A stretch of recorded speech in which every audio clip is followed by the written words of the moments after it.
Hello everyone, Storm11 here. Today, going to be live streaming tracking the severe weather that is now going on across parts of Oklahoma and Texas. I'm going to go upload this very quickly uh, to my Twitter followers. So there you go. Now they know. All right, so let's go to get started. What's going on here on radar because I just got a report in that there is a tornado on the ground here. So let's kind of check out the storm. I think he said it was about 8 in Oklahoma. So let's kind of check that out. Let me actually get that more detailed on my phone real quick. But we do have one tornado warning though.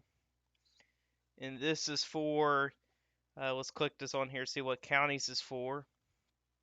So, Caddo and Iowa counties. Apologize if I did not correct those correctly. There's also a baseball sized hail with that storm as well, which is not a good thing. So you do not want to see there with that baseball sized hail. Radar indicator rotation, but I want to try to see where the tornado report's coming in. So, observed tornado, witness power line split in half, the intersection of 58 or Highway 5819 south of Alden, Oklahoma. So it might be this storm right here. So south of Alden, which I'm not seeing on this map here. Um, but anyways, we do have a tornado warning on this storm right here. It's got a pretty fat hook echo there. Might be a little bit contaminated right there, which that means there might not be very accurate, but doesn't look maybe not really that contaminated. But here's your circulation right there, kind of spot on where the hook is right there, and you also got the hail core on the northern side, south of Mountain View there. And kind of checking out some of these other reports as well. Doesn't really seem to be the case here. Okay, now I have better confirmation. So there's a tornado with that storm, which they do say that it is currently rain wrapped at this time. I'm going to get chat pulled up real quick. But welcome to anybody that's joining the stream this evening. If you guys do have any questions throughout the stream, you can always put in the chat. I'll try to answer you guys' question. So right now, looks like we have a tornado on the ground, and this is going to be continuing to move off to the northeast here, heading towards Verdun and Anadarko right there. Fort Cobb's in the tornado warning, but I think you guys will be getting into the hail core. Same thing with Grace Mountain. So if you guys got any vehicles that might be, out in the yard or stuff like that, maybe try to put them in your garage or something in top of shelter so that way your vehicles don't have any hail damage. Since radar is indicating baseball-sized hail with this storm. Here's the other tornado warning which has recently been expired. This is currently the most aggressive supercell as of right now. And this is unfortunately heading right towards the Oklahoma City, Moore, and Norman areas. So anybody that lives in the Oklahoma City, Moore, and Norman areas need to be prepared for some of these storms here, especially with this supercell right here.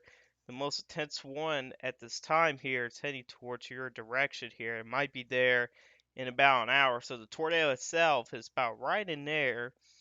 And it's about 65 miles to the southwest of Moore.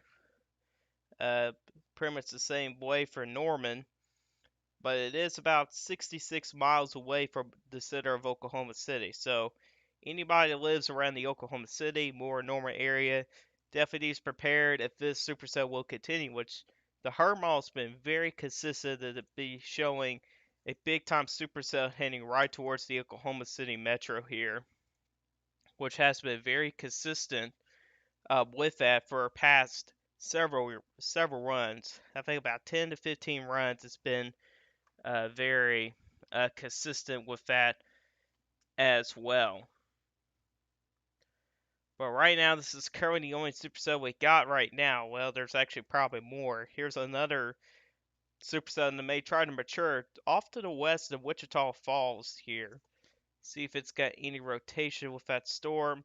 And it looks like it may be trying to get its act together already out there. We're currently on tilt 2, which is a little bit higher than tilt 1. Tilt 1 is the lowest we can get, at least the closest to the ground here. With the beam here, further away the radar is, the higher up it is. So we should probably be looking at tilt 1 right here. And looks like it may be trying to get its act together off to the northwest of Wichita Falls. So we definitely pay attention to that storm right now. Well, as well, I should say.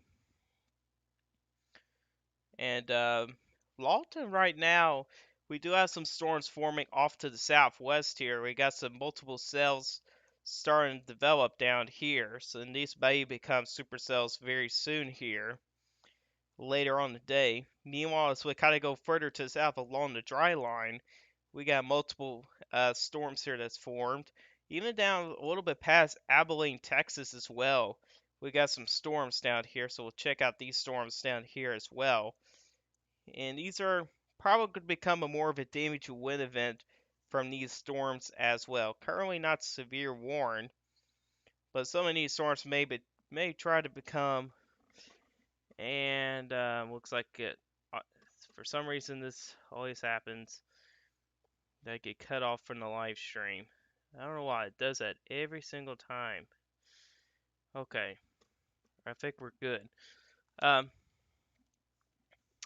So we do have a line of storms going through parts of the Abilene, Texas area. As soon as they pass there, you folks at Abilene will probably be in the clear at that point.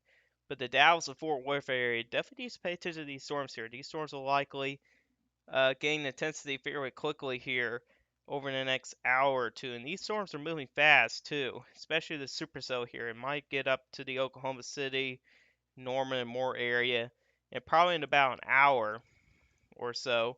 Here's a look from the Oklahoma City radar, or the National Service at Louisville, not Louisville, but the Norman radar. And as you can see here, there's a lot of stuff going on within those storms. We'll kind of go back to the Frederick radar. And then again, it's going to look a little bit crazy. This radar does tend to have a little bit crazy looks. But not sure if we have any other reports of a tornado with that storm. Haven't had any pictures. A couple of people have said that that it has got rain wrapped here. And here's one picture I've seen there. That's 49 minutes ago, though. Kind of get up to some of the latest tweets here. Let me turn on notifications for Sparta Network. So rotating wall cloud 30 miles north of Lake Lawtonka, Oklahoma. Here's another report 5 minutes ago. A metal barn blown apart. Every power pole snapped. Power lines. So power poles down. 5 miles west of Boone, Oklahoma. Recorded wind gusts of 47 miles per hour. 6 miles south of Cooperton, Oklahoma. RFD winds of 70 miles per hour. So yeah, a lot of stuff going on out there. Let's kind of check out those tornado watches that we got going on out there right now. So we have two different tornado watches in effect here. So let's kind of check those out there. And we have to go to National Service Tornado here. So let's check out the latest tornado watch. So here's your latest tornado watch. This is in effect until 2 a.m. Central Time. And a couple strong tornadoes are possible. This does include the Dallas and Fort Worth area. Scatter hail up to apple size likely. That's some pretty large hail.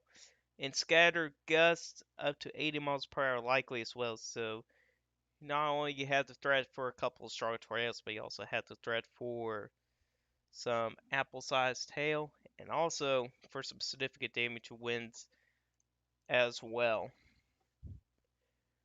Let's check out that other tornado watch that we had. And this is in effect for parts of northeastern Texas into parts of southwestern and central Oklahoma. Several strong tornadoes likely, scattered hail up to tennis ball size, and widespread gusts up to 85 miles per hour likely. So definitely some big time threats for some of those storms as well.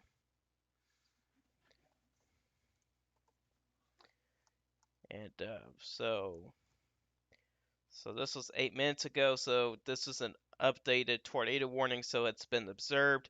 Baseball size hail still possible though. So very large hail will affect supercell as well. But we also got severe thunderstorm warnings up in Kansas as well. So it's not just Texas and Oklahoma. We also got Kansas as well. That's got an ongoing severe thunderstorm here. Got a decent Boeing segment there. And so we kind of check out this severe thunderstorm. And we may have to choose a different radar here. And it's not really showing any indication of damage to winds with it. But it is a pretty good thunderstorm complex moving off to the northeast. Let's kind of go back to the supercell that's down into parts of the southwestern Oklahoma area. And this is probably get pretty concerning here as it kind of gets closer to the Oklahoma City, more Norman area. It may start to turn a little bit more to the east, which hopefully it does so because that will possibly miss Oklahoma City into more area to the south. But Norman definitely needs to watch this storm as well.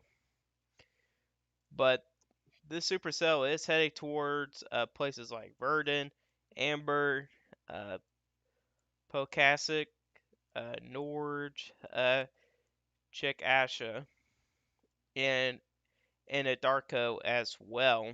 And here's your hook echo right here within the storm. Um, Definitely pretty well hook signature right there, and a tornado could be in there. And it's definitely pretty hard to tell with these radars out in the plains. Uh, a lot of this stuff here could look a little bit contaminated. But let's kind of check out the correlation coefficient with it, and there might be something right there, which the correlation coefficient kind of shows objects up in the air. Well, at least the size, like it could show rain, hail. But if you see a deep, um, deep signature like that, when you get into the blues, grays, and black colors, that's when you start to see some of those larger objects. But it's obviously not out here. Whoops. At least it's not out here. That that's the area to watch for. But you actually kind of see where the hook echo is. It's actually right here as well. So you're actually kind of able to see that as well. So there's a tornado. Well, there could be a tornado in there. It's for velocity, it's pretty hard to tell, basically. Which is now, if there is a tornado in there, it will be about 6.3 miles south of Fort Cobb, and that's heading right towards Anadarko. So if anybody that lives in the Anadarko area needs to take shelter immediately, as we do have a what could be a tornado on the ground heading right towards the Anadarko area, and it may come very close to the Verdon area as well. And probably in about 15 to 30 minutes, we'll probably see another tornado warning get issued, and that could definitely get pretty close to the Oklahoma City, Moore, and Norman area. But anybody that lives in the Oklahoma City, Moore, and Norman areas definitely needs to be prepared if you guys do get under a tornado warning or a severe thunderstorm warning. Uh, Severe thunderstorm warning that may be mainly for either damage to winds or very large hail. More than likely for the very large hail threat. So if anybody's got any vehicles that are out, maybe outside the garage, if you got a place to put them under a shelter like a tree or something, please do that so that way you can prevent your vehicle to have any significant damage there to your windshield and have dents all over your car. And just had another scan here, and it's becoming very noticeable on radar here that we got a pretty good hook echo, probably some strong RFD winds going on the backside here. And if there's a tornado, probably right in there. There we go. Now that's a better signature, and that's heading right towards the Anadarko area. That's where it's going, unfortunately. Meanwhile, as we go a little further south here, we got the Wichita Falls area, which we do have a severe thunderstorm warning. We kind of check that in a little bit more detail, which expires for 33 minutes. So this is in effect for southwestern Cotton County in southwestern Oklahoma, and then Wichita County in northern Texas until 7:15 Central Time. Um, 60-mile-per-hour wind gusts and quarter-size hail possible, which is not too bad. Um, and then you got this line of storms that continue to move a little further south. This might become more of a damage to wind event, so the Dallas and Fort Worth area needs to watch those storms as well as they start to gain intensity as well.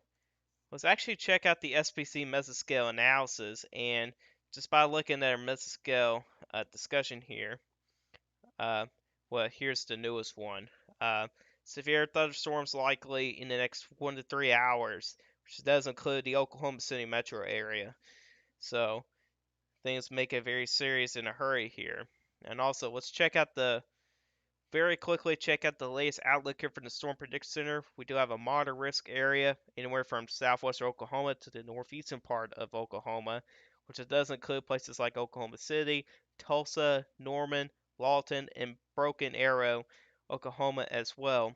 Meanwhile, we have an enhanced risk area across parts of the Dallas and Fort Worth area, Arlington, Plano, Texas, and also Garland, Texas as well, which it even expands into parts of western Arkansas, and far southwestern Missouri as well.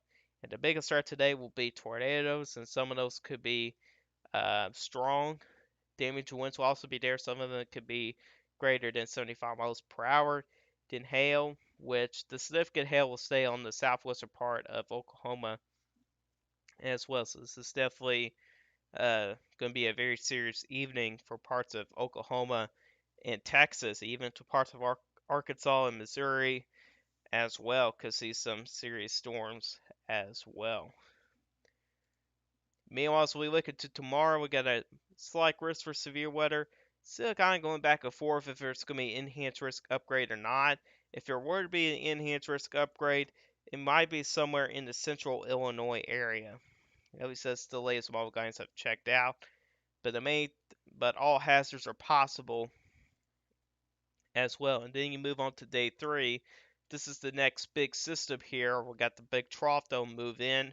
That could also bring in some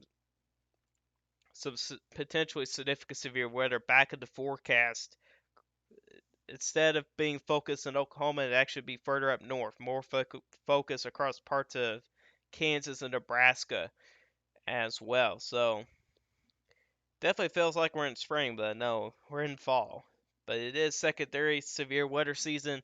Usually not as active as spring, but it technically is the secondary severe weather season, so it's not too surprising there.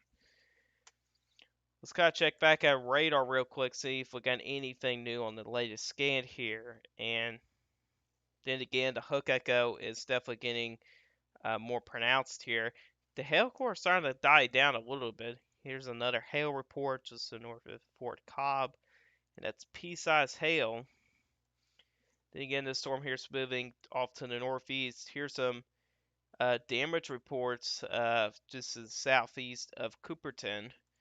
Lots of damage reports as we can see here. And then again, the supercell's heading to the northeast as well at a pretty decent pace as well. Let's see how fast this is moving here. Um, Moving northeast at 40 miles per hour. So this is a pretty fast supercell. And if there's a tornado on the ground, that's moving 40 miles per hour. And most tornadoes generally will move around about 25 miles per hour. We're talking about a tornado that could be moving at 40 miles per hour, which is pretty fast for a tornado. So even though you get under a tornado warning, there's not going to be a whole lot of time than you think. I mean, these storms are moving very fast here.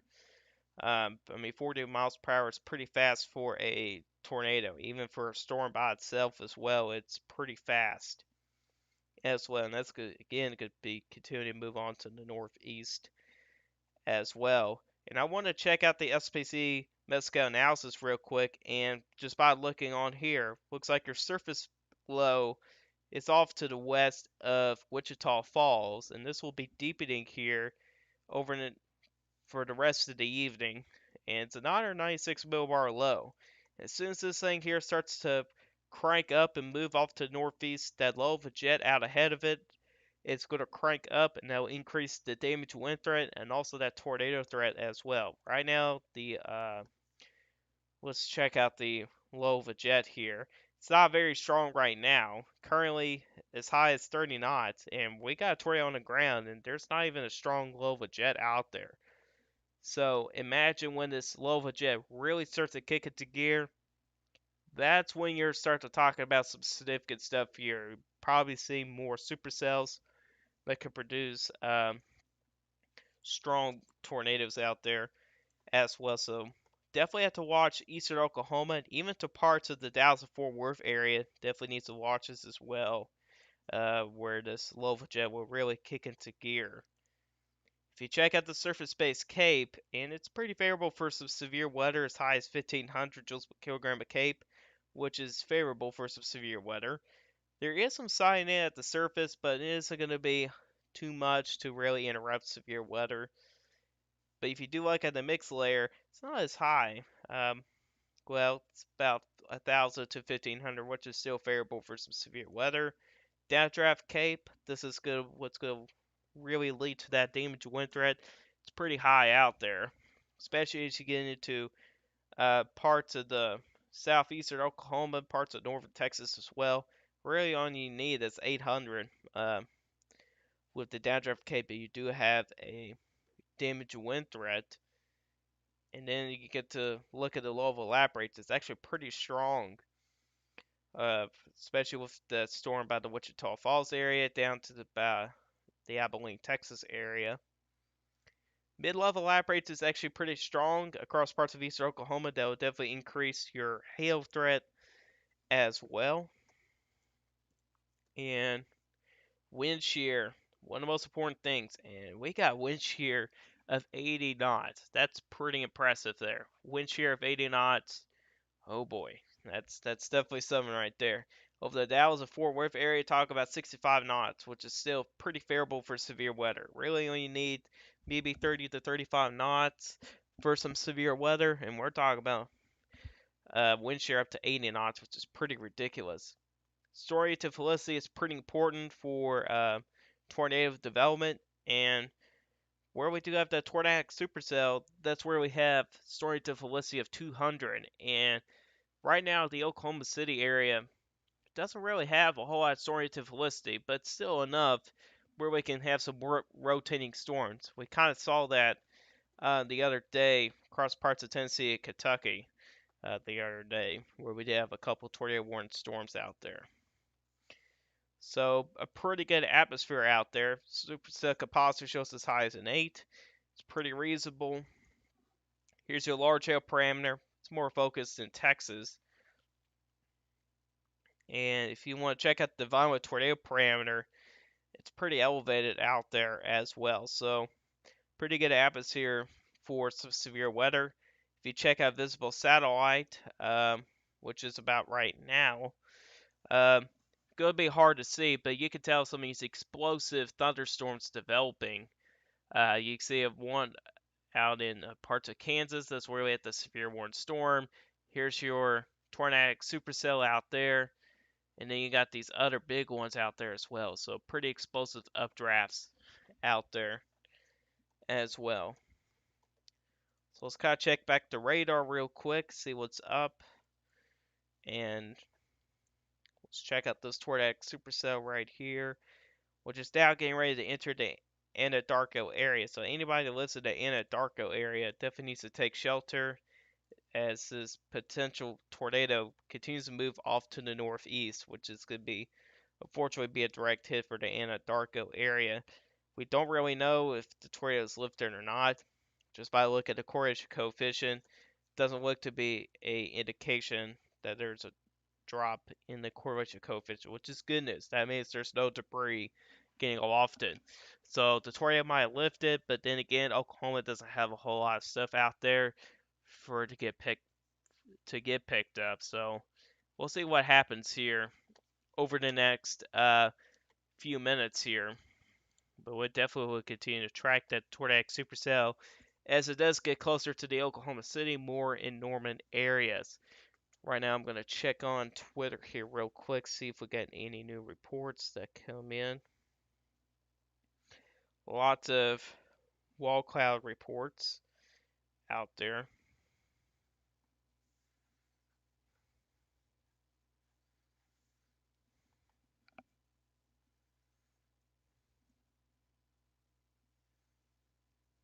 And so far, um,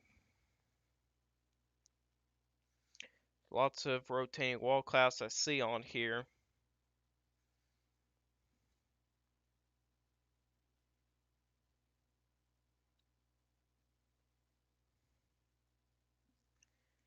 And I don't see any tornado pictures as of right now. Do not.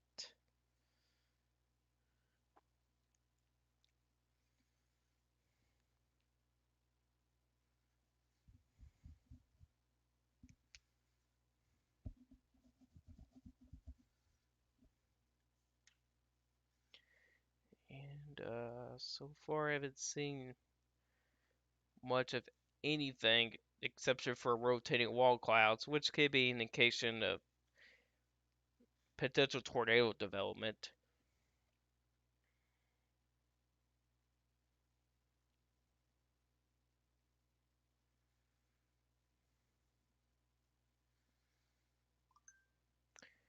Alright, so that's a possible report here.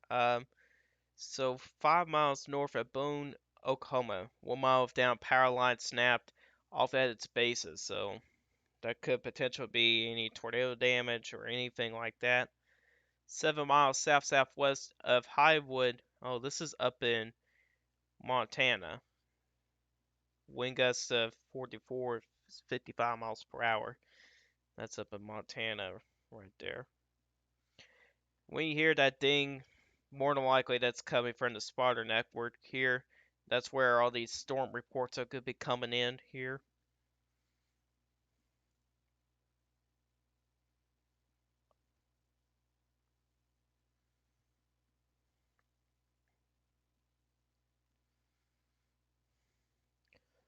There is video of tornado damage south of Carning, Oklahoma. That's 10 minutes ago by Michael Snyder.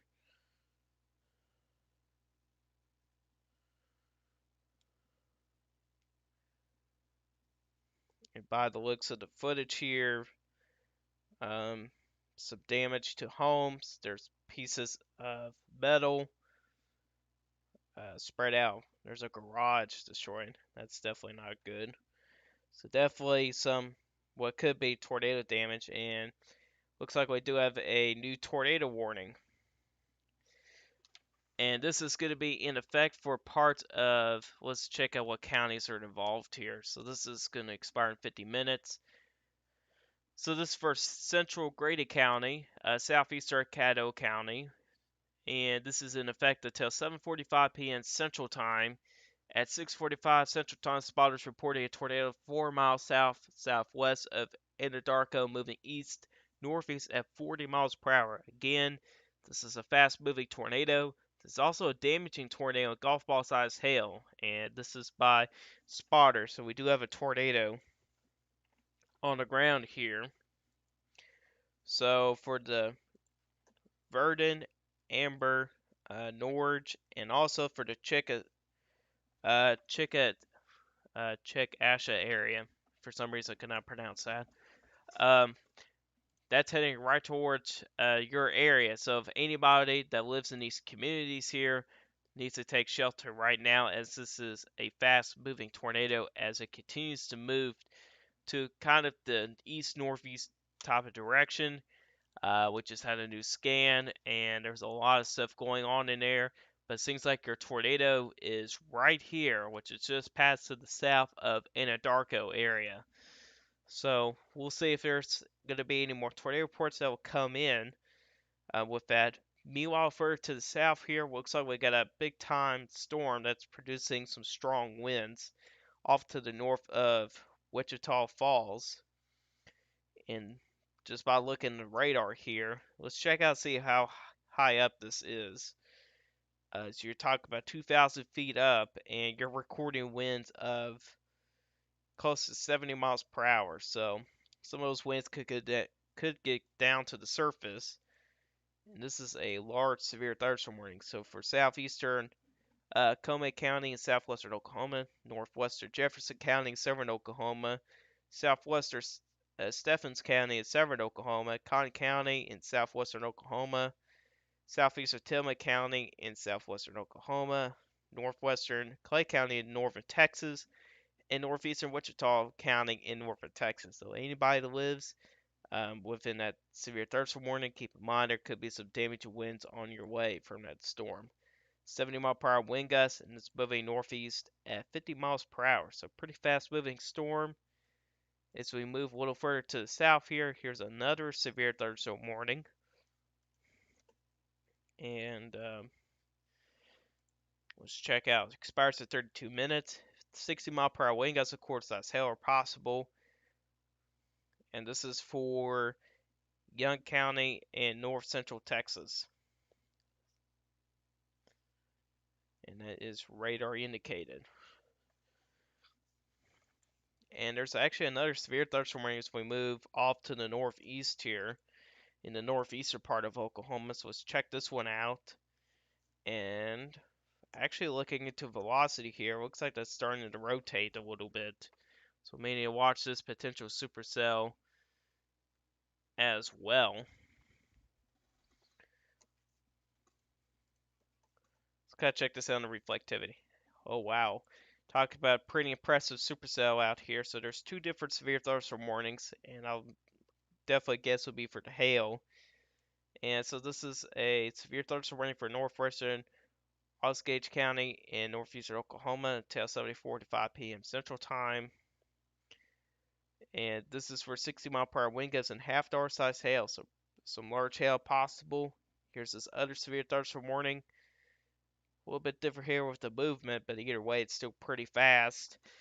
60-mile-per-hour wind gusts, of course, that's hail possible. So this is for East Central K County in northern Oklahoma. And again, until 7:30 p.m. Central Time.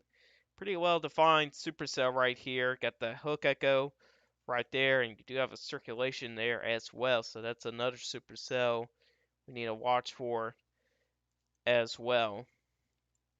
As we move back a little further to the south here, we'll check out the Norman radar, and shows a pretty impressive couplet here. Tornado possibly somewhere right in there, but definitely has some strong inflow and outflow winds with this storm.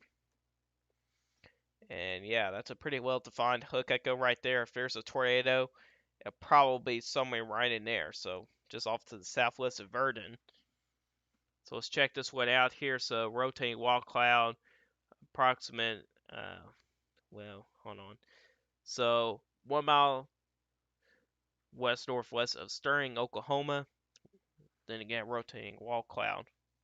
So Sterling, Oklahoma. Not sure where that is. That's something different on that notification right there. I don't know. We'll find that out soon, though. But things are now starting to get pretty active out here now. Things are really starting to pick up.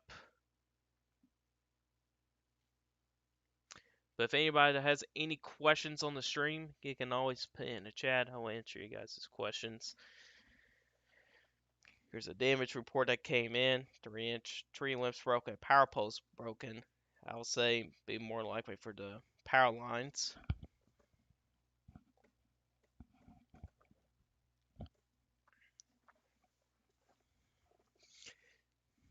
as soon as things will calm down, which honestly I highly doubt, we'll talk about a little bit longer range. But that's until things will calm down just a little bit.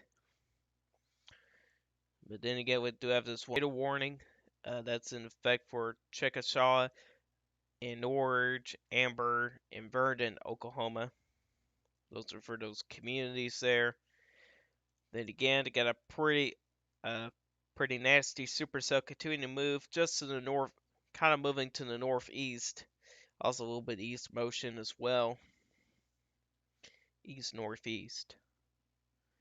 If we kind of check out velocity here, and is it gonna load or not?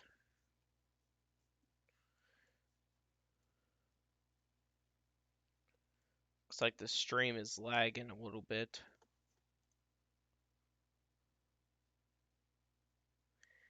Yeah, that's not a good sign right there.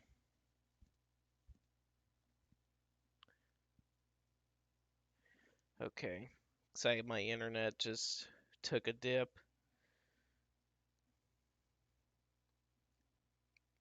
Let's kind of wait for it for a little bit here, see if it can load. Hopefully, if it loads. Hopefully. Alright, there we go. Wow. Talking about a crazy signature right here. They should probably kind of fix the tornado warning and go a little further north because it seems like the circulation is kind of the northern end of the warning here. Um, then again, for Verdun, Oklahoma, take shelter right now as this tornado continues to move towards your direction here. Could be a direct hit. It just missed to the Anna Darko area, just off to the south. Right now, it's heading right towards for the Verdun area. So anybody that lives in the Verdun area needs to take shelter right now, as this is a fast-moving tornado that's moving off to the east northeast. And you're talking about a pretty strong velocity coupling if we can get it load in again, which is right here. Check out the correlation coefficient, see what we got here, and might be a drop right there. Might be. But then again, we got significant supercell moving off to the northeast, and holy cow. I'm not, man, could be some very strong RFD right there. So this is a pretty nasty supercell that's heading off to the northeast. But anybody then again that lives in the Oklahoma City more normal area definitely needs to watch this supercell because that's where it's going towards. It's the Oklahoma City Metro. Just off to the north here, looks like we do have a Boeing segment out here. Could be some straight line winds with this storm right here. May need to watch the northern end right here for any potential rotation there. That's going to head right towards the El Reno, Oklahoma area, which is now a new severe thunderstorm warning issued for that. So, which will expire in 40 minutes. So this is in effect for northwestern Grady County, central Oklahoma, and central Canadian County. This is until 7:45 p.m. Central Time. 60-mile-per-hour wind gusts and penny-sized hail is possible with that storm as well. So a lot of stuff is going on out here. Let's check out this other supercell that's on the other side of the state, which still has a broad circulation out there, but if you check out reflectivity, shows a little bit of a different story here. Got a really good hail core off, kind of getting over to Call City right now. So anybody that's in the Call City right now is probably experiencing some large hail out of the storm. And looks like maybe another supercell may try to mature off to the southwest there as well. Let's kind of move back to this supercell that's down here. Then again, a very impressive storm we got going on here. Definitely got a lot of stuff going on in here. Looks like the circulation might be over here. Might just be, or it's right here. Definitely pretty hard to tell. It's by looking at an image. Okay, looks like it's actually right here. Right now over Verdun. So right now Verdun is taking a hit. uh, from what be a tornado right there. And the next town in line will actually be Amber. I think Norwich and Chickasha, uh, I think you guys will be alright with this storm, but I think you guys will still experience some hail and also some strong RFD winds. So I'll still be in those shelters, they just recently updated the warning in the Norwich community is not in the tornado warning, not in a tornado warning. So you guys are in the clear, not just yet for severe weather, but at least in the clear from this supercell right here. So we kind of go a little further to the southwest here. We're now starting to see big storms form over the Medicine Park area, heading right towards the Lawton area. Some big storms forming down here. If we kind of check this out here. So then again, these storms are forming very quickly here. If we kind of play this out here, check out some of these storms here just exploding out here, especially right here. Check out them storms. So Lawton area, probably the skies off to the west area. You guys are probably starting to see some dark skies out there as these storms do continue to form. Still got some big time damage winds here, just off to the northeast of Wichita Falls, moving quickly off to the northeast. Now we're starting to see these line of storms right here become severe warned. So the Dallas Fort Worth area definitely needs to pay attention to those storms as well as they continue to strengthen over the next several minutes, or actually hours, I should say. So we move back to the supercell. That's getting close to the Norman area and more. And you can see here, pretty impressive couplet here. Looks like your tornado will be right in this area, right in there. And as we kind of check out the reflectivity, it looks like the tornado is becoming rain wrapped at this time here, and rain wrapped tornadoes can be very dangerous. You can't see them in the rain and hail, so it's definitely not good at all. But then again, that's heading right towards the Norman area. If we kind of click on one of these things here, it looks like it may, at least approximate time here, it could be at Norman about 8:47 p.m., which that's actually in Eastern time, so that would be 7:47 Central time.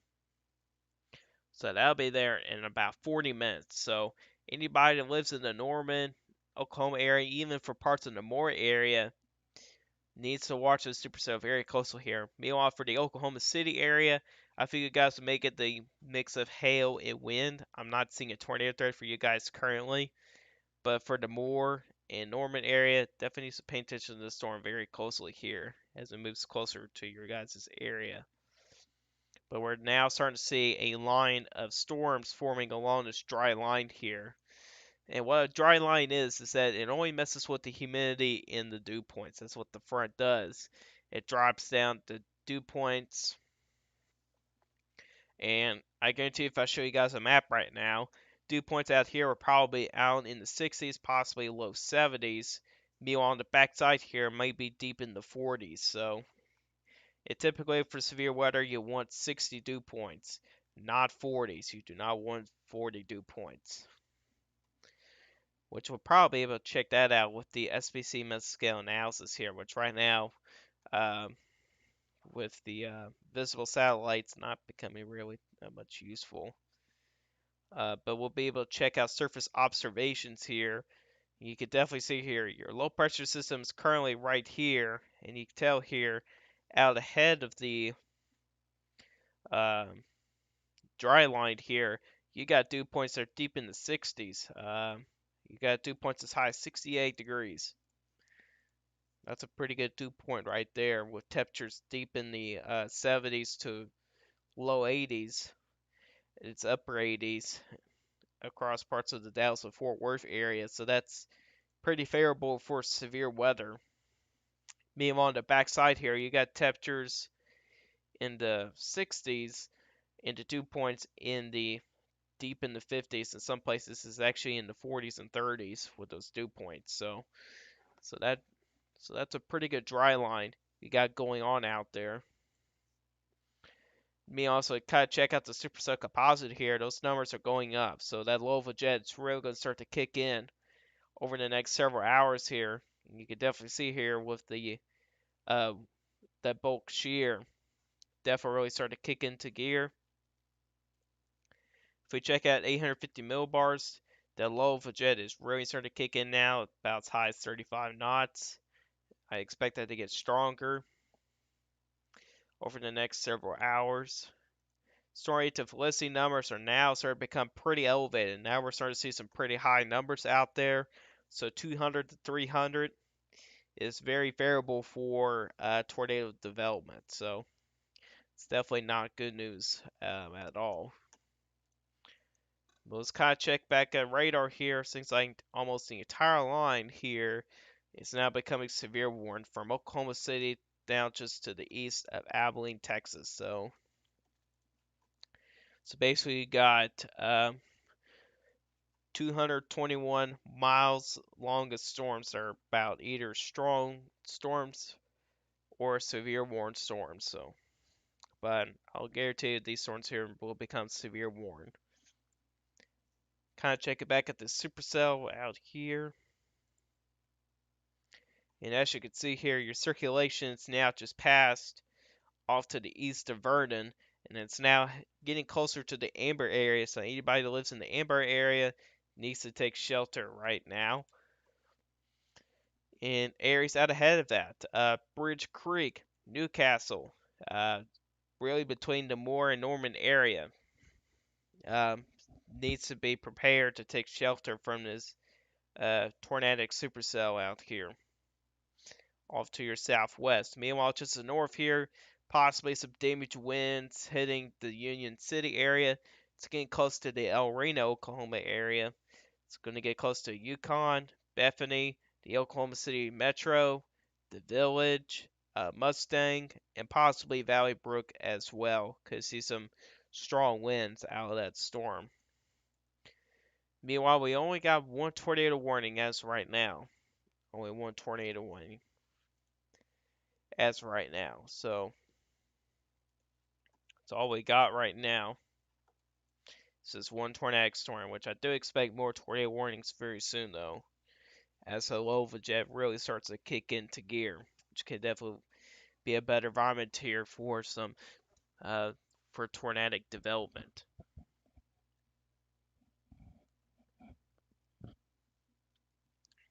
Still got that strong circulation ongoing. Definitely very visible there.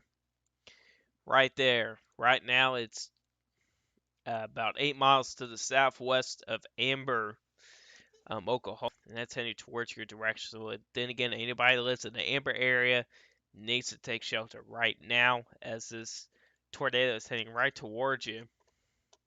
We'll see if we had a drop in the correlation coefficient, and we might have.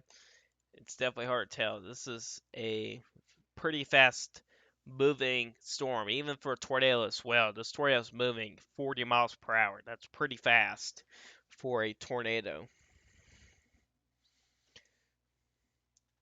And then again, you can see there with that strong velocity couple it. And then you can kind of check out reflectivity. Your hook, you got a big time hook echo right here, and your tornado will be right in there. That's where your tornado will be. Be right on the northern edge of that hook right there. Meanwhile, also we kind of go off to the north here. Get heavy rain hitting Domingo, Union City, El Reno area. Comment as well. And kind of within that heavy rain, you got strong winds here. Possibly close to, some places actually over 70 miles per hour. But then again, that's about 2,400 feet off the ground. So it's a little bit off the ground, but sometimes those winds could get down to the surface. But the Oklahoma City area could experience a round of strong winds, which could be up to 70 to 75 miles per hour in some places. So be prepared for that, Oklahoma City. So anybody who lives in the Oklahoma City area needs to be prepared for for around the strong winds. Not really seeing any tornado threat for Oklahoma City right now, but areas south of Oklahoma City is probably we're going to see the greatest tornado threat later this evening here. So we kind of move off to northeast here. We do have another supercell that's not really getting that organized. It's having a tough time here trying to get organized. But you kind of have this little hook right here. So it is trying to get organized, but it's not really as tornadic as the one that's off to the west of Norman right now. Kind of checking out this line of storms here. Definitely starting to get its act together here. And again, these storms are moving quickly to the east here, getting closer to the Dallas and Fort Worth area. And then you can kind of see here, yeah, definitely these storms here are definitely gaining some intensity here. With recorded wind gusts of 60 to 65 miles per hour of about not even that far off the ground. I mean, about 1,100 feet off the ground, it isn't far. So some of those winds could definitely get down to the surface here. So those storms will likely start to produce some strong winds. And even this line here just continues off to the south here. You got storms that are now starting to form off to the southeast of San Angelo, Texas, but the chances of severe criteria with those will be lower since it's a little bit further away from the main low, which is up here. It's not as much wind shear down there. At least, not what I think. It's not as much. There's actually some story to Felicity, so some of those storms may actually try to become. Oh yeah, there's actually a lot of wind shear out there. So actually, those storms may have a decent chance of becoming severe as well.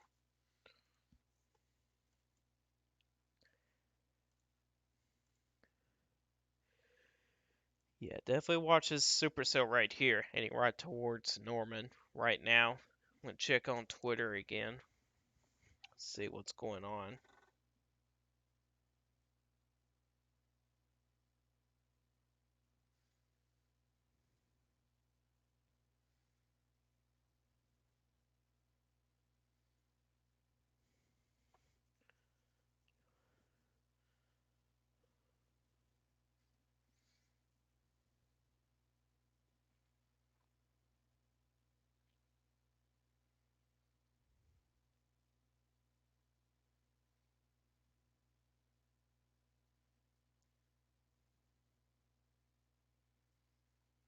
So far, haven't seen any pictures. And then again, this tornado here probably rain wrapped, so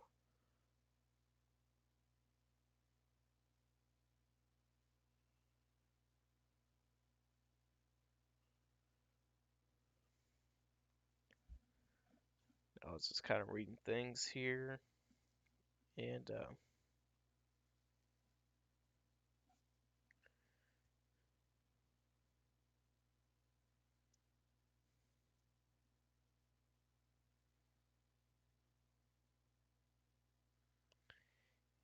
so far haven't seen any tornado pictures for you guys, probably because it's rain wrapped.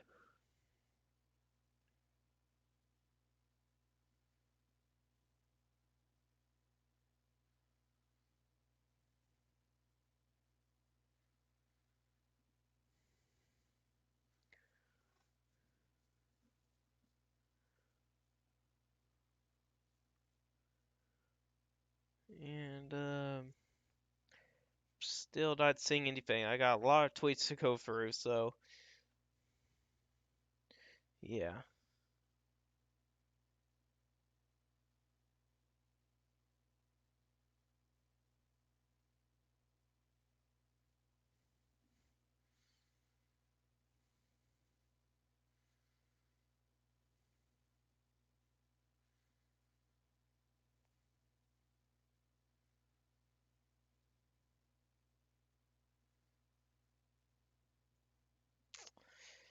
And then again, I'm not seeing any tornado pictures, which is fine.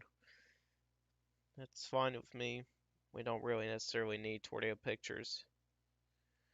But I am seeing some pretty impressive storm pictures. So there's another mescal discussion here for northeastern Oklahoma, southeastern Kansas, increasing risk of severe weather up there as well. So then again, still only got that one tornadic supercell right now. Then again, if you guys do have any questions, you can always put in the chat here. But if anybody that does have any family members, let them know that they do have a what could be a dangerous supercell heading towards Norman. So really, if you got any family members that live around the Norman area, let them know that there is a what could be a pretty dangerous supercell. Excuse me, heading towards their direction. And the tornado could still be there. It's definitely hard to tell with the velocity here. It could be off to the south of Amber. Yeah, looks like it just missed Amber to the south, which is good news there. So Amber pretty much got spared right there, but it's now heading towards Blanchard, which we're likely going to see expansion of this tornado warning, which will probably include the Norman area. So anybody that listens to Blanchard, Goldsby, Noble, Norman, Hall Park, Cole, and possibly as far south as Washington, uh, we need to be prepared to take shelter with this, what could be a very dangerous storm heading towards your direction. So I'll be prepared to take shelter. I'll definitely say they're going to expand that tornado warning there. But definitely do not see any storms, new storms forming out ahead of it. So this is definitely some good news. What we're seeing here is that we're not really seeing much of any discrete cells. Cells that are lonely, and usually the cells that are lonely are the ones that can produce some of the stronger tornadoes. That's not what we're seeing here. We're not really seeing much of the way of discrete cells. This is actually looking to be more of a QLCS tornado scenario, or you could say tornadoes on a squall line. So this is definitely some good news what we're seeing here, but any storms that form out ahead of this line here are definitely the ones to watch here. So that's definitely something we really need to pay attention to. It's those storms that form out ahead of this line here. But there is a storm of interest here over Lawton, Oklahoma here. We're starting to see a little hook echo trying to form here. So yeah, anybody that lives in the Lawton, Oklahoma area may need to pay attention to the storm as well. Even areas out ahead of it, like Sterling and Central High and possibly Marlow as well. So definitely something we need to pay attention to. Is this storm right here, since it's not really attached with this other part of the line of storms. It's kind of lonely to by itself. So this storm right here may try to become a little bit of a supercell. So which is currently affecting the Lawton area. So definitely need to watch for that storm as well. Meanwhile, we got this tornadic supercell going on that's off to the west, southwest of Norman, which is recently passed to the south of Amber.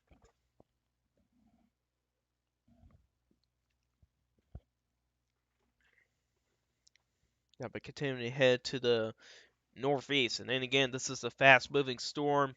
The storm's moving at about 40 miles per hour.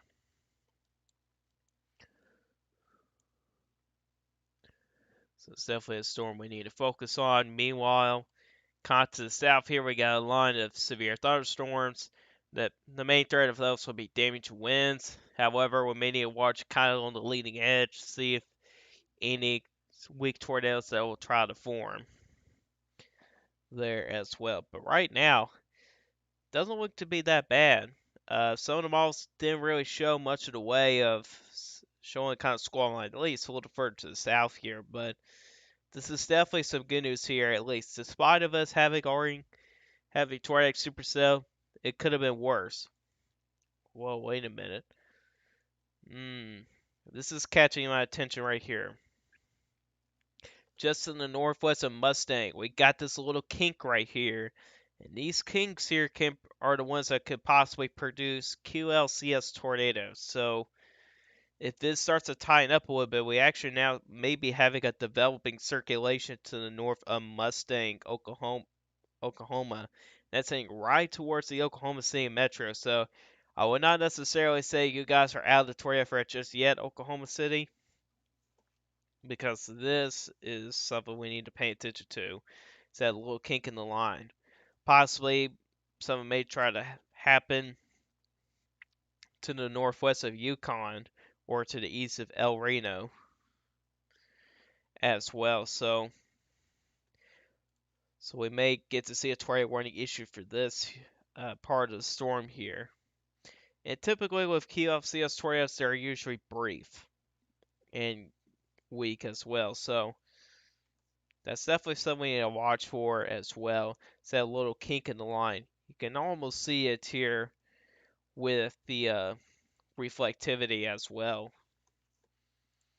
But the storm here is definitely getting its act together here as well. So this is definitely a storm we need to watch as well. Even on the southern end of that circulation, winds of, wow, almost 85 miles per hour. So some pretty strong winds with that storm. And we just got a new severe thunderstorm warning. This is a very large severe thunderstorm warning. So this includes southeastern Grady County, Oklahoma, Oklahoma County, Cleveland County, eastern Canadian County, and McLean County in central Oklahoma until 8:15 Central Time. Severe thunderstorms were located along a line extending from 5 miles northeast of El Reno to near Bridge Creek to 5 miles northeast of Agawarn, moving east-northeast at 55 miles per hour. So that's pretty fast. Winds of 60 to 70 miles per hour will be possible along these line of storms. The most significant hail will be from Amber to Blanchard to Norman. Tennis ball size hail, 70 mile per hour wind gusts are possible. And then again, some of these storms, some parts of the storm may try to become tornadic. And that's maybe what we're starting to see right now, just to the north of Mustang. We actually got developing circulation up there. If we kind of check out the correlation coefficient, that might be something right there. We may have to check on the next scan to see. Yeah, we might be having something trying to happen north of Mustang. So anybody that lives in the Oklahoma City metro might need to be prepared to take shelter for this potential. Uh, well, I would say this circulation right here, which may try to produce a tornado. That's probably a better way to put it right there. Meanwhile, in this tornadic part of the storm, or line of storms, is heading right towards the Blanchard area, and just to the north of it, like they said with that severe thunderstorm warning, could be some pretty large hail, which could be up to tennis ball sized. We also got a flash flood warning in effect for these areas as well, as these storms will produce a lot of rain in a short period of time. So a lot of stuff is going on up there. And let's check back at this storm down by Lawton. I'm really watching the storm right here, down by the Lawton area. And looks to be alpha dominant at this point, so but we'll watch for that as well. But right now, the biggest story right now is these storms around the Oklahoma City area, which we already got some wind damage reports coming out on the leading edge. But my main area of concern is off to the northeast of Mustang, or more specifically 4 miles to the northeast of Mustang, heading right towards the Oklahoma City area. So, but then again, if a tornado does occur here, it's more likely going to be weak and short-lived. That's very typical of QLCS tornadoes. They're usually weak and short-lived. Checking out the storm right here. Still got a little hook in there, but it seems like it may be trying to close off. If that's the case there, then we might not we may not get to see tornadoes happen there. Well, then again, that's saying may not. But looks like the circulation's right here, but it looks like it might have died down. So that's some good news there. So that there's a chance the tornado might lift it, but another one could develop. So I won't let your guard down yet.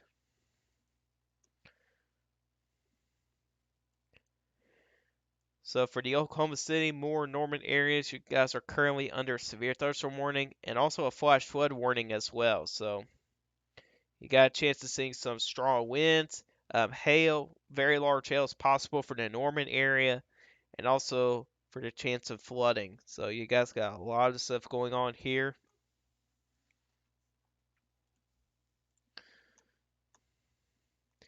Boy, that is starting to get tight. We might have something going on right there. Check out the correlation coefficient. There's not a drop, so there's not a tornado, but it's definitely getting tighter right there. So we might get to see a developing tornado there very soon. But then again, for the Oklahoma City area, may need to be prepared to take shelter for that. We may get to see a developing tornado very soon with that, since it is starting to get tighter. We'll probably get to see a tornado warning get issued very soon as well if it gets a little bit tighter over the next scan or two.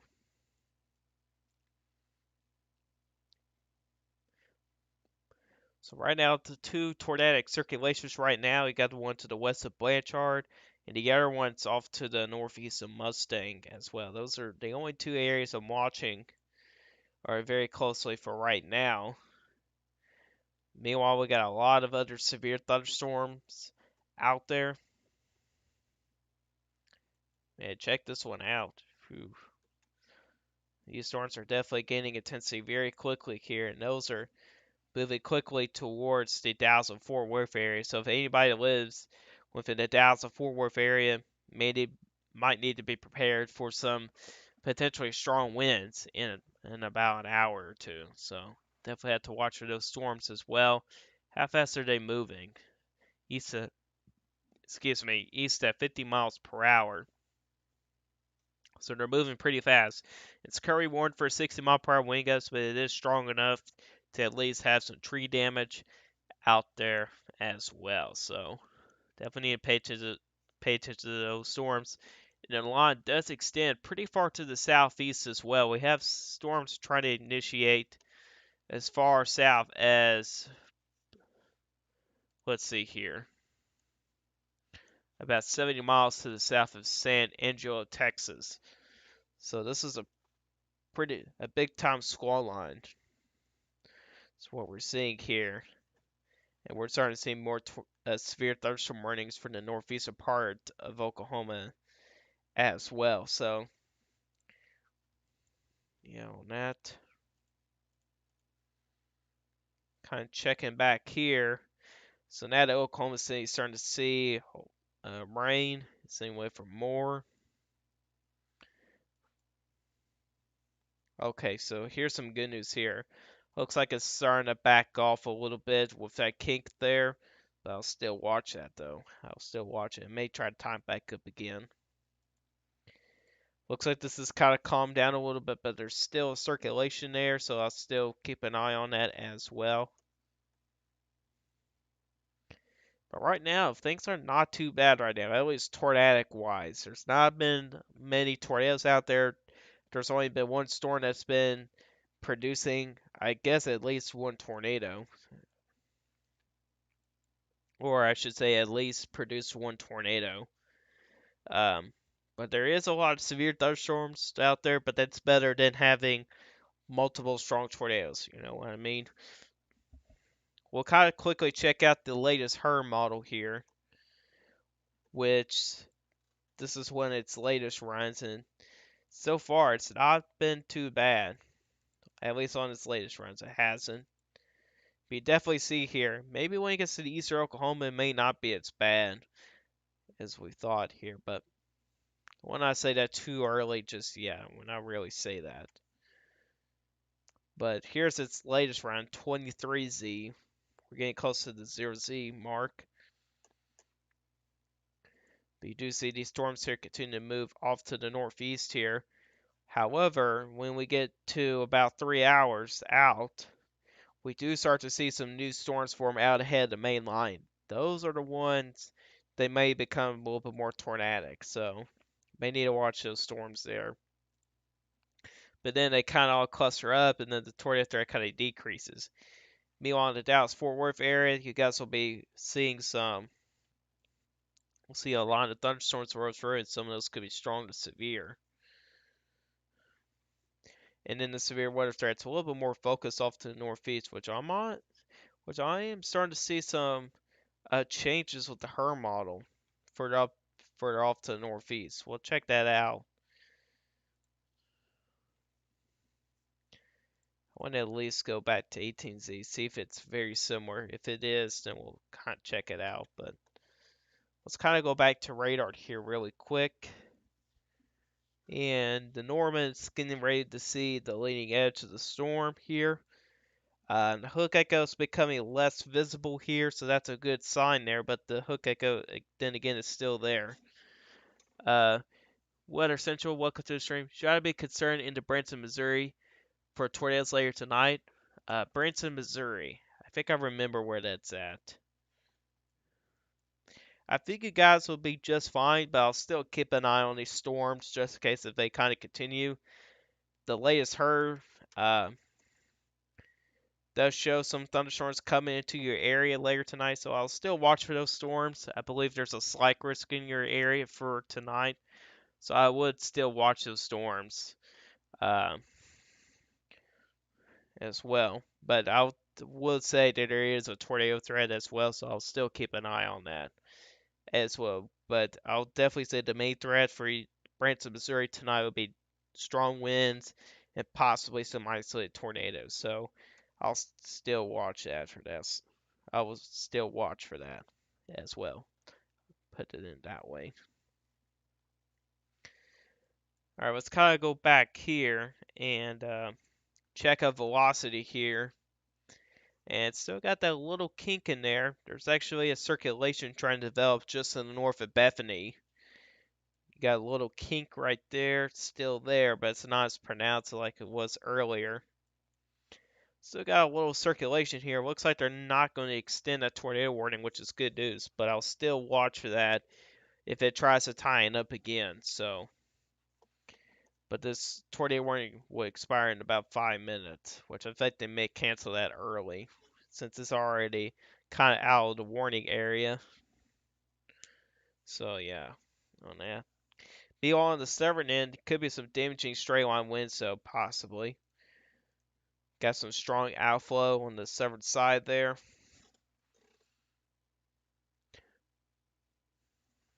No problem, Weather Central. No problem. But when I am starting watching this kink here, though, off to the west of Oklahoma City, seems like we still got circulation to the north of Blanchard right now, but it's not really that strong enough to have to issue a tornado warning. But we'll still watch for that as well. But another wind report over Chickasha area. But I'll definitely say for the Chickasha area, I think you guys are really in the clear for severe weather at this time here. On the backside of it, a more stable air. Let me see. El Reno's clear. Clear. Union City, Mico's clear. Pocasset is clear. Verdon is clear. Anadarko is clear. Fort Cobb is clear as well. You guys will probably see more thunderstorms later tonight, but they won't really be severe variety. But I will watch for that potential flash flooding threat as well. I will say Lawton, Oklahoma is clear. Wichita Falls is clear. Okay, another report. So 4 miles northeast of Blanchard, Oklahoma. Hail, an inch and 3/4 size in diameter. So that's some pretty large hail out there with that storm as well. So we're going to go and check out Twitter again real quick and see what else we got here. If we got any tornado pictures or not. And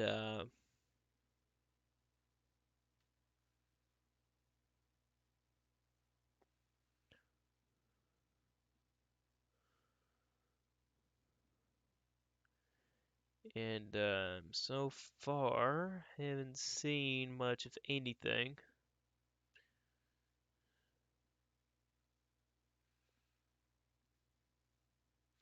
Definitely some shelf cut pictures though, which is pretty cool. That's from somebody else. But it looks like it's definitely getting dark over there as well, so, and that's going to be an increasing concern here.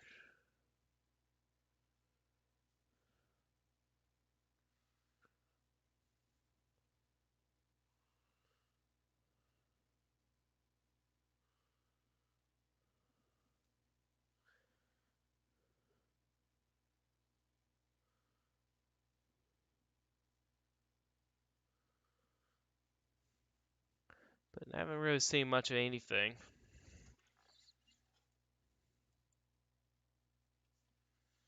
So right now, Oklahoma City is experiencing some a lot of rain. Eventually, you guys are going to start to experience some strong straight line winds. Still got that kink in there though, so we need to watch for any potential circulation there. And tornado warning's going to expire 2 minutes. In about 2 minutes, we probably won't have any tornado warnings, which will be pretty nice. But I will say that we're probably going to see more later today. I'll definitely say that much. Uh, but off to the southwest of Oklahoma City, that'll probably be the area we'll watch. Definitely for certain. And then off to the northeast of Blanchard, which we did have a report of large hail up there as well. So you not only got strong straight line winds, you also got some hail to deal with, especially for the Norman area. Which was check out the reflectivity, and we still got that kink in there. We still got that little kink in there in the line, so I'll still watch for that as well.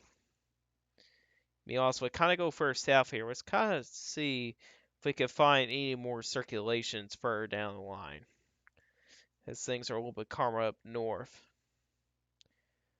We may get something right here off to the southeast of, or south of Byers, maybe.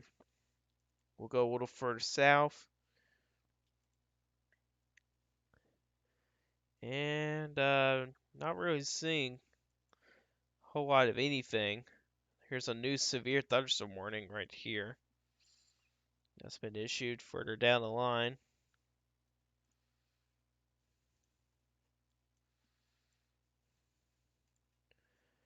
Let's check out the Fort Worth radar. And not really seeing. We'll still watch for that though. Oh, new tornado warning. And this does include the Norman area. So here we go. Let's go back up to the north here. Still got that circulation right there. Looks like it's starting to tighten up again. So this tornado warning does include the Norman area, also for Hall Park, Ghost Bay, Noble, and Newcastle. So anybody who lives, especially in the Norman area, needs to take shelter now. I believe the University of Oklahoma is there. Correct me if I'm wrong. The University of Oklahoma.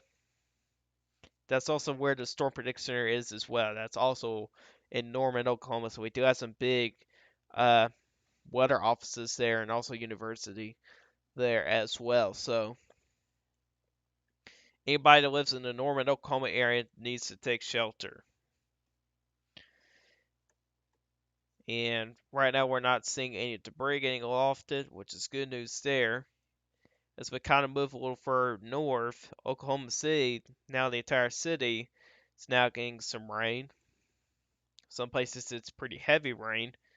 Still got that little kink, which is now going over the downtown area of Oklahoma City. So far, we haven't had any reports of any tornadoes or anything like that. If we kind of check out the courage coefficient, we haven't seen a whole lot.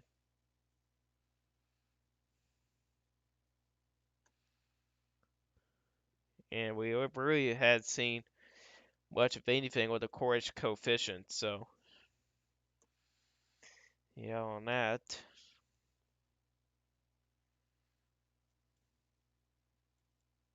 That tornado warning back there is now expired. So we now have this tornado warning from the Norman, Oklahoma area, which currently we do have a circulation right here, which is going to may miss just to the south of the main downtown area of Norman, Oklahoma.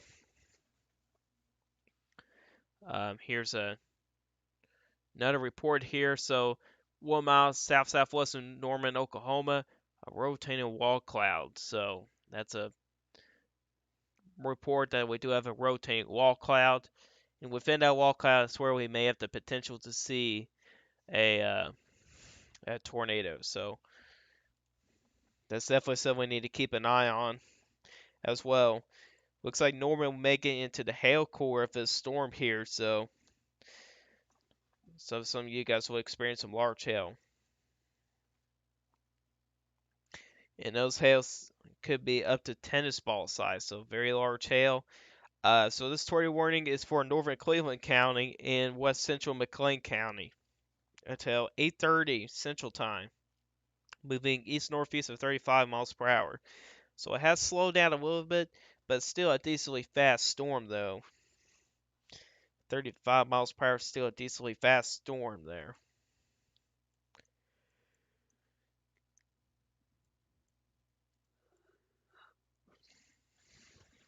And other than that, there's not been any other tornado warnings, so that's some good news there. We do have this lonely severe thunderstorm warning in northeastern Kansas. Show something very interesting though. Possibly some hail. Maybe a little low top supercell up there. And we got nothing going on up in Minnesota. We do have a slight risk up across parts of Minnesota for today. Actually, I think that threat is diminished. Your low top supercells has now moved on to parts of Canada, which is good news there. So I guess the severe weather threat up there is diminished.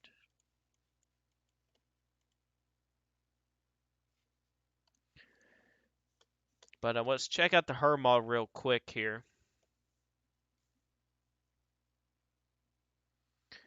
Looks like they show those storms. That's a big change right there. Originally, before it shows a big swath, a big round of heavy rain to move across these regions here, morning convection. It actually shows it kind of dying down quite a bit, which is pretty interesting there as well. But we're also going to see a pretty strong low of a jet. Now, the main question is for Monday's severe weather threat, is there going to be enough time to get the atmosphere destabilized again? That's the biggest question here. That's something not a whole lot of people have talked about for Monday's setup. Is that is there going to be enough time for the atmosphere to get destabilized? Here's your low right here in northeastern Missouri, and your front is going to be something like this here. So, in the greatest area of concern here will probably be central Illinois. That's where I'm indicating where most of the wind shear is going to be at as well, and that's probably we're going to have a decent amount of time here for the atmosphere to get destabilized. And then the severe weather threat shifts back to the plains by Tuesday, which will check that out as well.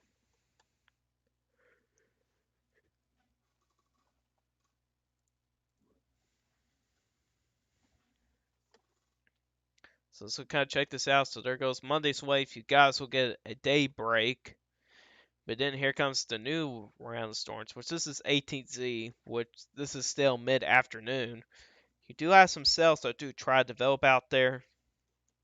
across parts of Oklahoma, Texas, and Kansas, but the main area of concern will be further back to the west here this time. We have to go and check out the highest NAM for that one. Let's go back to radar very quickly here and see what's up. And the radar is starting to indicate some more pink colors out there, so that can indicate some large hail out there as well. Even areas in the red here could see some small hail as well. Um, hail 0.88 in diameter there, uh, 4 miles northwest of Norman, Oklahoma. So there could be some hail out there as well. Even areas in the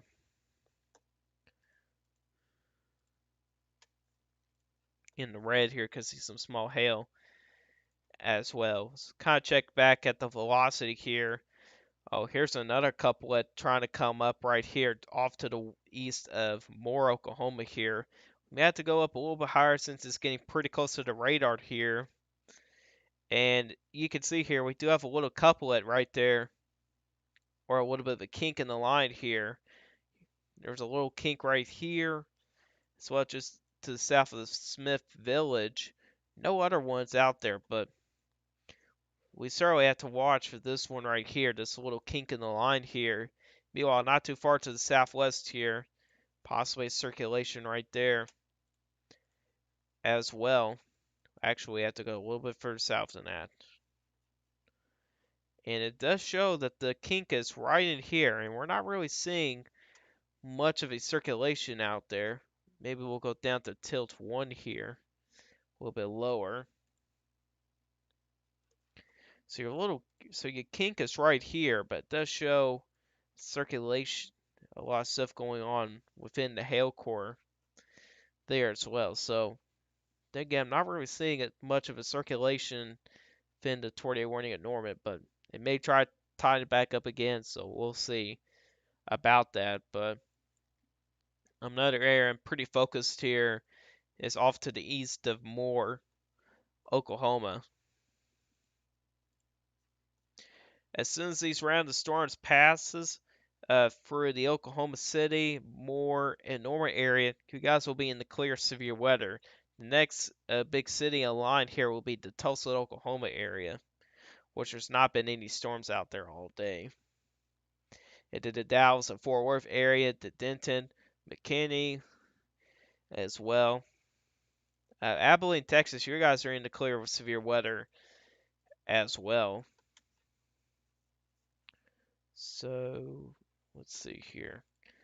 Let's check out the SPC Mescal analysis here. Let's check out the surface-based CAPE here. And there's a decent amount of CAPE out there. It's enough for some severe weather. The mixed layer CAPE, there's enough out there as well. And that bulk shear, those numbers are starting to increase there. Story to Felicity there, some pretty high numbers out there as well. And let's check out that low of a jet, which is going to be starting to kick into gear very soon. I think this is a little bit outdated. Yeah, it may update here in a little bit. Let's check out the precipitable water here, and precipitable water is 1.6, and this kind of tells you how much moisture is up there or how much rain could fall from some of these storms here. So there's a lot of moisture up there in the atmosphere, so some of these storms here will produce a lot of rain in a short period of time.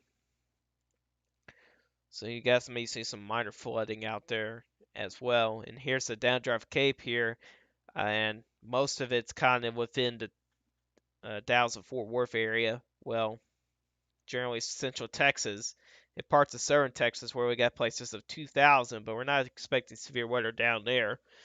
Um, but really anybody within the 800 plus threshold could see some damaged winds out there as well. So we'll see when they update this outlook again. I think it's 9 o'clock Eastern time. Yeah, which is actually in about 5 minutes. So that's when they're going to be updating this outlook here again. We'll see what the next change is going to be with that as well. Let's see here. Let's get back to the radar here really quick here. We're starting to see more hail reports come in by Norman, dime, half dollar, sized hail, pea size right there. So that kink in the line there is now to the south of Norman at this time here, and that's where we're going to watch for any potential tornadic development.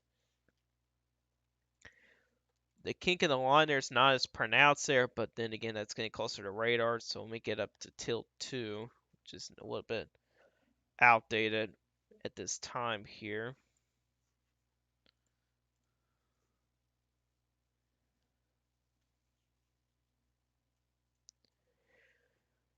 Whew-wee. Well, the good news is it's not as bad as we thought of. At least so far, it's not been as bad. But with the HERB model that shows more storms forming out ahead of the line out across eastern Oklahoma, that's still something we need to watch very closely as well. So let's check out the Harris NAM very quickly here, and you'll see here. Let's kind of check out the verification with the um, Harris NAM, and not really done that great. Honestly, it's not really done that well.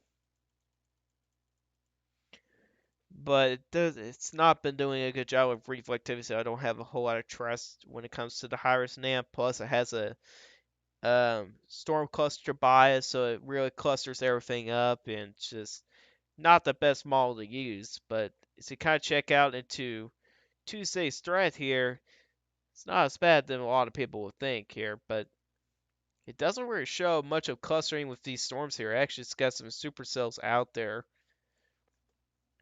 And I believe the low of jet is supposed to be stronger than tonight. Tuesday's low of jet is going to be stronger. So that'll be definitely something we need to pay attention to there. Also, another thing to notice, at around the same time here, there's a tropical system we need to watch for into parts of, let's see here, the Eastern Pacific here. In the Eastern Pacific here, it's supposed to be a landfalling major hurricane to Mexico, and the cold front is supposed to drag pretty far to south, and there's a chance that the remains of that tropical system may ride up along that front, and we may get to see more severe weather action. And the cold front at that point here will probably drag right here, so your low may track up along, stuff like that. So that's going to be something else we need to watch for as well. Plus, it will have a lot of moisture with it as well, so that'd be definitely something to watch here. We got a lot of new reports that come in here, so all of these are hail reports coming out of Norman.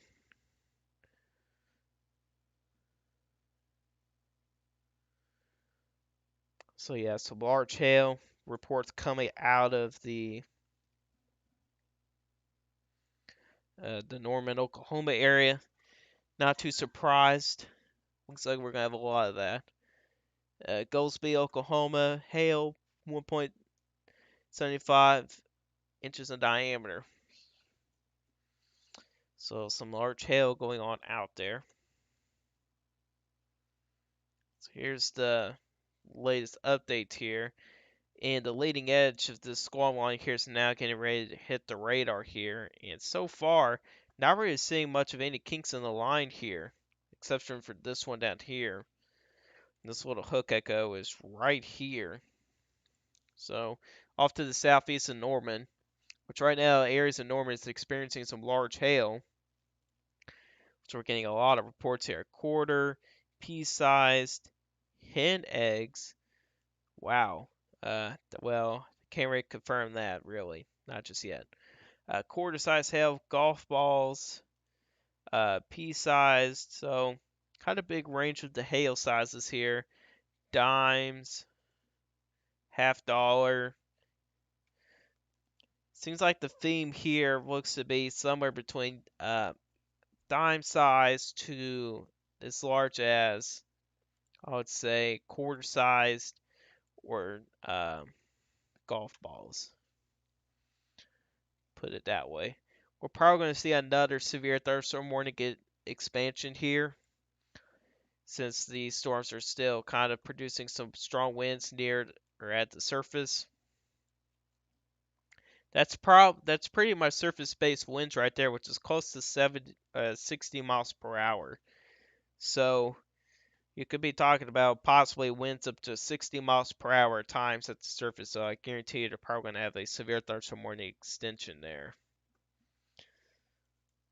Me also kind of go a little further south. Let's go to the let's go here.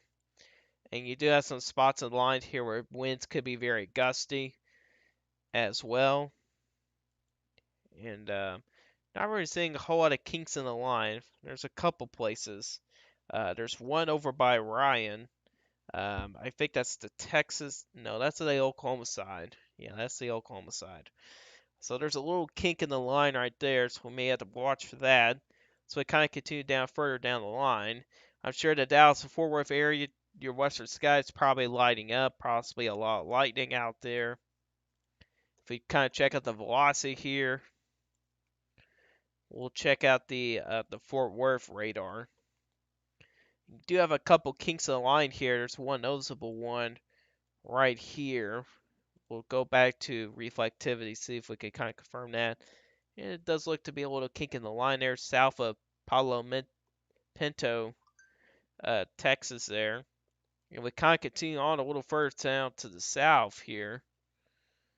And we'll go to the San Angelo radar. And you do see these storms continue to form further down the line here. So this is very interesting to kind of look at here. So this is a hundreds of miles long squall line here.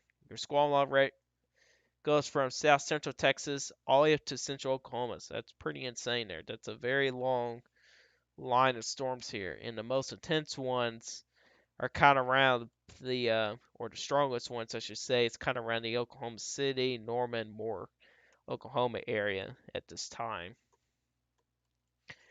So now the Norman radar is getting slammed by the storm right now. Your kink is right here. That's the main area of concern right now. It does show a lot of stuff going on within the hail core, so there might be some downdrafts going on down in there. But so far, not a whole lot's been going on here within that, but the tornado warning is still in place there. Not sure if they're going to extend that or not. Is it actually confirmed? No. It's radar indicator rotation. So we currently have no tornadoes right now at this time. No tornadoes right now, but there is a circulation we need to watch for to the southeast of Norman, Oklahoma. After the hail core passes, the severe weather threat's over for you guys. Which, if we actually check out the lightning map here, this kind of shows you how much lightning these storms are really producing, and I guarantee you there's a lot of lightning with these storms. And sure enough, there is. So, seeing a lot of lightning off to the west of the Fort Worth area, kind of going along the squall line here. And doesn't look to be a whole lot of lightning around the Norman area, Oklahoma City, so that's pretty interesting there. So kind of go a little further up to the north here. Usually, some of the strongest storms is where you have a lot of lightning. That also gives an indication there it's kind of gaining intensity here, which in that case, we're seeing a lot of lightning to the northwest of Stillwater, Oklahoma. So let's check out that storm there, northwest of Stillwater. And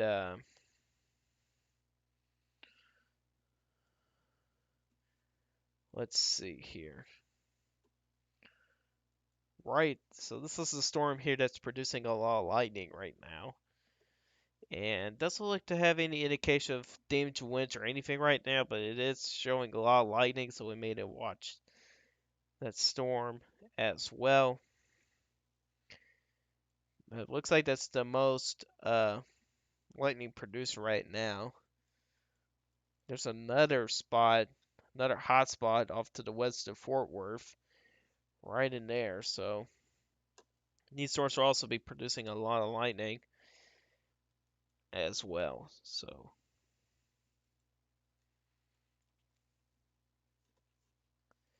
Yep, on that. If you guys do have any questions, you can always put it in the chat. I'll answer you guys' question.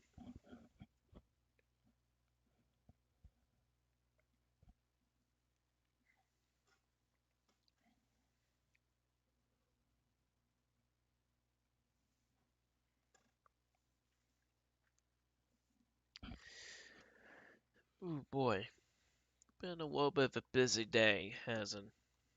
Well, at least a little bit busy. Probably not as bad as a lot of people thought, honestly. It's been only really been one tornadic storm so far today, but there could be more on the way. So we'll see.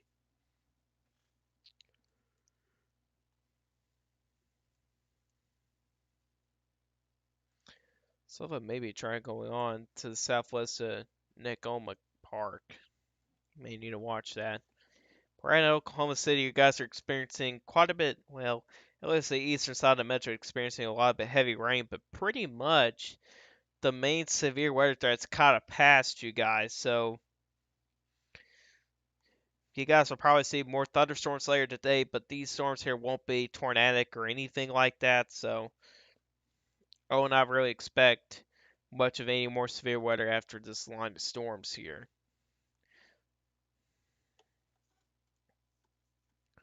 So that's some good news there for them guys. Okay, so there's a new update that's came in. So let's kind of check this out here. So we still have that moderate risk out there for parts of central and eastern Oklahoma. The Marshall slight risk up in Minnesota is now gone. We still have that 50% risk of tornadoes, which some of those could be significant, which is in the hatched area.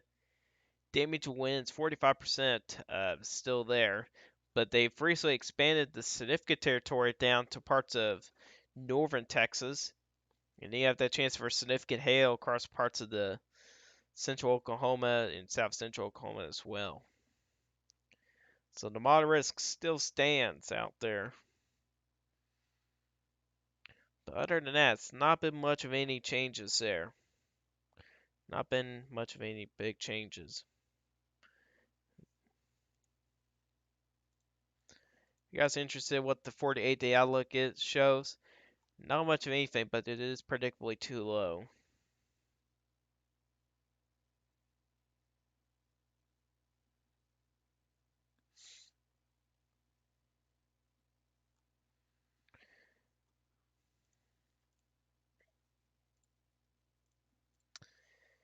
Alright.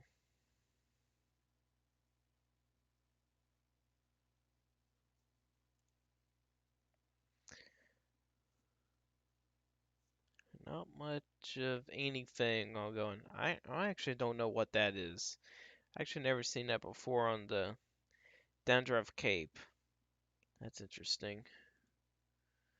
But here's the supercell composite, and you can see those numbers are going up in Eastern Texas. Well, that kind of indicates the environment is favorable for supercells, but I don't think we'll see supercells out there tonight. I think it's going to be more of a squall line out there as well. There actually might be a cap out there, but you can't really tell if there's a cap out there or not, unless you have weather balloons. Which I believe there is a cap out there. I think there is a cap out there. I'm not completely sure. See those damage winds kind of going for the radar right now.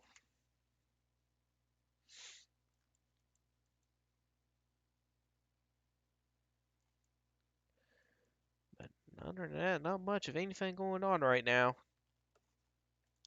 I will watch these storms out here though. They're down here. Those are creeping closer to the Dallas and Fort Worth area, so those be that'll probably in the Fort Worth area, probably in about uh maybe in about an hour or so.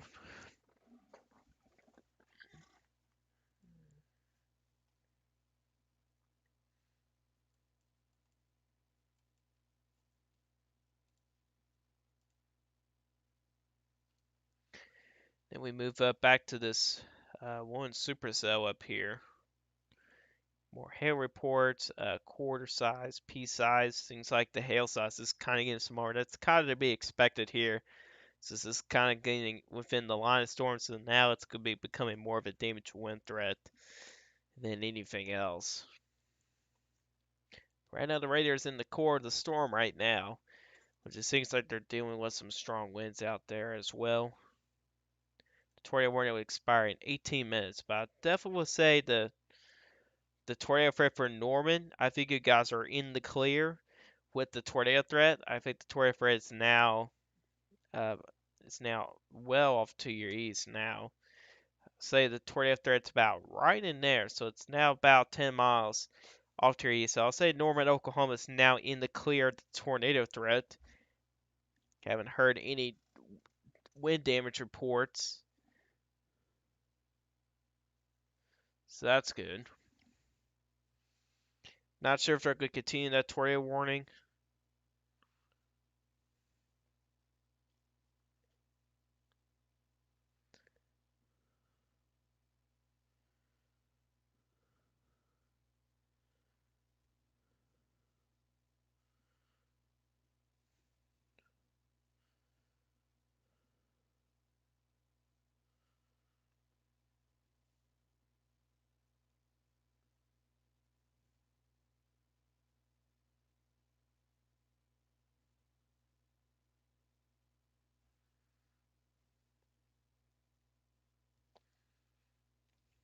Mm-hmm.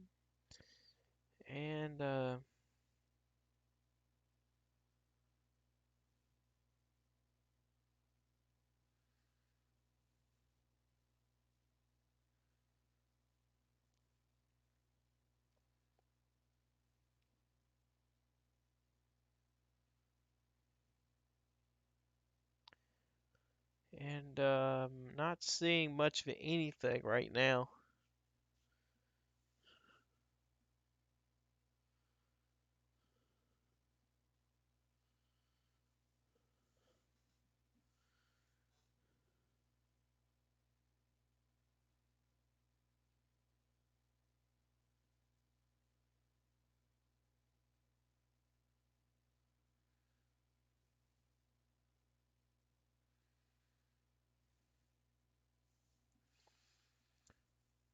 And still not seeing much of anything.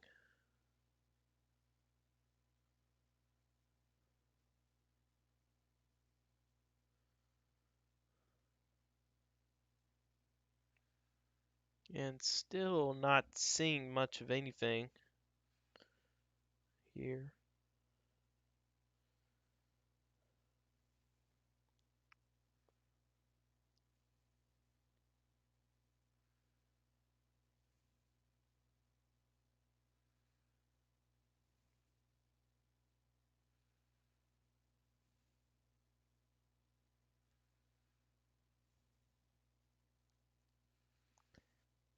And I do not have any pictures, at least I don't see any pictures. Not much of anything. Here's another Metascale discussion here from the Storm Prediction Center for summer Oklahoma and central northern Texas. Severe threat is increasing for those areas.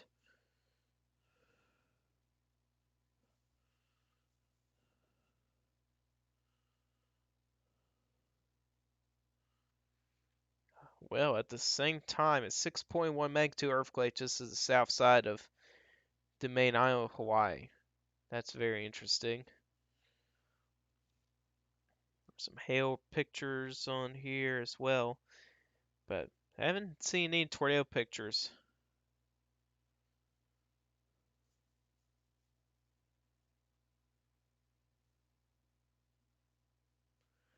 There's another report. 4 miles north-northwest of Bowie, Texas. Winds of 60 miles per hour.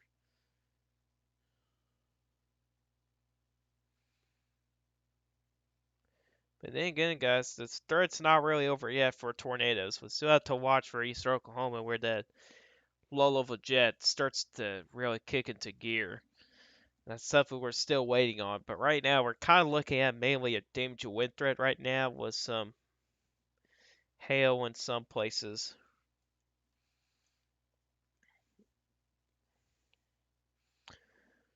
There's a big radar hole right here, unfortunately.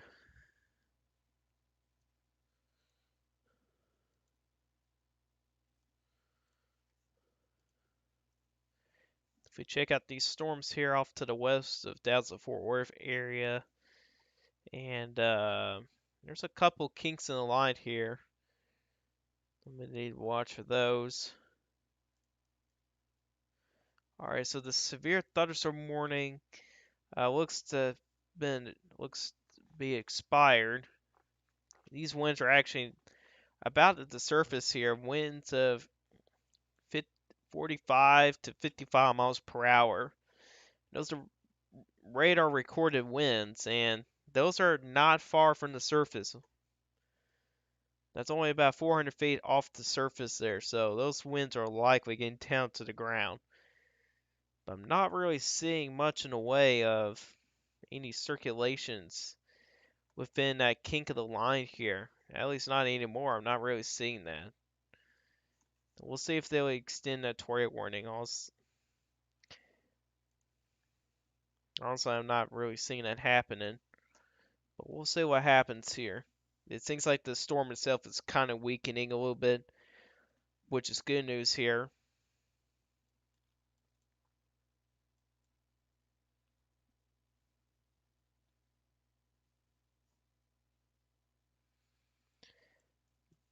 But that's the only tornado warning that we have right now. There's a severe thunderstorm warning to the southwest of Kansas City, which, for what I've heard, there's a football game going on up there right now. At least what I've seen on Twitter. And not real much of a circulation. Possibly 7 over Princeton, Kansas. Say damage winds will probably be the main threat of that storm. Could be some hail too.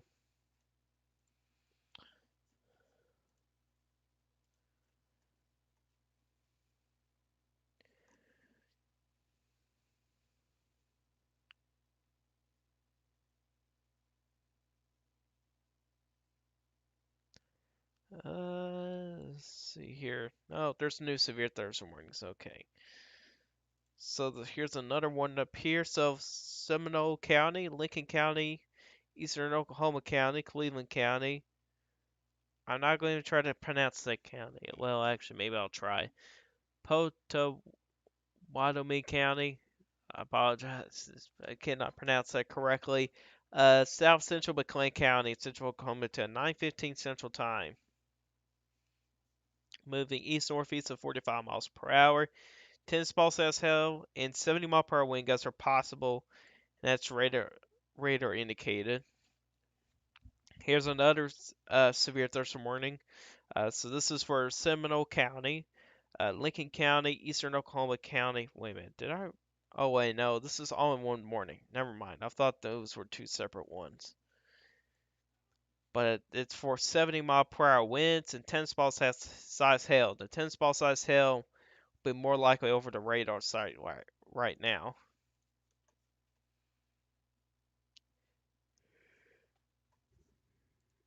But still waiting for the 70-mile-per-hour winds. That's pretty surprising. I figured they'll downgrade that to 60 miles per hour.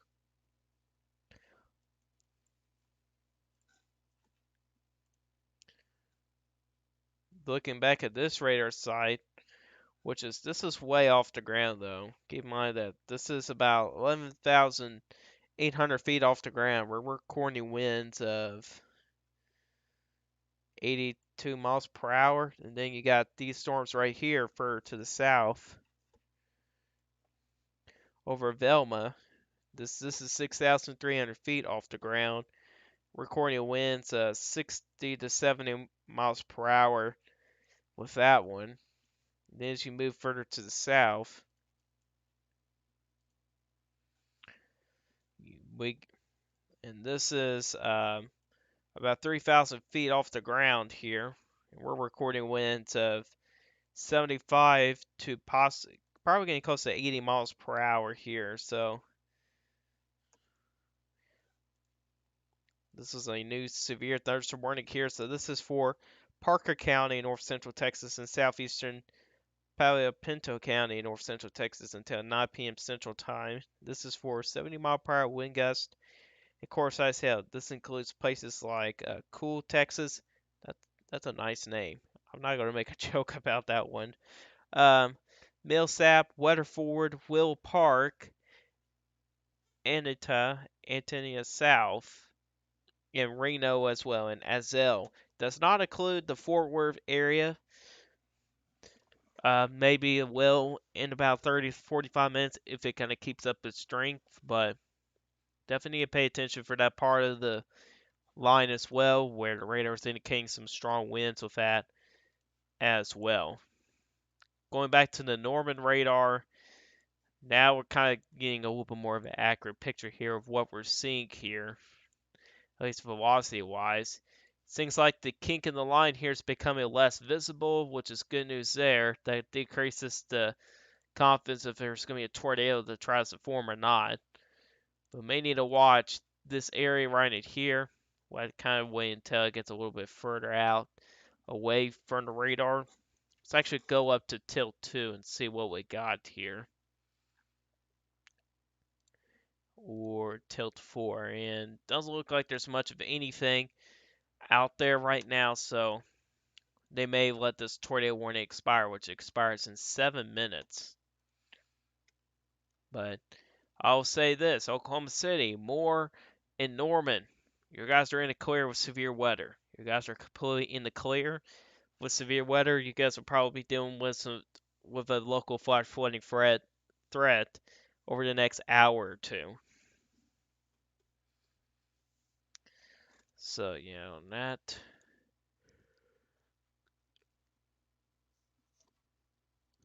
looks a little interesting over Velma right there. Let me double check that real quick. Let me play this out here. There might be a Mesca convective vortex over Velma. No, never mind.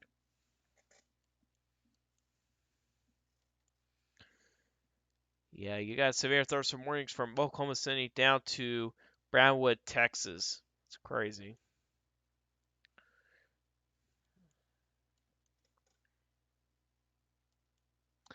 There's another severe thunderstorm warning. Well, this has been here for a while, just never mentioned it yet. There's a lot of thunderstorms up there.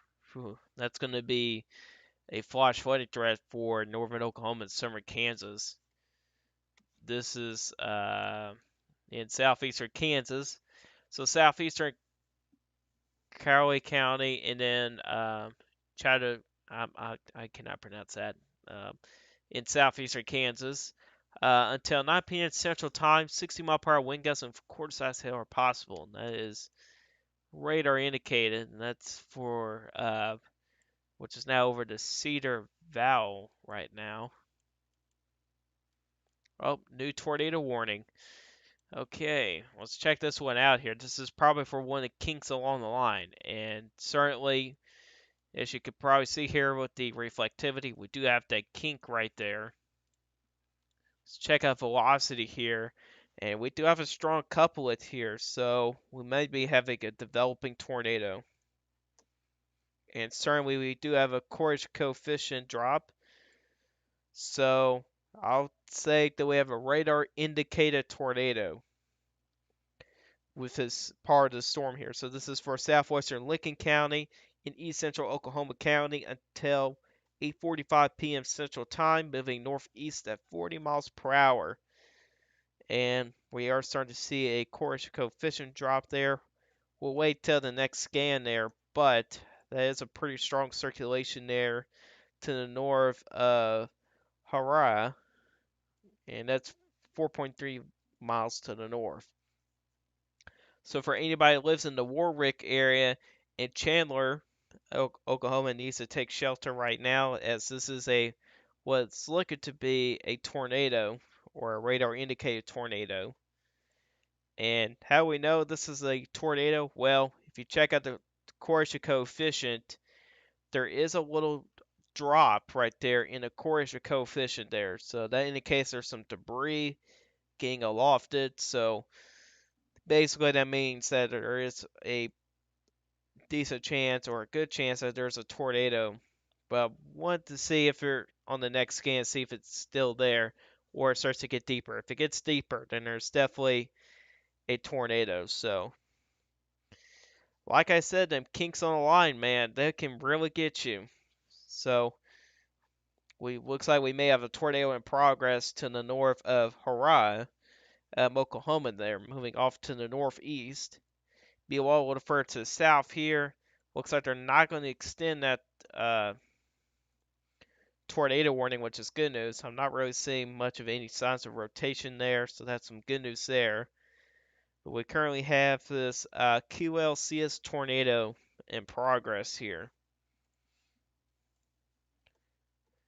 And it looks like it's getting a little bit deeper right there with the chorus coefficient, so yeah, that's definitely a tornado. We'll see how long this lasts here. So then again, for anybody that lives in the Warwick and the Channel area needs to take shelter.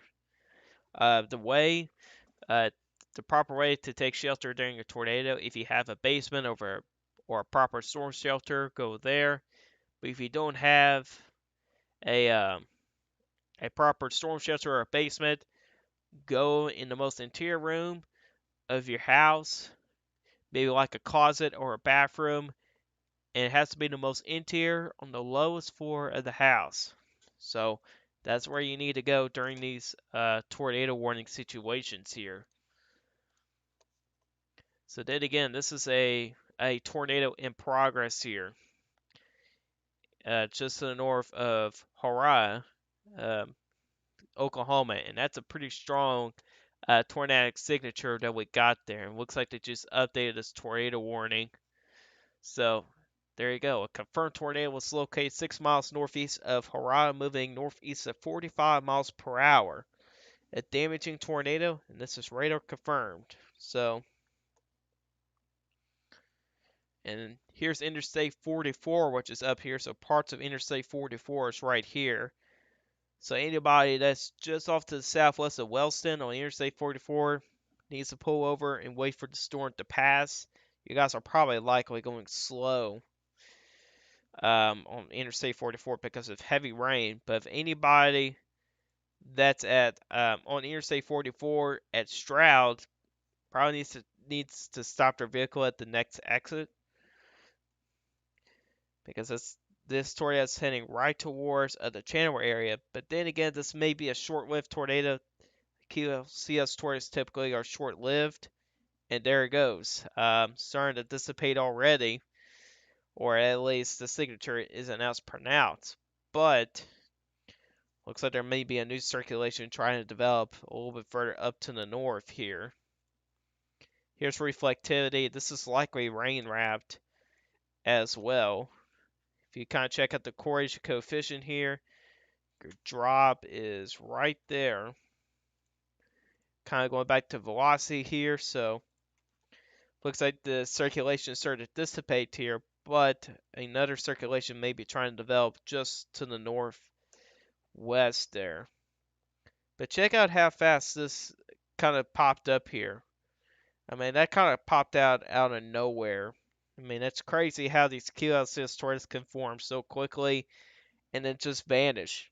I mean, typically QLCS tornadoes are short-lived, but they could be on the ground under 30 seconds. In this case here, it looks like it might have been on the ground for possibly as high as a minute. So then again, QLCS tornadoes are typically short-lived here. So that might be the case here, but I still won't let your guard down yet. The tornado may still be on the ground. It might just be much weaker than what it is. But new circulation may be trying to form on the north side there. So that's definitely something we need to watch for as well. So that's technically our first tornado that we tracked on this stream here. So, and we could see more of that action tonight as that Lova jet starts to really kick into gear. That's something we need to watch for as well as those couplets here that start to form here. Uh, there's another severe thunderstorm warning in parts of central Texas there. These storms here may actually affect Waco, Texas very soon as well. So the Waco, Texas area may need to watch this, and also Killen as well. May need to watch this as well. So yeah, on that. So new severe thunderstorm warning off to the northeast as well. And that tornado warning has expired for that was over Norman, so that's good news there. But kind of go back to reflectivity, and it seems like if there's gonna be a tornado here, it looks like it'll be rain wrapped. Hold on, there's something very interesting here that I'm seeing here. We might be seeing a mesoconvective vortex or an MCV there. And typically with MCVs here, they can produce stronger winds and they can enhance the lightning as well. So we may get to see a developing mesoconvective vortex as well. So it definitely looks very interesting there as well. Here's a new scan here. Things like the tornado did dissipate, but new circulation may be trying to form just to the northwest as well. So definitely something we need to watch for as well over the next at least several minutes there as well. So if anybody's got any questions, you can always put in the chat. I'll answer you guys' questions.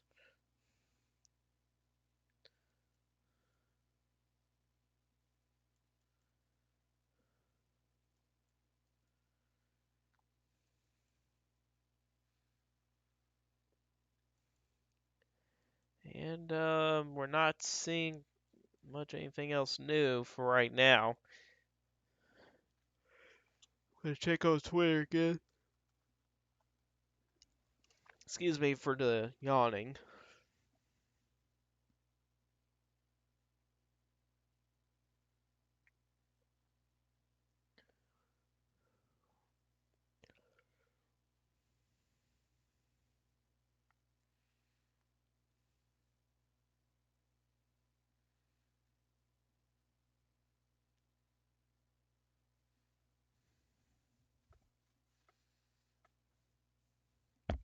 Whoops. Um, let's see here.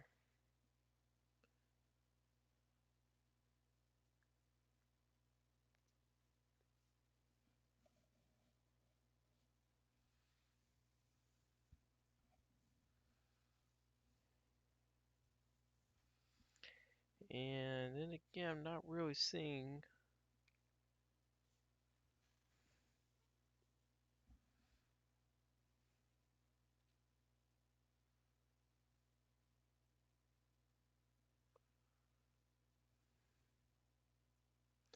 large branches of trees, flash flooding, watch for power outages in Anadarko, Oklahoma. So it looks to be some tornado damage there.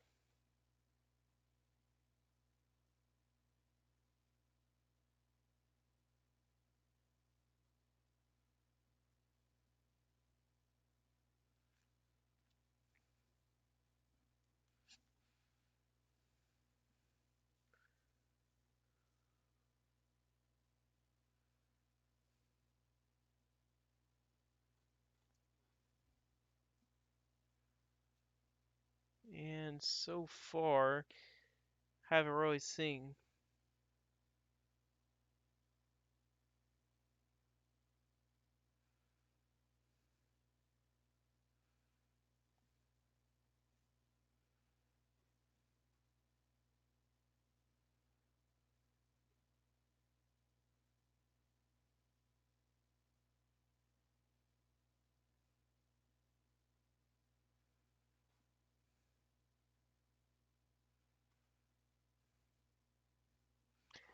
and so far really haven't seen much of anything.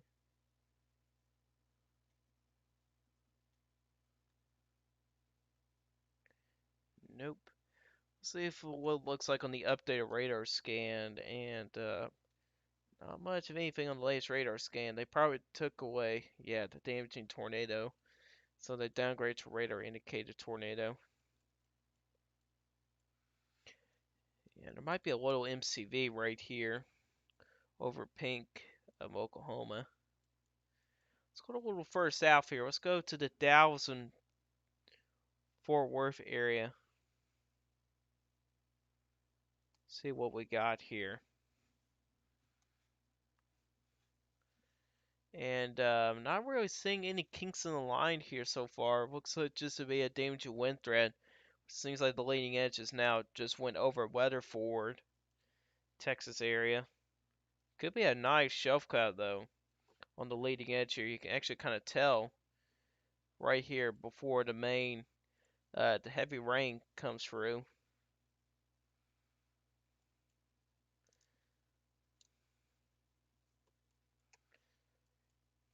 And so far we only have one tornado warning right now.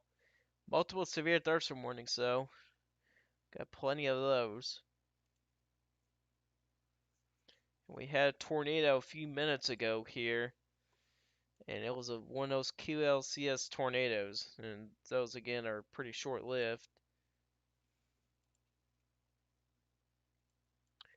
And it has since dissipated, but we'll see what happens next here. It might just be more straight line wind now. As you can probably tell here, you got strong straight line winds up here, and also straight line winds right here as well.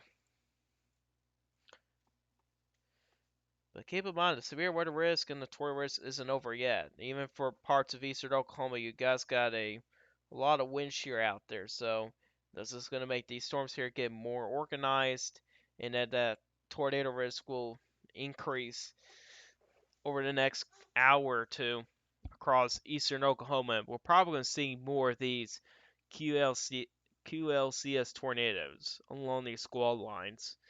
I think we definitely see more of those, and I think the greatest risk of that will be across this area right in here. Which, if we check out the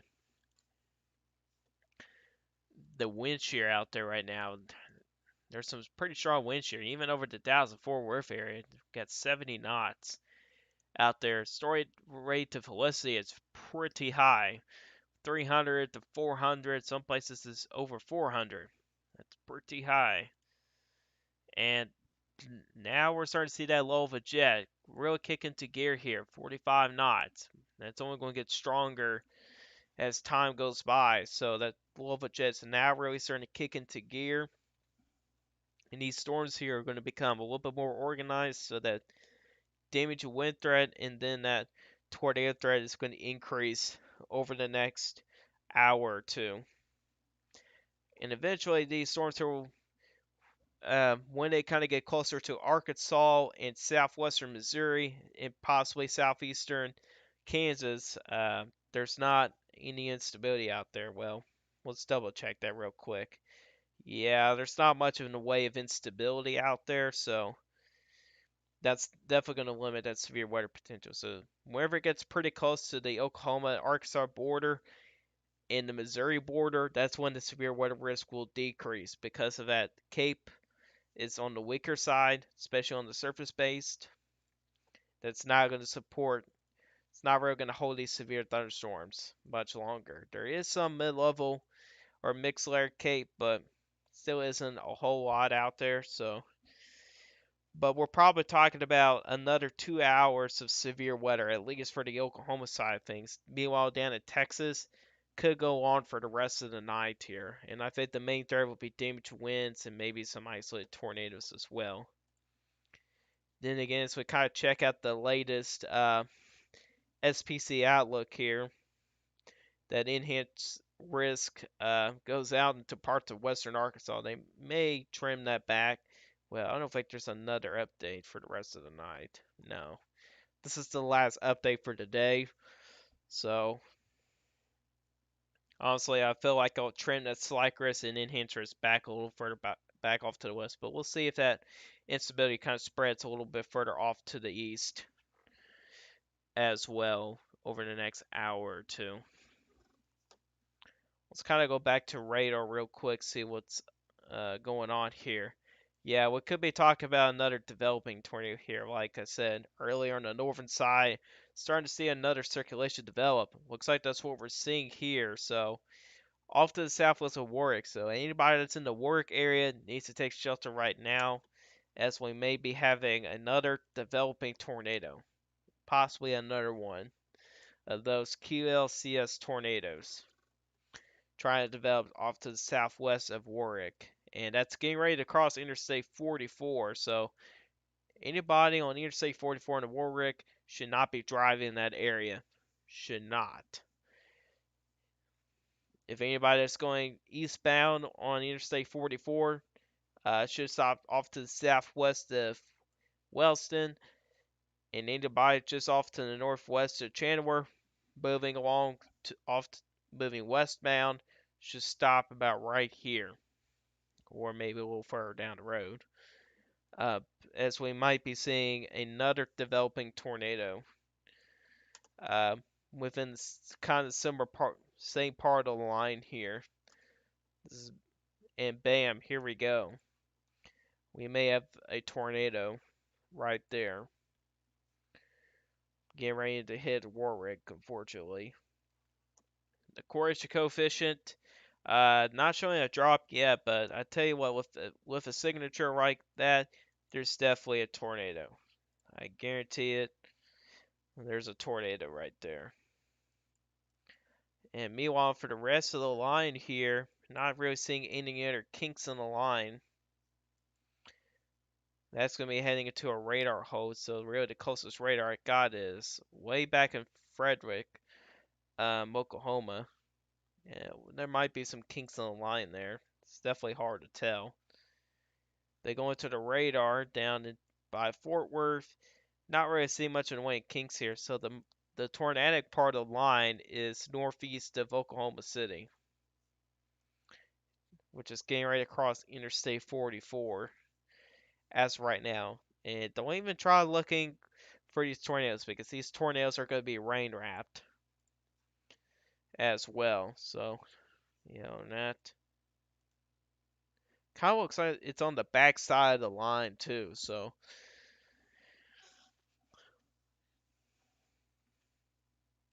if any of you guys do have any questions, you can always put in the chat. I will answer you guys' questions.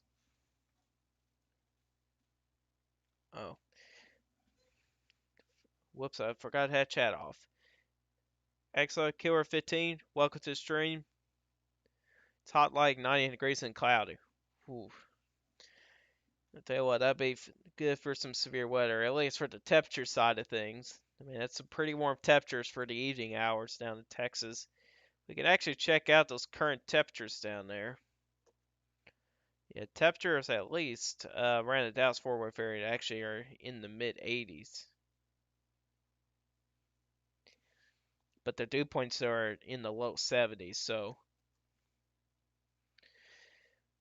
But since you live in around the Dallas and Fort Worth area, honestly, I'd be ready for the chance for a round of strong winds to go through your area in about an hour or so, and possibly for that tornado threat as well. Here's a new tornado warning. So let's check out this tornado warning, which expires in 45 minutes. Still shows radar indicator rotation, but we're starting to see a strong area of rotation there over Warwick. So it's moving northeast at 35 miles per hour, so it's a little bit slower. But this includes Interstate 44 between mile markers 156 and 182. And this is in effect until 9:30 p.m. Central Time. And let's see if there's a correlation coefficient drop. And so far there hasn't been, surprisingly enough, for such a strong circulation. We'll see in the next couple scans here, see if we do get that correlation coefficient drop.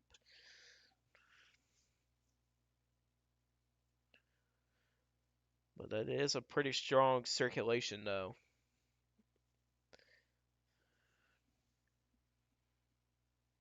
There's a new severe thunderstorm warning. So let's check this one out. So this is out ahead of the line of storms here. So this is for Creek County and Okfuskee County in east central Oklahoma until 9:45 Central Time.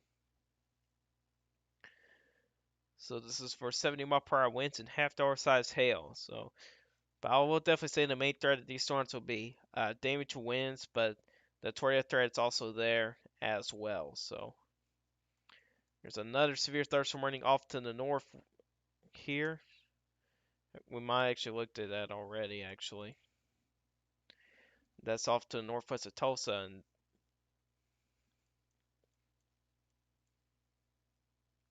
so for Tulsa, I think you got severe weather threat probably in about 2 hours. So still a little ways away when these storms do get to you. Okay, so here's a new scan. See if there's a correlation coefficient drop, and looks like there is right there. That little correlation coefficient drop right there. So that's indication that debris is getting lofted here, and still have that strong circulation there up to the north of Warwick.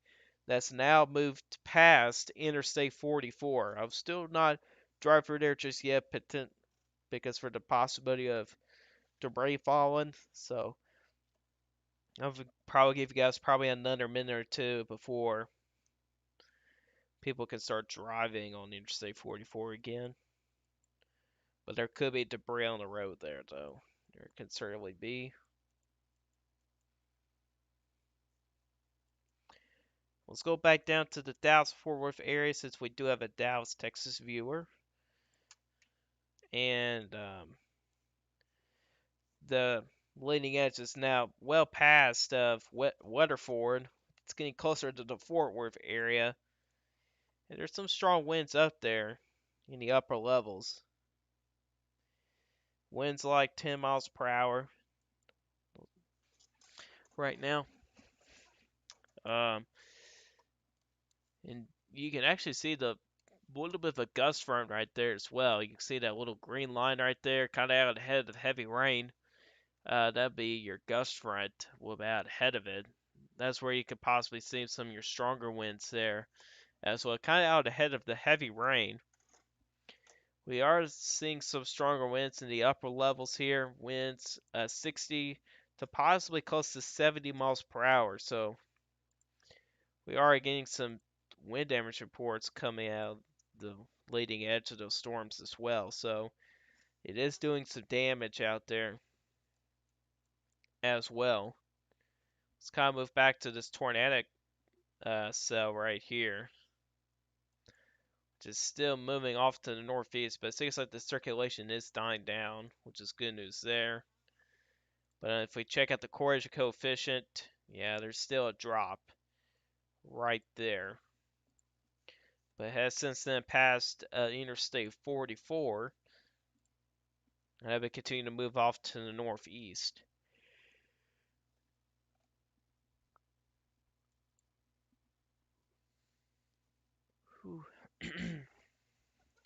So we'll see if they'll extend these severe thunderstorm warnings. They might actually do that down in northern Texas.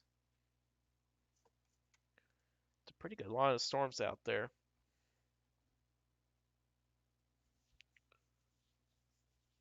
It's hard to say if they're producing some strong winds up there or not. May have to go by based off reports since it is getting pretty close to the radar. We can check out and see how much lightning these storms are producing, and sure enough, they are producing tons of lightning out there. I'm sure, Killer 15 that lives in Dallas, I'm sure you guys are seeing a light show off to your west. As we kind of go a little further north, seems like these storms down here are kind of dying down. Oh wait, never mind, they're not. So as we kind of zoomed in here, these dots are now starting to pop up. So storms are still fairly active here. Follow the lightning here with these storms.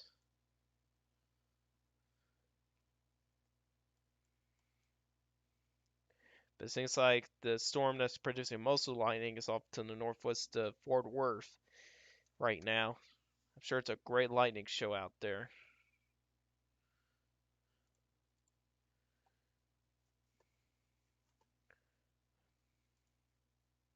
Here's your watches and warnings right here on a larger view. So the red boxes here, that's your tornado watch.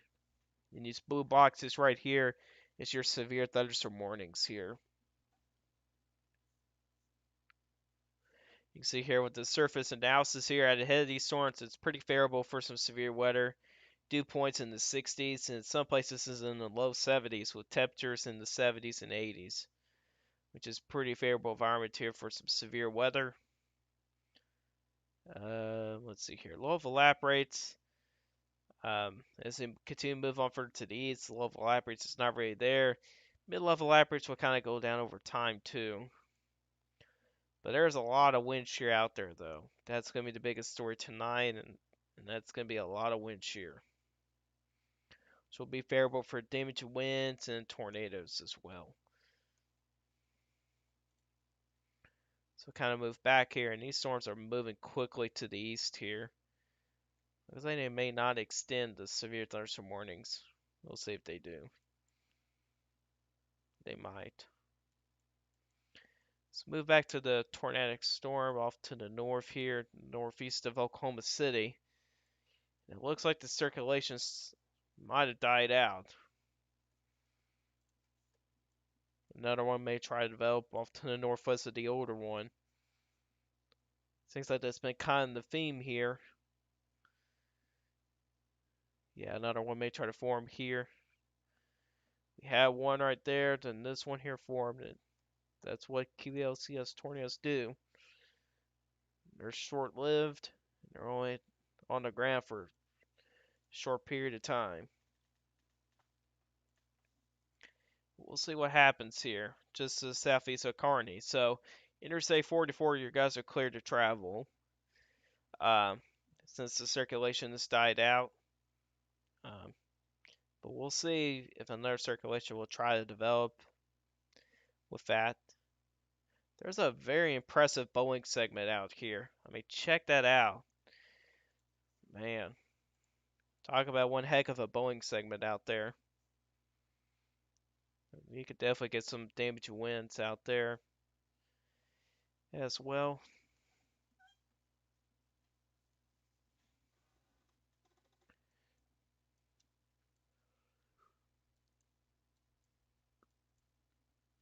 But then again, for eastern Oklahoma and parts of northern and northeastern Texas, the severe weather threat is not over just yet.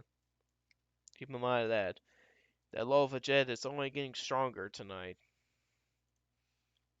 If we check that out, then again, 45 knots, which is a pretty good low of a jet, which will definitely increase that damage wind threat and also for that tornado threat as well. You've seen the QLCS tornadoes kind of go off up here, and that's when that low of a jet started to kick into gear there.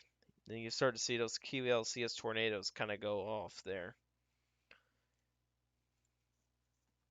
If we do go a little bit higher though to 500 millibars, you can see there a lot of divergence to work with out here. You can see here as you kind of go a little further south, there's not as much divergence to work with, so it kind of makes sense right here. It's actually a really good picture here where your divergence is, so more storms can likely continue on out here for sure, right in that region, right in there. Maybe not that far south, maybe like right in there.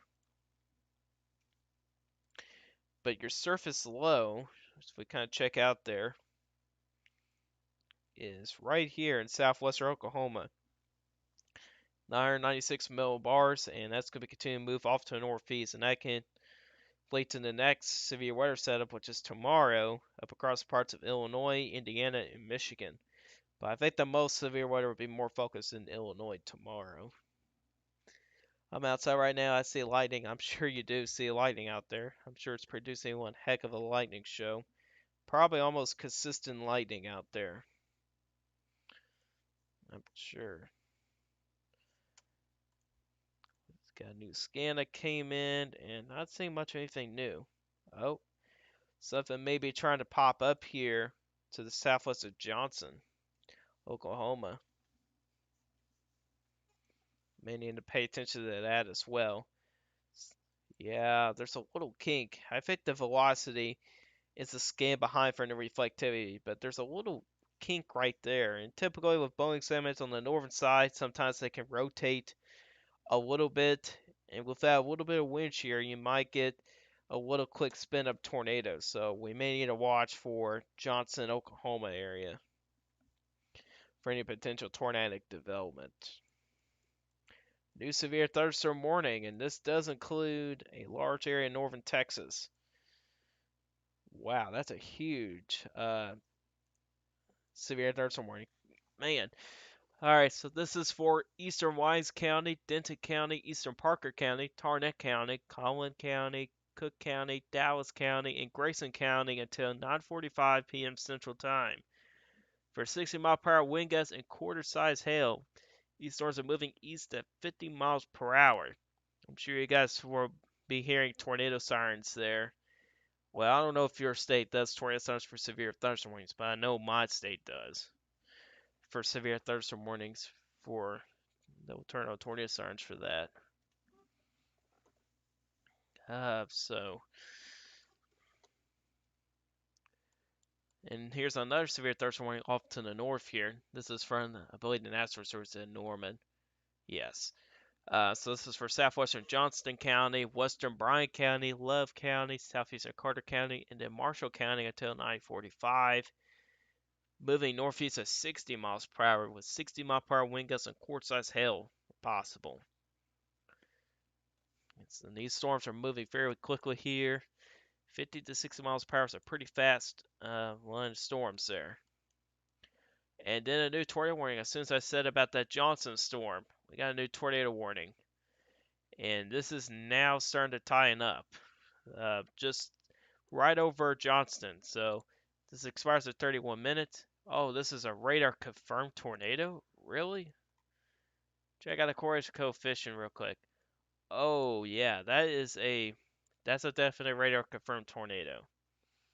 So we got a debris signature over by Johnston, Oklahoma. So anybody that lives in Prague, Oklahoma, and Johnston, Oklahoma needs to take shelter immediately, since we do have a tornado in progress just to the northwest of Johnson, Oklahoma. If we check out it back to the velocity here, and here's the newest scan, and yeah, your circulation's right here. This might be a short-lived tornado, but we'll see here. It's definitely the strongest QLCS tornado we had today, just given by that deep correlation coefficient drop. So this is for northwestern Salmo County, southeastern Lincoln County, and northeastern Pottawatomie County in central Oklahoma to 9:30 Central Time. A tornado producing storm was located near Johnson, moving northeast at 20 miles per hour. So this is slower, 20 miles per hour. So it's a little bit slower than most other tornadoes have been today. But that's definitely what could be a significant tornado there, and that's a deep coefficient drop there. Well, we can't really say what the EF scale is just by looking from this. Now, there is some person on Twitter that has figured out uh, with the EF scale, and I can't show you guys on this side here with radar scope because it doesn't have it. But the higher the coefficient drop goes, like up in the atmosphere, the stronger tornado is, and it has a graph there. And so far, it has been very accurate. So maybe we'll see that graph later today. But I think with a deep coefficient drop like this, it could be a little bit of a stronger tornado. I think some of those other QLCS tornadoes have been more of the EF0, more of a weaker side tornado. But this one here might be stronger than the other ones. But let's actually see how far up this goes here. If we go up to tilt 4, yeah, it's actually going to be showing up to tilt 4. So this definitely goes way up there with the tilt. So this might be a strong tornado. Might be. But typically these QLCS tornadoes are short-lived, so we'll see how long this will last here. Like I said earlier, the northern edge of these bone segments can, with that little wind shear, can produce tornado. Like I said earlier. Let's go back down to Dallas here to see if there's any couplets along the line. And it doesn't look to be the case right now, which is good news there. But we'll still have to watch for that as they continue to move a little further to the east. Meanwhile, with this other tornado warning up here, I'm not seeing any signs of uh, any circulations or anything, so they might cancel this early. I'm not seeing any signs up there, but we're definitely seeing a sign right here over Johnson of Oklahoma right now, so that's not good at all. And it seems like so it looks like the drop isn't as violent than what it was earlier, which is good news there. That means the tornado is weakening. I kind of go back to velocity here, and the tornado might have dissipated. You can see here, it forms very quickly, and it even dies out very quickly. I think the tornado might have been on the ground for like a minute or two. Because QLCS tornadoes are definitely very hard to predict. I definitely say it all that much.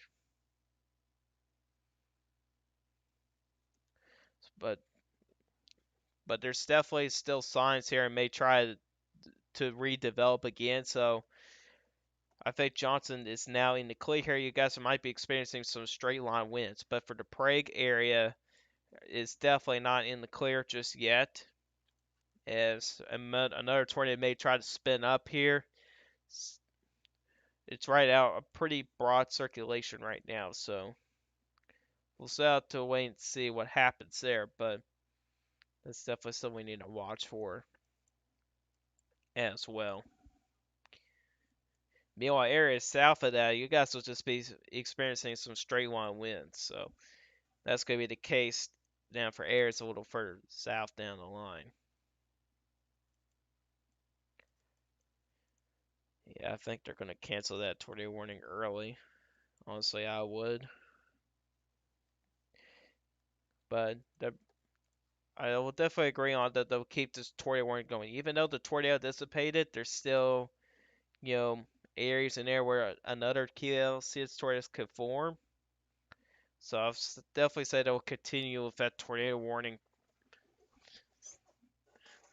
unless if it kind of falls apart. And yeah, they may cancel it early on.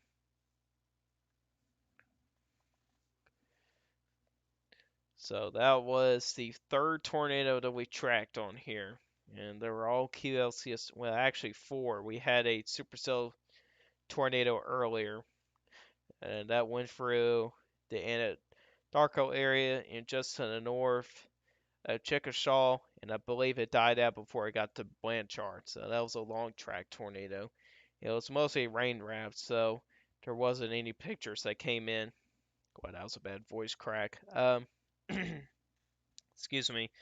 Um, so there wasn't really any pictures in there since it was a rain wrapped tornado. So yeah. But I am gonna check on Twitter here to see if there's any other pictures that came in from anything else here.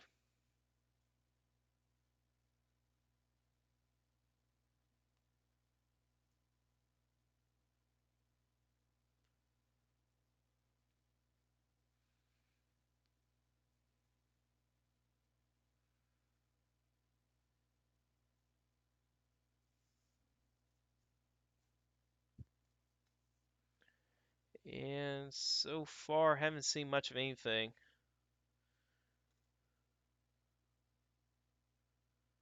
Also, radar image pictures and all that stuff.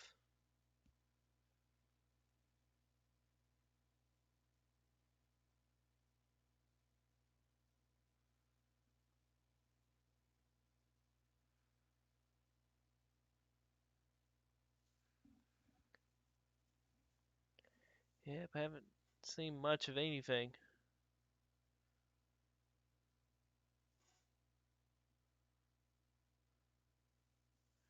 Looks like some other people are lucky enough to get video of tornadoes earlier today, but I don't know if I will be seeing them tonight.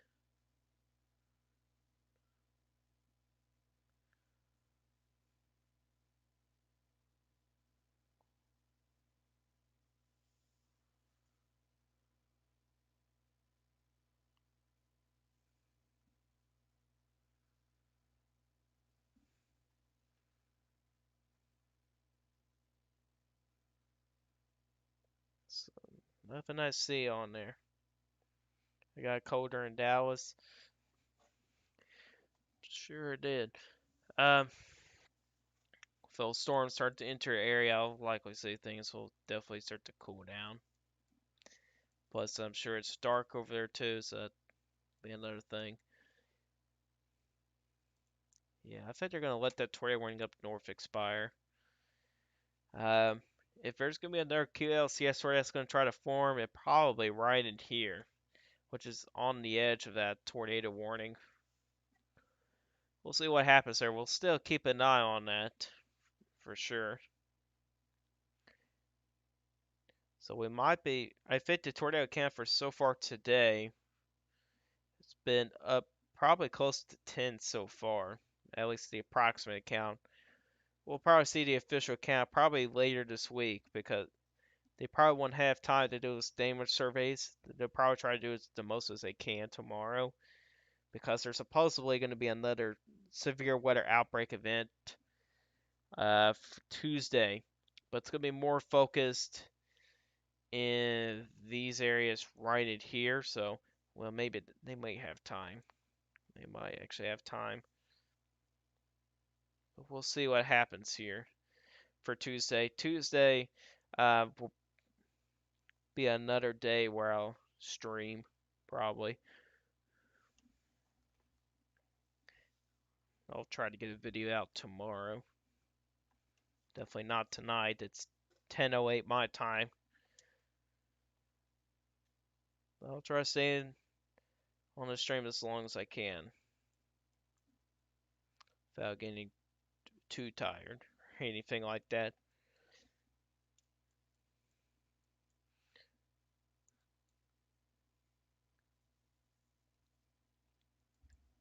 If you guys do have any questions, you can always put in the chat.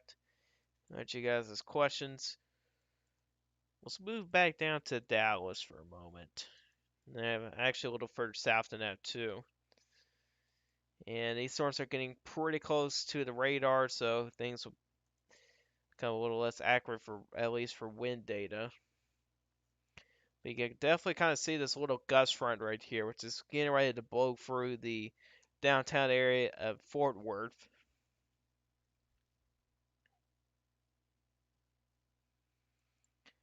And currently the leading edge of this storm here is about 32 miles to the west of downtown Dallas.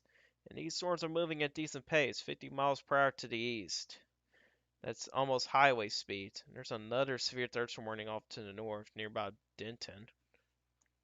Well, what is this for?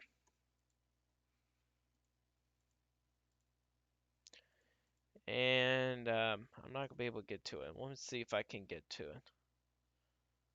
Should be the latest one, right?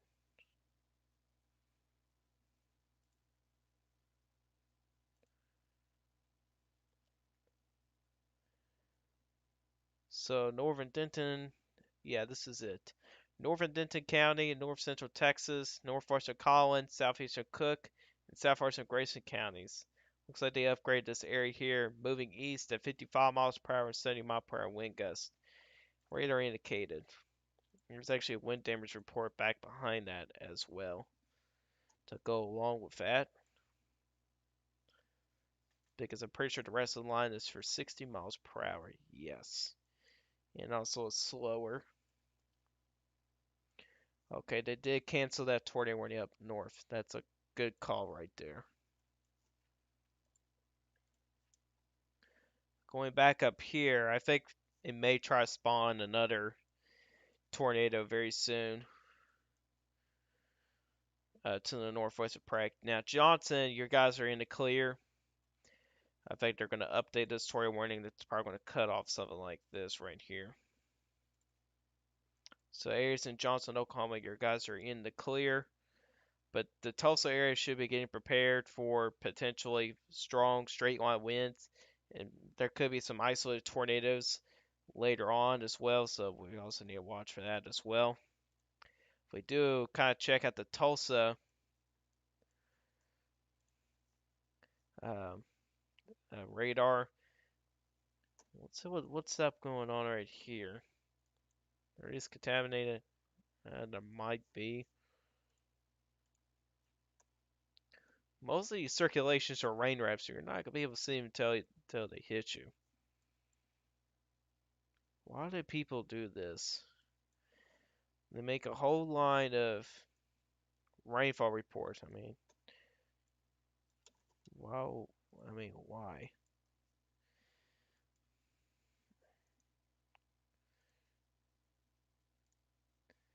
I don't know why they do that, but they do that. Um, if you're gonna do that, if you're gonna do that, at least do it like every 30 minutes and not like every 5 minutes.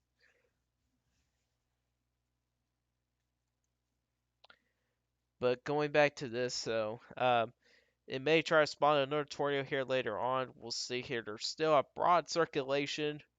They may not continue the tornado warning since it is pretty broad right now, but we'll see if it gets tighter later on.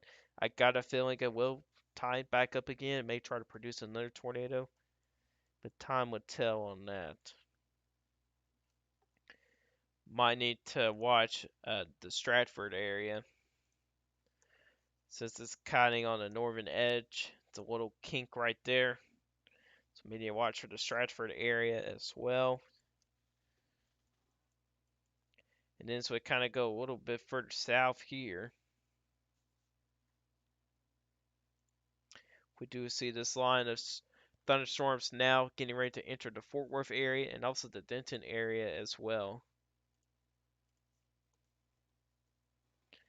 And checking out velocity here, since it is getting very close to the radar, the winds won't be that accurate. But for areas in the Fort Worth and Dallas area, even for the Plano and Denton area, should be getting ready for some wind gusts that could be up to 50 to 60 miles per hour, with some places could be close to 70 miles per hour as well. So be prepared for some straight line winds. So if you guys do have anything outside that could potentially blow away, be sure to put them in, like a trampoline or a lawn chair or a grill, that type of stuff. Be sure to put them in a place that would, where they will be secured. It will not blow away. So be sure to do that.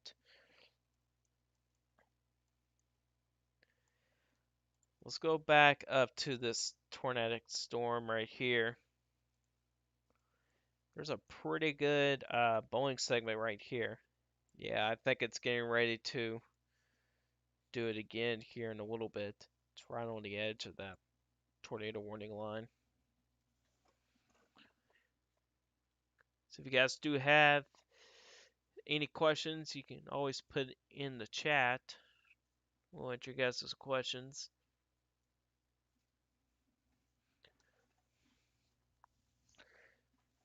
It's currently 10:14, at least my time. I live in the Eastern time zone. So for you guys, it's excuse me 9:14.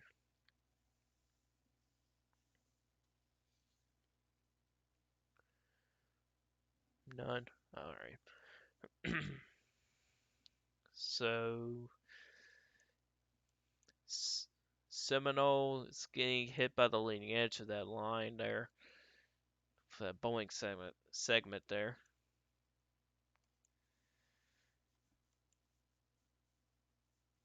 There's another Boeing segment right here that's going to get ready to go through Roth and Hickory, Oklahoma. Not too much going on. Not too much. We'll back down a little further south here. Let's kind of check out the lightning intensity here.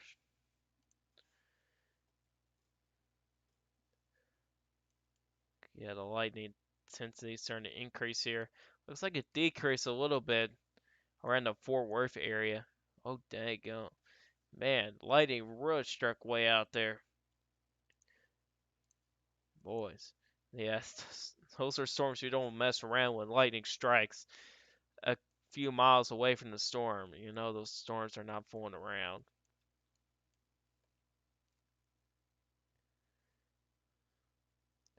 Lightning's a little bit intense up here as well with that Boeing 7. I guarantee it. There's a lightning show out there. I guarantee it, man. Um, so kind of zoom in here. These dots show pretty much a lightning strike. I think they are ground to cloud to ground lightning strikes. I'm not sure if they are cloud to ground lightning strikes or not, but either way, you got a lot of lightning out there for sure. Got a lot of lightning out there. Let's kind of check out these significant tware parameters, and you can see them. The numbers are going up. Let's take that out. That's the effective layer. Wait, that's the fixed layer. Here's the effective layer. That's up to a 7. Whew. Volumetry parameters. I don't really trust these too much, guys. Don't take them too seriously. With these volumetry parameters as high as an 8, which is pretty high, but it could be favorable for possibly some QLCS tornadoes, but so far we really haven't seen much of that so far this evening down across parts of northern Texas. The low just now zero to kick into gear. Now to uh, the 45 knots is becoming more widespread out there. So the damage went there, it's starting to increase, and I'll say the tornado threat would be as well. We'll go back to radar here. Here's a new severe thunderstorm warning to the south of Dallas. So let's check this one out. So northeastern Somerville County, Johnson County, Central Bosque County, Hill County, and Ellis County until 10:15 Central Time. 60-mile-per-hour wind gusts of penny-sized hail are possible, and these storms are moving east at 55 miles per hour. So then again, these storms are moving pretty quickly to the east. Let's check out this storm here. See what's going on, and it seems like the circulation is starting to dissipate, which is good news. But man, it is really starting to bow out, and seems like the winds are starting to get a little bit stronger in there, getting close to the 70 mark with winds. But then again, that's 2,500 feet off the ground. But sometimes those winds could get down to the surface. Doesn't happen all the time, but sometimes it does. And these storms are getting closer to the Tulsa area as well. And it seems like it's becoming. I feel like the chances for severe weather up there are starting to decrease, given the fact there is a lot of showers and thunderstorms up there right now. With that widespread coverage, that's kind of killing the instability out there, so that's some good news there.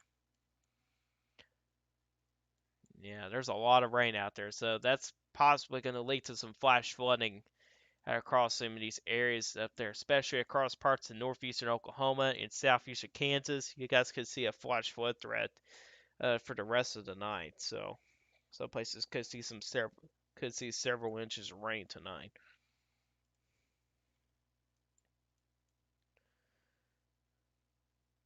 Looks like a new severe thunderstorm warning got issued here.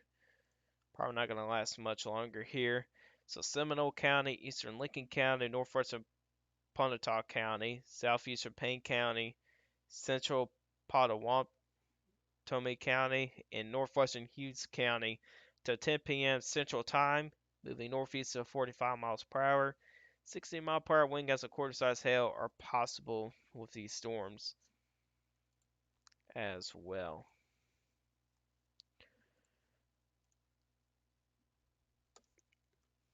Yeah, you got a pretty intense Boeing segment right there. Damage winds would be likely right there. So that's getting ready to blow through Patton and Bowley.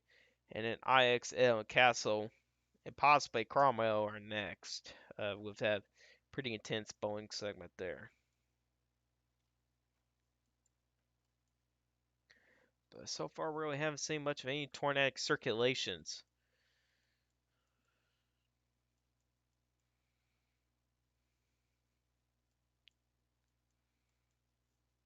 Let's move down to the Dallas and Fort Worth area since things are getting ready to be a little bit active down here.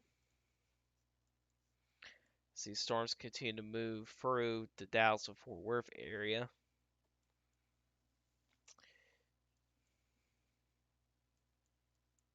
And again, those storms do extend now pretty far to the south here. As you got to get a little further south, there's not as much divergence to work with, but there is that little gust front right here. You can see that little gust front over Del Rio that's going to act as some lift, but there's not much in the way of divergence, so storms really cannot form in those areas as well. So lift is very limited in those areas as well. But where there is actually some lift out there available for the storms, that's where we get some of the stronger storms or the severe storms.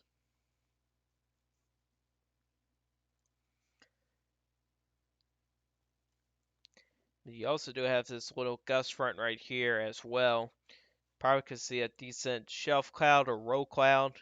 Um, those are completely harmless, but they can be intimidating looking, but they're completely harmless. But underneath of them, that's where you kind of get some of those stronger winds. But I'm sure with those city lights down around the Fort Worth and Dallas area, I'm sure you'd be able to see it pretty well. And plus with the lightning too. I think on top of that.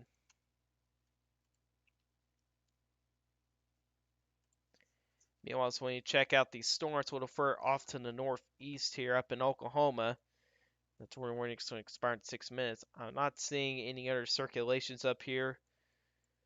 So we might be going on break with tornado warnings, but I'm kind of watching this area right in here though, to the east of Stratford. So we may need to watch that area, but there's not really the closest radar site is Norman, so that's kind of the best we can kind of look at that storm there. Definitely kind of hard to tell there. We may need to watch the southern end here, but really so far it's not really showing much of a circulation down there, so that's pretty interesting there.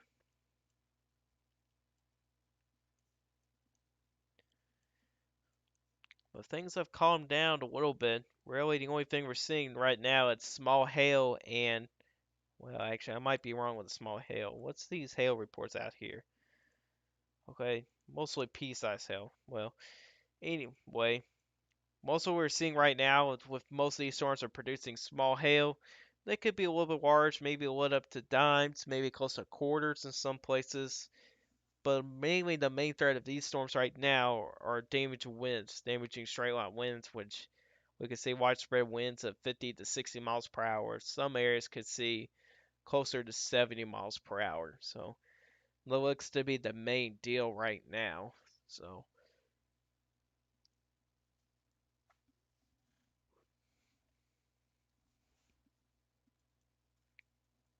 I feel like the Tulsa area will be fine actually, just given by the shower and thunderstorm coverage. But we'll see what happens here. That low jet may surprise me, but we'll see what happens there. I heard that there's a tornado watch in Denton. Yes, there is a tornado watch. There's actually a tornado watch for a lot of you folks, actually. And Dallas Fort Worth is in that tornado watch. Let me go over here, and I know I've retweeted here. So this is the tornado watch right now. And this does include the Dallas and Fort Worth area, so a couple strong tornadoes are possible. Scatter hail up to apple size, and the scatter wind gusts up to 80 miles per hour are likely. So Nur Icon, welcome to the stream. with a low pressure from the winter storm affect the plains and Midwest. Thank you and keep up the good work. I appreciate that. Uh, and I think the winter storm, I'm pretty sure you're talking about Tuesdays and Wednesdays system, not this system, later this week. Haven't looked too much into it, but for what I've seen, at least so far, I think most of your winter stuff is going to be sticking around the Wyoming, mostly the higher elevations, pretty much across parts of northeastern Wyoming. Like this will be the area I will watch here for a lot of snowfall, mainly the higher elevations, so kind of not including the Denver area, but those areas there could see quite a bit of snow here. But I don't think the plains in the upper Midwest will see snow from this system though. When should I expect weather in southwest Missouri and how bad will it be? Honestly, I think so far things are not looking too bad right now. I think you guys will start to see some shower and thunderstorm activity probably in about maybe an hour or two in southwestern Missouri. Um, but I don't expect the weather to be too bad. I will watch for these cluster storms, but given the fact we're starting to see this large coverage of storms out here, I think the instability out there is kind of going down a little bit. I mean, of course, it's going to the overnight hours, the instability going down, but with these showers and thunderstorms, it can make the instability go down faster. So I don't think the weather is going to be too bad in southwestern Missouri tonight, but I'll still watch for these storms though. There is a enhanced risk for a small portion of southwestern Missouri, but there's a larger slight risk area out there as well. And that was JP's question there. Looking on to Tulsa's radar here, there is a decent circulation there still visible there, but if I go back to Norman's radar, which is closer, oh, wait, there is a circulation starting to pop up again. Oh, well, we may try to see another QLCS tornado develop north of Patton, so we might get to see another QLCS tornado in a couple moments here. And I tell you what, these things pop up fast, so. And if we check a course coefficient, there's not a drop, but since the alert just popped up right now, I guarantee in the next scan here we might be having a little bit of a tornado look here. So that's from the Storm Spider Network. So south-southwest of Ponder, Texas, uh, winds of 60 miles per hour, 3-foot round tree uprooted. So that was a report there from the Storm Spider Network. And looks like we may try to get, maybe try to spin up another tornado here in a moment. Just to the north of Patton. So if it gets tighter here, I think we're going to see another tornado warning get issued there. But meanwhile, off to the south there, boy, you're talking about some very strong winds, some pretty impressive winds here. Getting close to 80 miles per hour, but then again, that is, how far off the ground is that? 3,100 feet off the ground. So some of those winds may not make it down to the surface, but some of it might. So we'll see what happens here. It will probably depend on the damage here, but it seems like the circulation is starting to get tighter there. So we'll make it to see another tornado try to spin up here in a little bit. But we'll definitely watch for that though. Definitely for sure. Looks like something else may be trying to spin up right here to the northwest of Ada right there.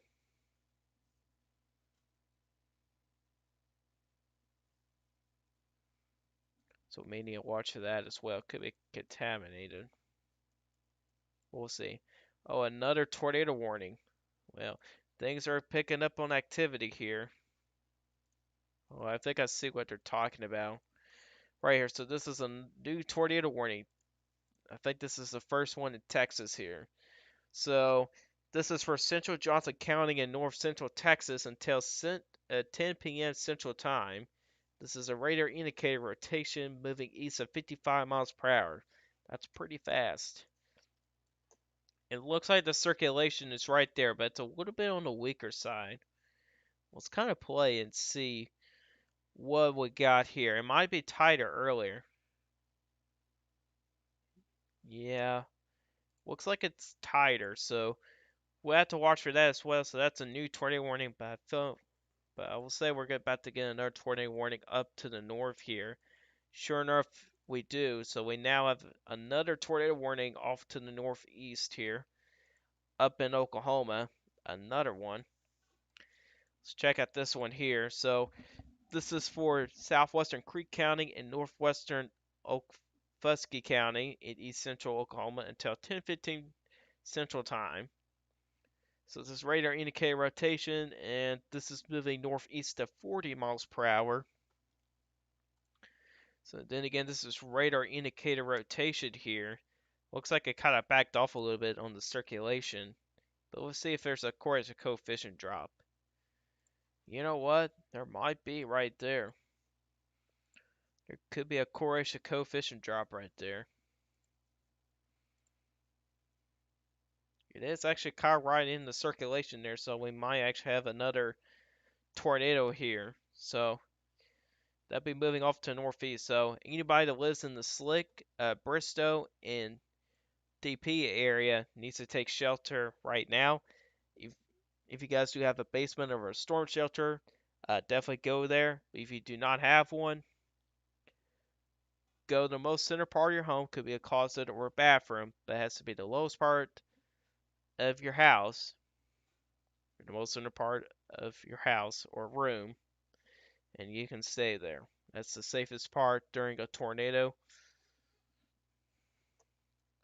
I mean, I've seen houses even during EF5. I mean, the only thing that's standing is those walls there. Well, not EF5, but even for EF3 or EF4, most of the part room is there. So, yeah, or not. So we may have a tornado in progress there. On Cleburne, Texas, there is some rotation. We did look at that. Looks like there's another circulation to the south, to the northwest of Ada too. So we have three different areas to watch here. So we kind of check out this one right here. Your circulation down here in Texas is right here. Get that's going to get close to Keene, but it is heading right towards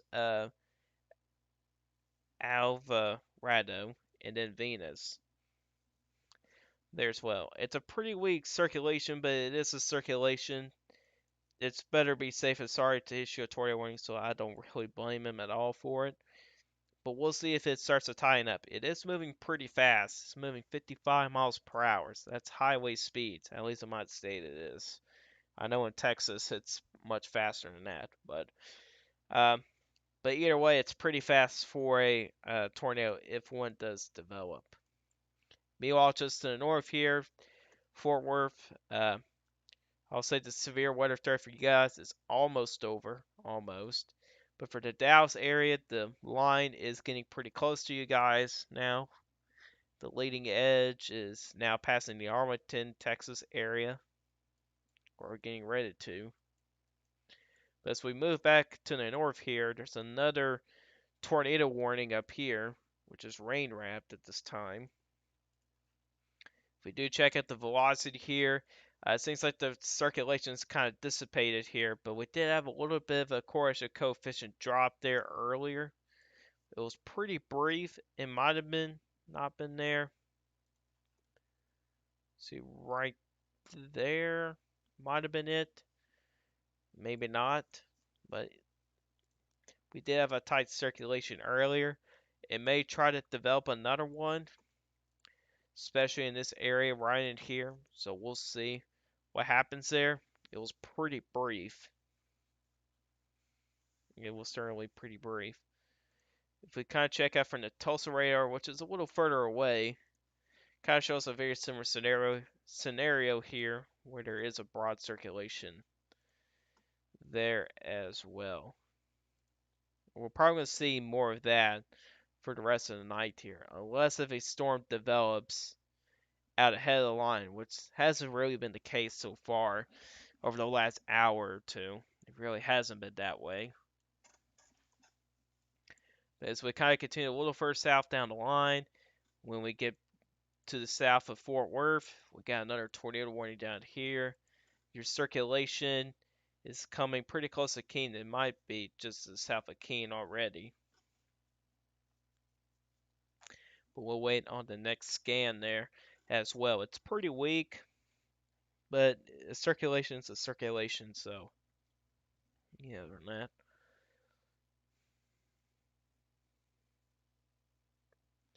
So we'll wait on the next scan here. Then again, that's moving off to the northeast here. This is going to miss the populated areas. This is going to miss Fort Worth, Arlington, Dallas area to the south here. It's the Keene, Alvarado, and Venus areas that need to watch for that. Circulation there. Right now, the populated areas could be dealing with some strong straight line winds. So we move back up to north here. I'm sorry if I'm going back and forth pretty often here. Wait a minute, it just updated. Let's check it out and see. It's getting a little bit tighter. It's right there. It's following whatever highway this is. I know in the Pro 1 or Pro Tier 1 or 2, it actually has the highway names. I wish they didn't do that. I really wish they'd done that. That's a little bit greedy, in my opinion. Just for the highway names. I mean, seriously. I, I mean, I like their sites and everything, but I feel like they're a little bit greedy on that one. I feel like they were a little bit. Meanwhile, just to the east of this radar here, pretty much near surface, we're actually recording surface winds, at least pretty close, up to 60 miles per hour.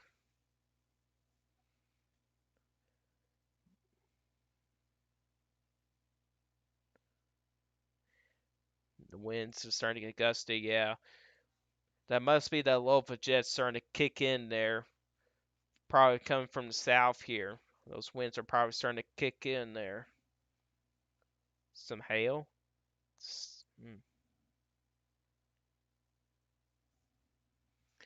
The storms have not even reached the Dalles yet. Maybe you're over here or something. On the northwest side? I don't know. Or is that just the reports coming out of Fort Worth area? There's a new severe thunderstorm warning, which actually includes parts of southern Tulsa. So let's check this one out here. So this expires in 15 minutes.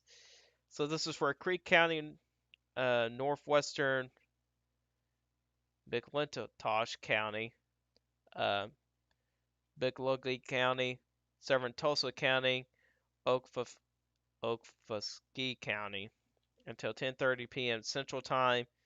70-mile-per-hour wind gusts and nickel-sized hail possible, moving northeast at 45 miles per hour. So that's it's moving at a pretty decent pace there, and that circulation is heading towards Tulsa. So areas in the Tulsa area may need to watch this certain area right in here. It may get pretty close to the Tulsa area, so that's definitely something we need to watch for as well. The strongest winds may miss just to the south of Tulsa, but the tornadic part of the storm may get pretty close to the Tulsa area. So anybody that lives in the Tulsa area definitely needs to watch for that as well in the next 30 minutes or so.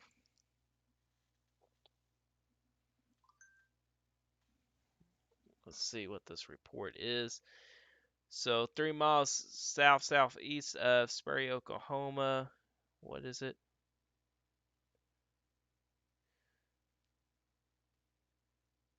Is that a tornado? I don't know. That might be a tornado report. I'm not sure. Not sure about that one.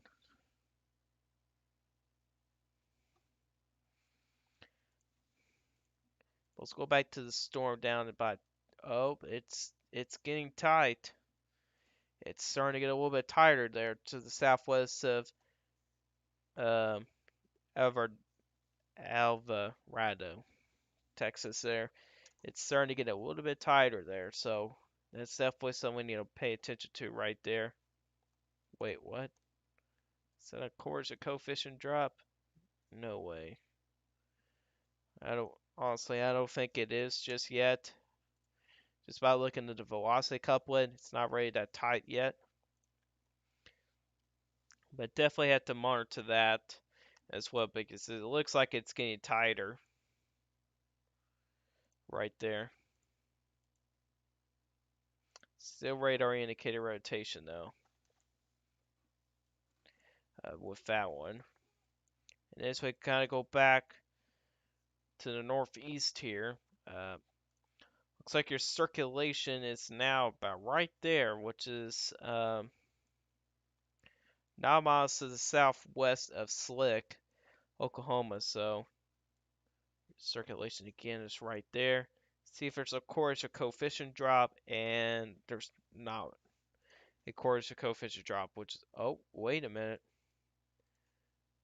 Wait just 1 minute there. As soon as it just updated there, that might be a course or coefficient drop.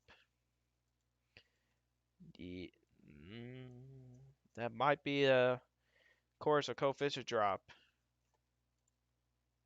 We'll wait until the next scan. If it shows the same thing on the next scan, or a very similar course or coefficient drop, then that'll be a radar confirmed tornado. So anybody in the slick area should be in shelter already. I mean, it should be in their shelters already, as there might be a tornado heading your way.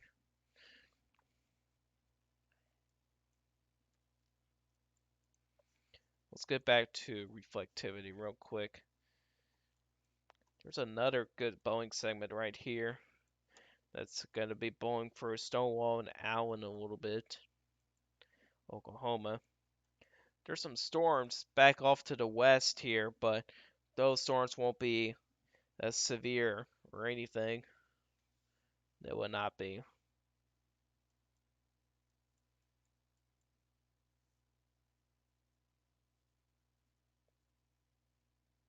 Looks like there's a new severe thunderstorm warning been issued out down here in Texas. So this is for Rockwall County, Hunt County, northwestern Kaufman County, southwestern Denton County, southeastern Tarrant County, Collin County, Dallas County, Grayson County, and Fayette County until 10:45 p.m. Central Time. 60-mile-per-hour wind gusts of penny size hail are possible, moving east at 40 miles per hour. So it did slow down just a little bit there. But 60-mile-per-hour winds are possible. I'm also noticing here the storm itself is starting to fall apart a little bit there. That probably a good sign right there. If it's starting to fall apart, which just by looking at velocity here, it's not really showing a strong indication of strong winds there. So that's a good sign. But down here, though, just to the south of the radar site, let's go up a little higher, going up to tilt 2 here. There is a circulation to the southwest of Alvarado, Texas, that's heading right towards Venice as well. But I don't think there hasn't been a course or coefficient drop. No, there hasn't. But one tornado may try to spin up there, so we'll keep an eye on that as well over the next several minutes here. There's a wind damage report often, well, maybe not, actually.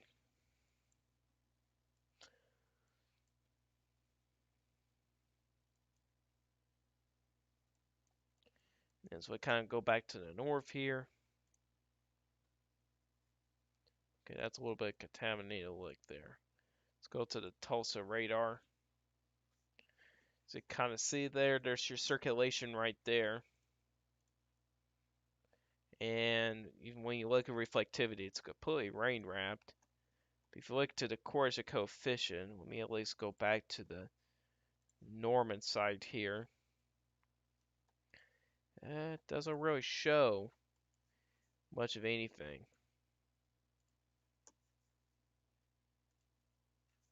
Actually, I need to go down to tilt 1. That's it. Looks like the circulations got pretty broad there very quickly with that storm there. The circulation was pretty tight earlier, but it's now got pretty broad.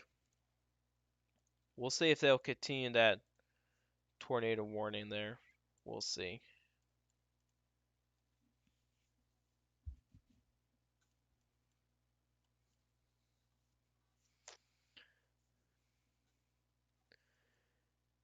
May have to watch this area right in here to the west of Sasakewa right there.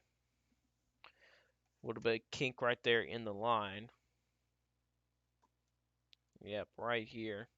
A little bit of kink in the line there, so we may need to watch it. Thanks for the info. Have a nice day. No problem. And you have a nice day too.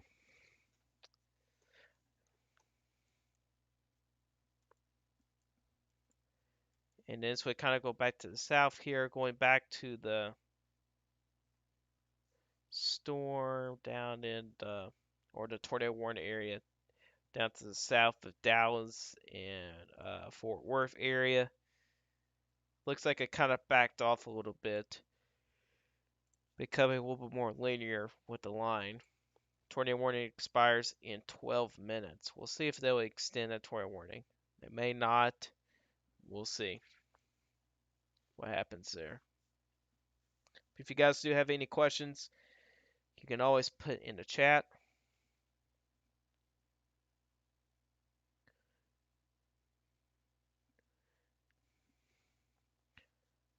Yeah, this severe weather threat could go on for like another hour or two here. If we go back to the SPC mid-scale analysis here, let me refresh it real quick. Looks like the low pressure system's kind of backed off a little bit. Seems like it's probably approximately right in here. Now it's just a little bit below 1,000 millibars there, which is pretty interesting. If you kind of check out your low of a jet here, it's currently at 45 knots there. So with that, with the low pressure system a little bit weaker there, it's not going to make the wind dynamics as amplified there. If you kind of check out the Cape out there, you see here, there's not going to be too much out there. Not going to be a whole lot. I can tell this has not been updated for a while, so hopefully we can see when it updates again. Yeah, it's definitely say it's decently outdated here.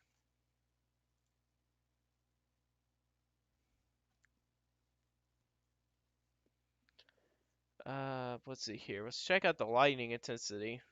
You can see here lots of lightning going on out there. It seems like the lightning intensity, like I said, like I was dying down a little bit right there. It's not as much lightning there was earlier.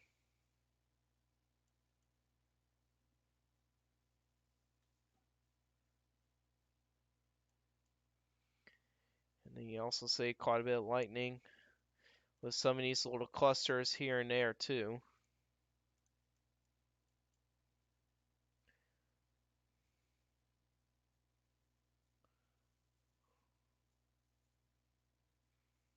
Probably when we zoom in, we'll probably see more dots come up. Maybe not. Let's go back to radar real quick and see. Yeah, it seems like this circulation is kind of dissipated. They may go on and cancel that tornado warning. So that's some good news there. But then again, winds of 50 to 60 miles per hour. It's getting ready to blow through the downtown Dallas area. So be sure you have everything secured out there. like your lawn chairs or grill, anything like that. Then we go back to this tornado warning off up in Oklahoma. Yeah, the circulation's not really there anymore. It's very broad. Honestly, I'll say it'd be too broad for a tornado warning to be continued. Which the tornado warning expires in 24 minutes. Well, I think they're going to cancel that. That's way too long to let a tornado warning expire. But damaging straight line winds will likely continue on for the next several hours. Probably the same way with the tornado threat as well. But it seems like the tornado threat is pretty isolated. It's not really widespread or anything like that. We can probably check out those storm reports so far, what we had today, which of course it'll take quite a bit of time here. And you can kind of see here, we don't have a whole lot of reports in just yet. Um, it'll still take quite a bit of time here. Whenever the severe weather is done, I think we could probably see a lot more reports come in. But we will not say this is a bust just yet. We will definitely not say that just yet. But so far we had 19 wind reports, and some of those were significant wind reports. We had a couple significant hail reports, one tornado report so far, and there's been several other wind reports out there as well. But then again, it's still going to be quite a bit of time before most of the weather reports come in. Excuse me. Then we'll have a excuse me again. Um, then we'll have a better picture here with those storm reports there.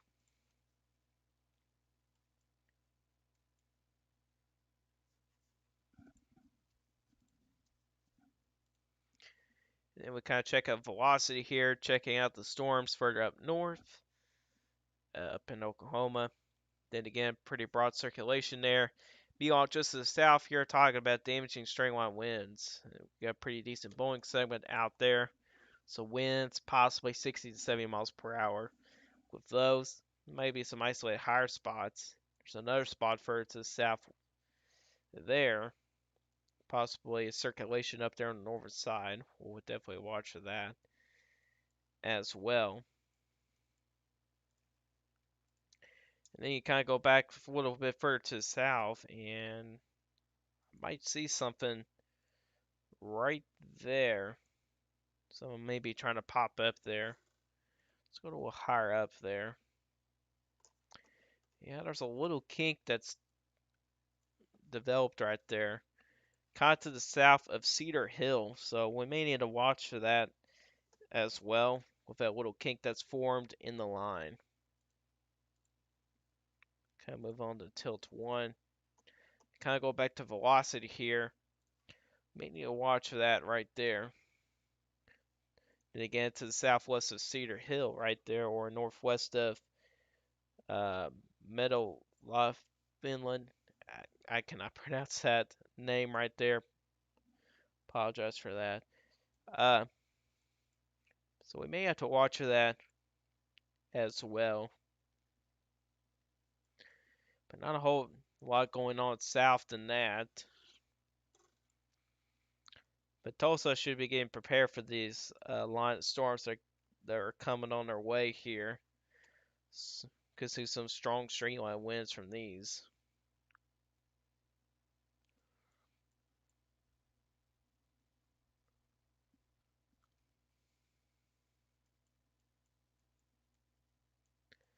So far, not a whole lot's been going on.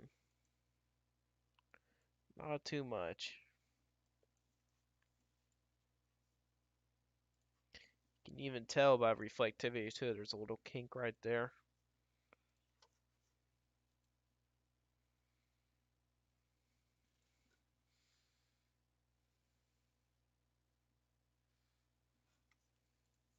Go make the velocity again. Check on Twitter, see what's going on over there.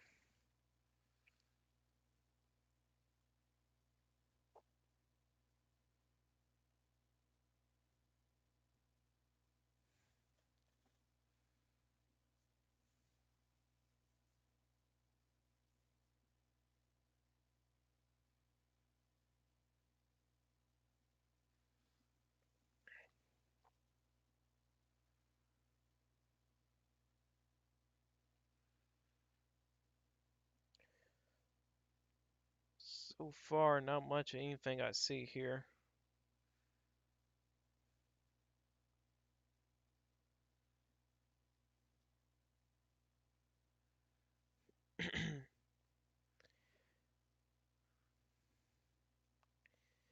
Yep, not a whole lot been going on this evening. Then again, not as bad as I thought, which is good. That's definitely a good thing. And there's a new tornado watch that's been issued. Alright, let's check this one out. Brand new tornado watch. Whoops, I did not mean to do that. Try to get back to chat here. There we go. Alright, let's check out this tornado watch that's in effect here. So we have a tornado watch is in effect for parts of eastern Oklahoma, northwestern Arkansas, southwestern Missouri, and then two counties in far southeastern Kansas. And this is for a few tornadoes are possible. Isolated hail up to ping pong sized are also possible. Scattered gusts up to 75 miles per hour is likely. So that'd be your tornado watch up there. It includes places like Fort Smith, Joplin, Muskogee, uh, Fayetteville, as well, and also Grove as well within that tornado watch. That's in effect until 2 a.m. Central Time.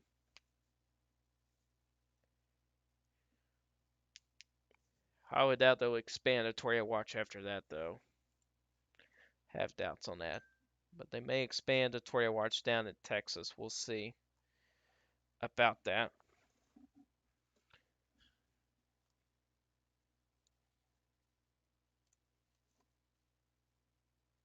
Looks like the circulation's flying out.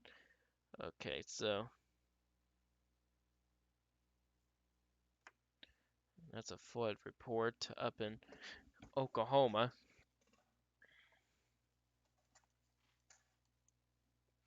Alright, so that tornado watch is gone, and even the one up here is gone. So, for the first time in several hours, we have no tornado warnings, but that doesn't necessarily mean the tornado threat's over yet.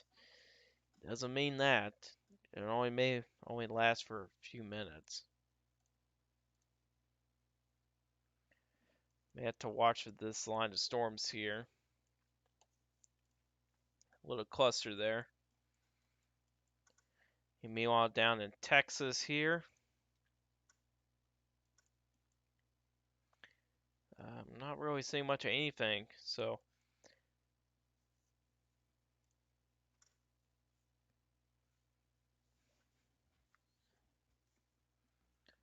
not a whole lot of anything right now.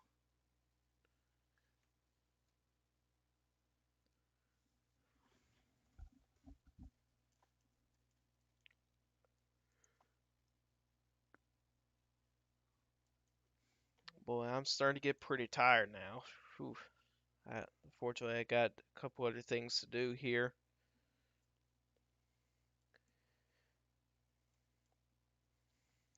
I may end the stream here. You have another so chance for more tornadoes. It's starting to get late for me.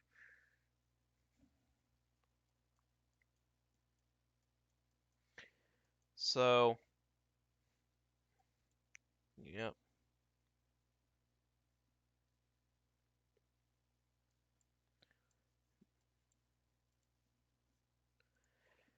Surprised I haven't seen much of any tornado pictures on Twitter. Even though they're rain wrap, I mean, still no tornado pictures despite having like 200 chasers in Oklahoma today. No tornado pictures. It's pretty surprising. You would think. Something may try to spin up right here to the northeast of Covington or east of Covington, Texas. May need to pay attention to that.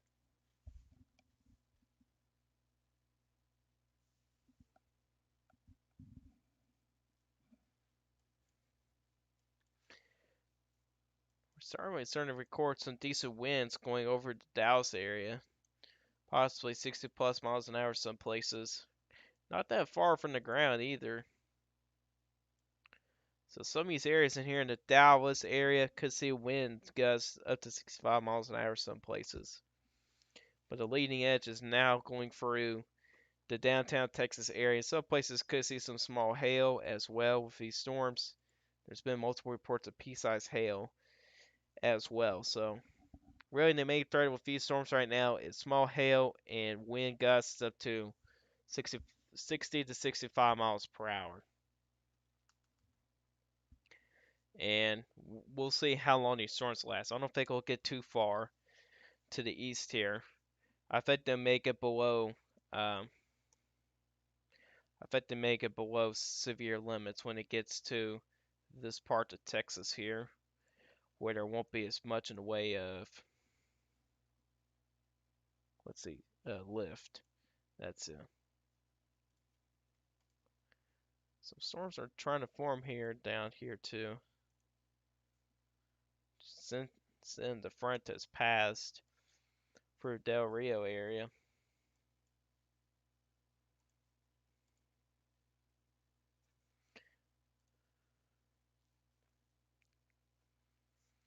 We'll see if any more QLCS tornadoes try to spin up. I can certainly see a couple places one may try to spin up. One of those areas might be around the Holdenville area, kind of northern end of that Bow Echo.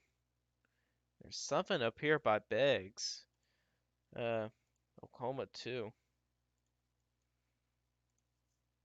So another one may try to spin up right there as well. Don't really see much any places in Texas a tornado will try to spin up.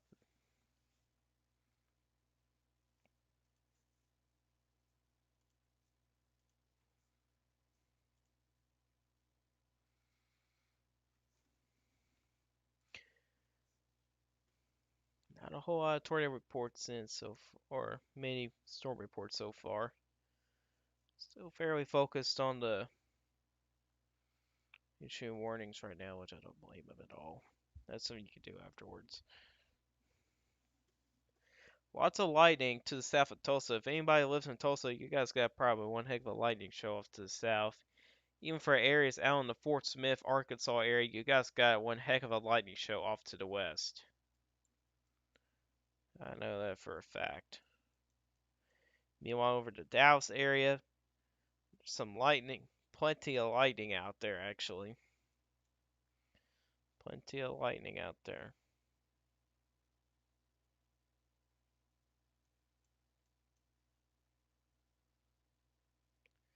Definitely for sure. Lots of lightning with these storms right there as well. And those too. Then you got this big cluster here as well.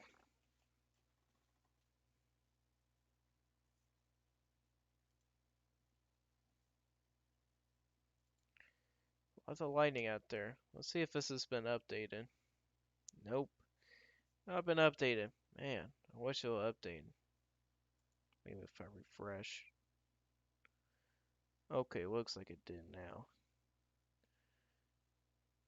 Okay, maybe it did up. They. Yeah, I think it did update. Okay, that's good. Yep, it did. Well, let's check out that Lova jet. Yeah, so you can see here the Lova jet's still increasing out there. Now it's starting to see areas with 50 knots out there. So Lova jet is getting stronger out there. May top out at 55 to 60 knots probably. But then at that point, there won't be a whole lot of instability to work with. So, however, mixed layer cape, there's still plenty out there with the mixed layer cape. So that's probably what's going to keep the storms going. So I'll say when it gets to the Arkansas border here, I think that's when the storms will really die down. Now, for the storms down in Texas, probably when it gets close to the Louisiana border, that's when they really start to die down at that point. But then again, there won't be a whole lot of divergence to work with, so. But its remains will probably continue. We'll probably check that out with the HER model.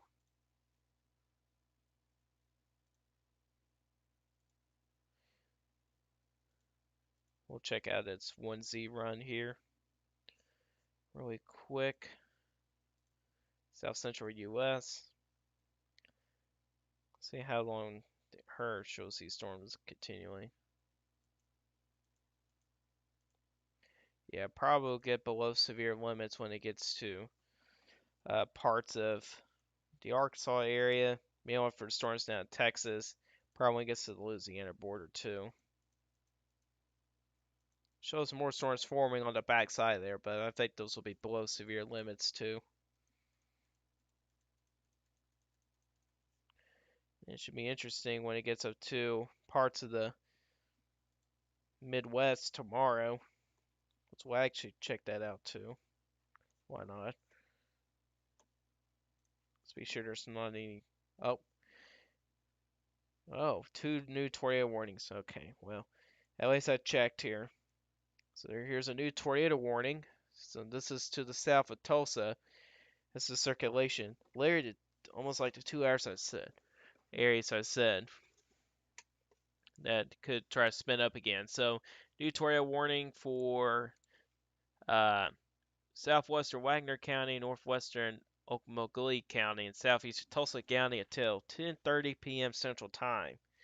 Its radar indicator rotation moving northeast at 40 miles per hour. So it's moving at a pretty good speed. It's got a pretty good circulation there, but does not have a drop in the Corsica coefficient. So no debris is getting lofted.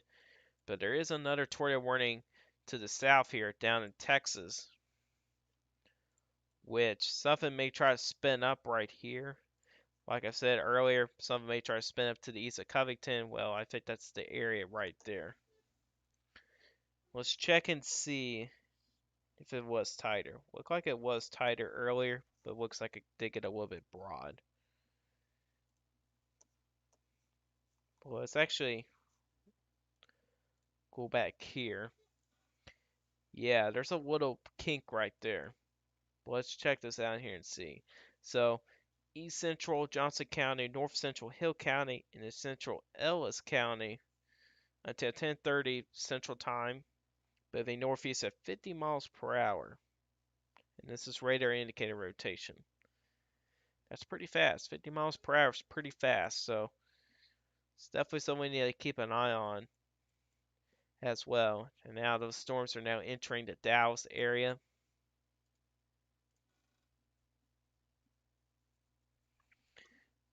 Definitely got some decent winds up there too.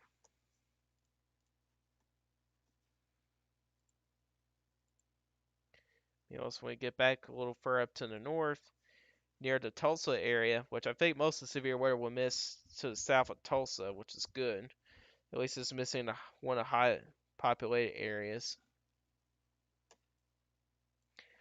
Currently over Beggs, Oklahoma right now. Still no Corsica coefficient drop with it. Let's go and quickly check the Hermo whenever the next scan comes in. So you got a lot of storms coming through there. Yeah, the biggest chance I've seen here is that there's not as much morning convection air, but still have to wait and see about that though. And things do focus back off to the west.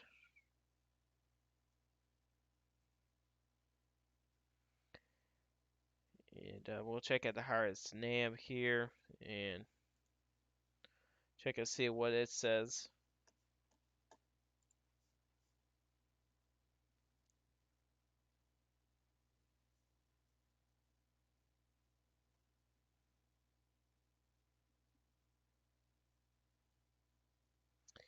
See, it shows a little bit of a difference. Yeah, it shows a similar story here. It does show some decent storms form out there.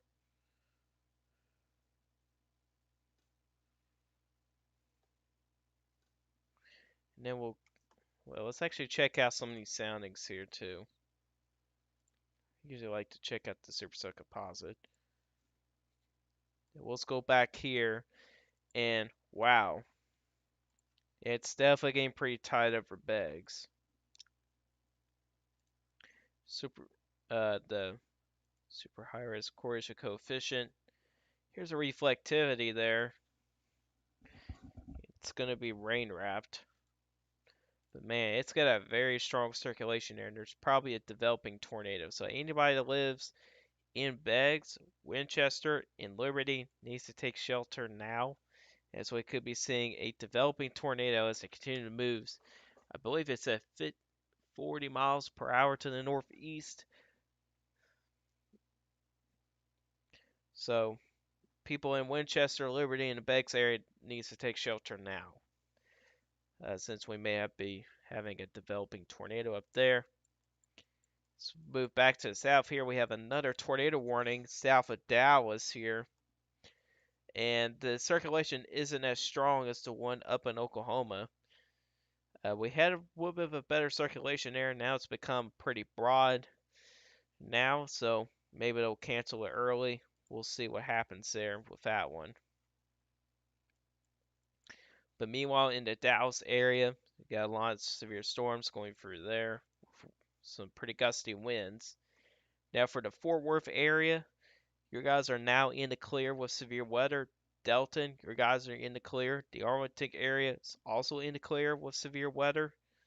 So your guys are good to go. Guys are definitely clear with the severe weather. The Dallas is right now going through that mess.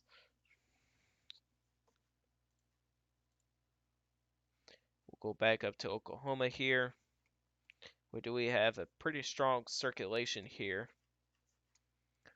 which is still there. And no tornado, no debris getting aloft.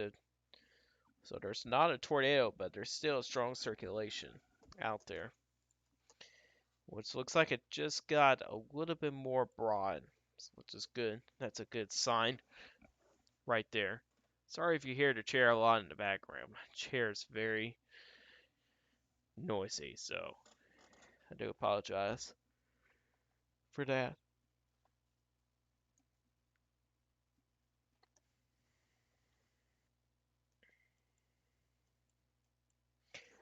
Alright, so we got a new severe thirst warning down a little bit further to the south.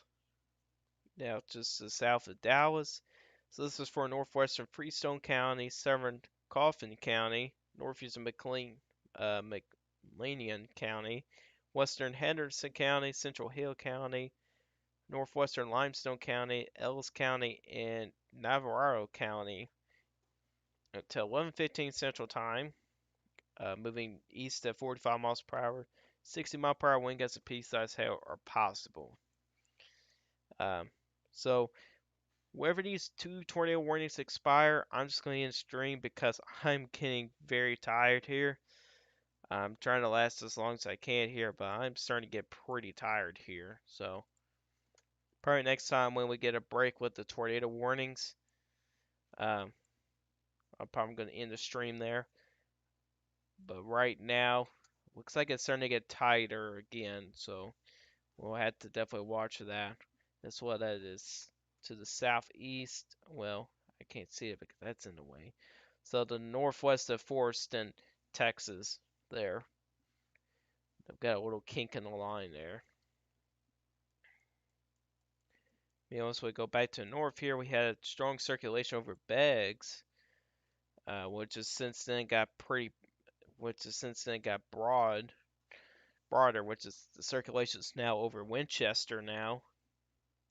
It might miss to the southeast, might miss to the east of Liberty, but I'll still be in shelter just in case if it tries to turn a little bit more north. Sometimes that happens. Meanwhile, just a little further up to the north here, we got another severe thunderstorm warning.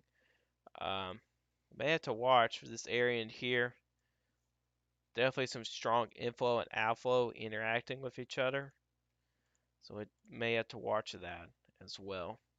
A little further up to the north there. A little further up north. It's when the low of a jet's now starting to kick in. You kind of see what happens here when the low of a jet really starts to kick in. Start to see a little bit more tornadic activity, and the winds kind of get stronger here. Here's a new severe thunderstorm warning here with this cluster right here. So this is for southwestern McIntosh County and Pittsburgh County until 11 p.m. Central Time, moving northeast at 55 miles per hour, 70 mile per hour wind gusts, and half hour size hail is possible with those storms. You can see there's a pretty good bow echo out there, so damaging winds definitely seems pretty possible there, and that's going to head right towards McAllister, Oklahoma there.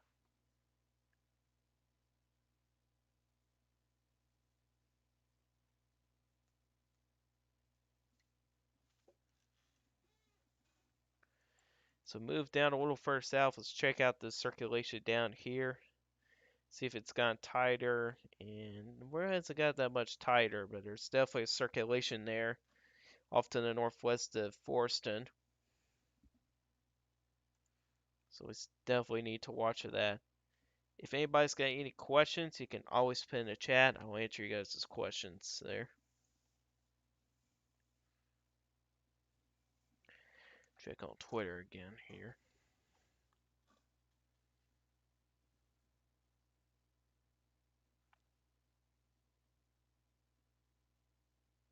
Got a lot of tweets to go through.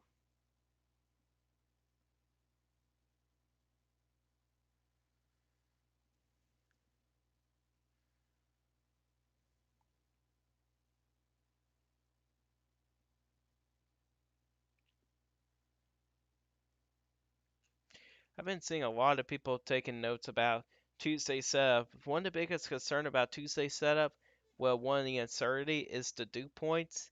Like 1 o'clock in the morning on Tuesday, um, the moisture is just so far south at 1 o'clock in the morning. Now they were a little bit overdone to, now they will be underdone today with the dew points, but the 60 dew point line was like way down here, and we're talking about severe weather way up here. I mean, that's a long ways to travel that far north in just less than 24 hours. So that's definitely gonna be one of the biggest uncertainties with Tuesday's setup.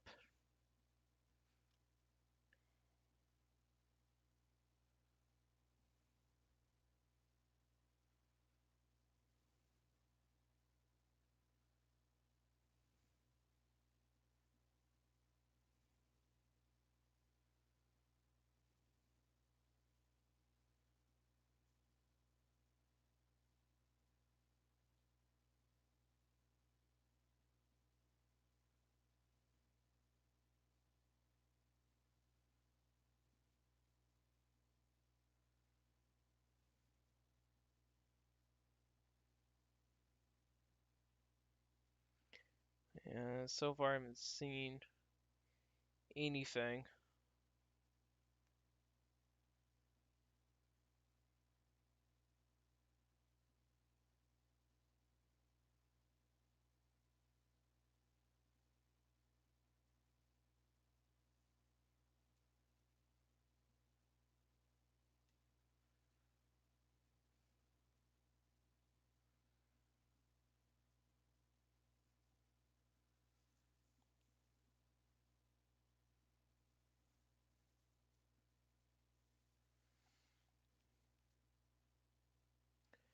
And whoa, what is that?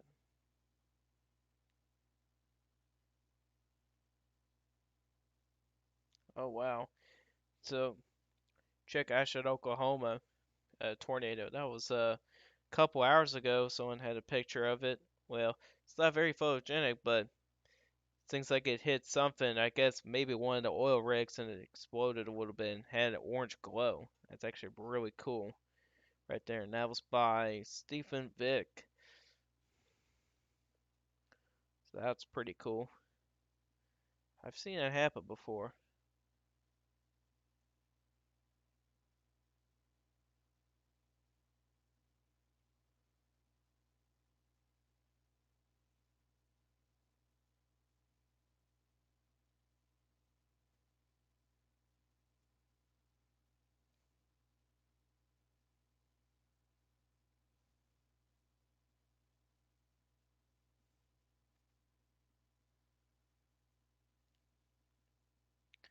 So yeah, on that. Alright. Let's kind of check back a radar, see what's going on here. So we'll zoom back in right here, and it seems like it's not really that tight.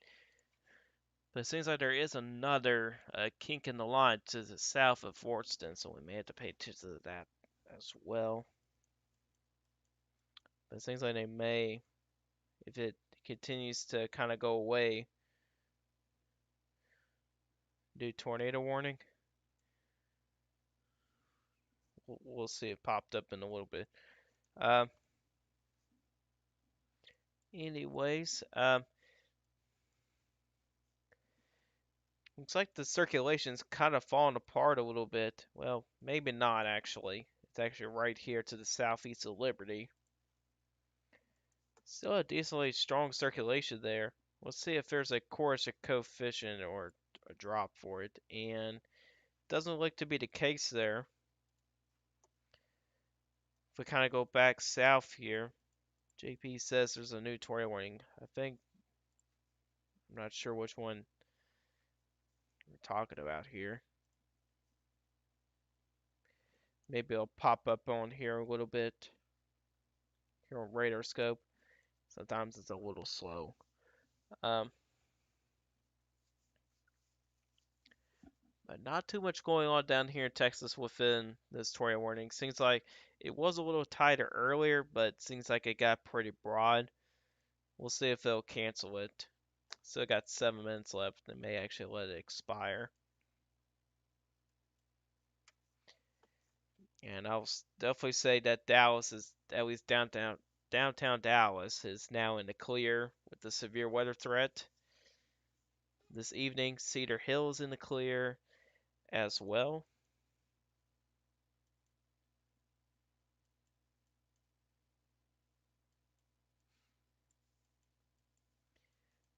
Oh, I see the new tornado warning right here. Okay. So here's your new tornado warning right here. Kind of a little bit of a radar hoe. And looks like it's right here to the northeast of Lamar, Oklahoma. Let's check out these two tornado warnings here. So this is for northeastern Hughes County in southeastern Oklahoma to 10:45 Central Time. Radar indicated moving northeast is 55 miles per hour. Here's the other one right here. And this is for southwestern McIntosh County and northern Pittsburgh County, southeastern Oklahoma until 11 o'clock Central Time. Tornado quarter-sized hail moving northeast at 55 miles per hour. Radar indicated rotation with that as well. And I don't think we'll be able to get a better radar picture with it.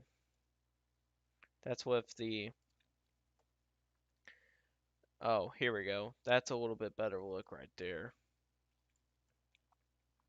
It's also a much better look with that one there too. But then again, it's a little bit higher up. And the circulation is right there, just on the northeast of Lamar.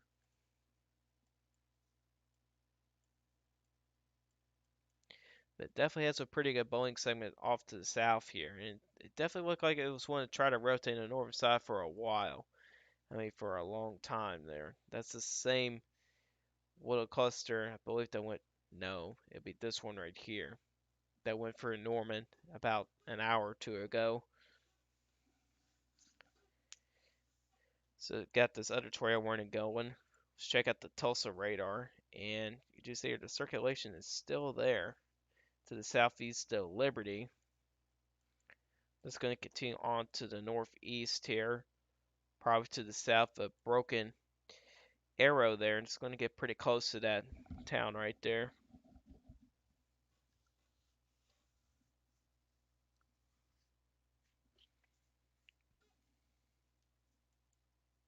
So we currently have 3 different tornado warnings here. I think this one here they're going to let it expire, but these two here I think they're going to stay here. They may actually extend that one there, which for anybody that lives in the Broken Arrow area, might need to be prepared to take shelter if they're going to extend that tornado warning, because the circulation is still hanging around there to the northeast of Winchester. Oh yeah, By the way, Winchester, you guys are in the clear with the tornado threat. I think Aries and Bixby and Broken Arrow and New Tulsa be the next towns in line here with this circulation area with that potential tornado threat there.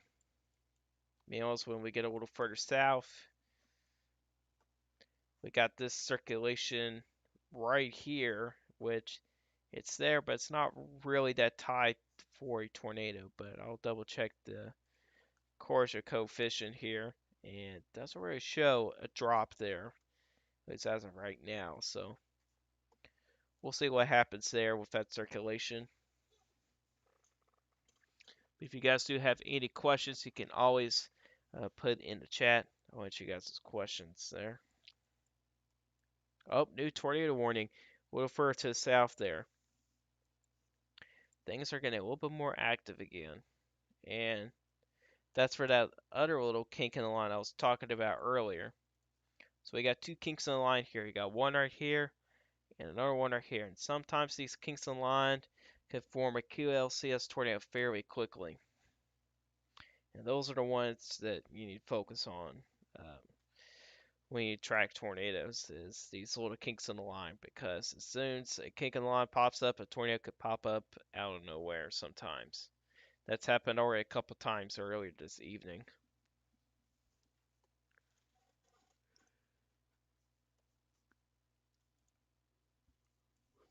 Let's actually check out this tornado warning here in a little bit more detail. So central Ellis County until 11 o'clock. So this is moving northeast at 50 miles per hour, and this is radar indicated rotation. Excuse me. But you can see here with these two little kinks here on reflectivity as well. See them pretty well. And those are the areas right there that where tornado could happen there. So definitely something we need to pay attention to there as well. And this is where the low of a jet really starts to kick into gear here.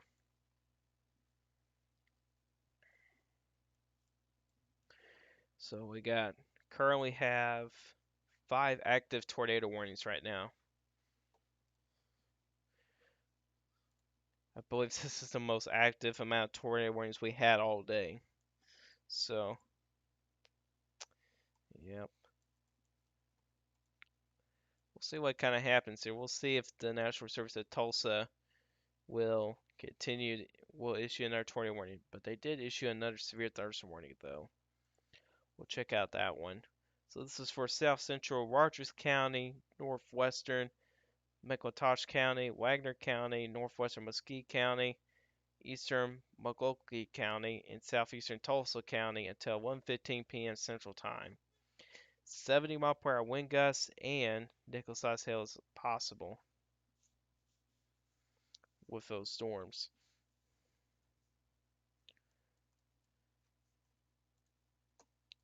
Let's go back to the. That's not really a good view. This is actually a little bit closer. Ignore the purple ring here, but your circulation would be somewhere right in there, I believe. It might have got a little bit broad. If so, that's good news. Actually, it might be a little bit further north now.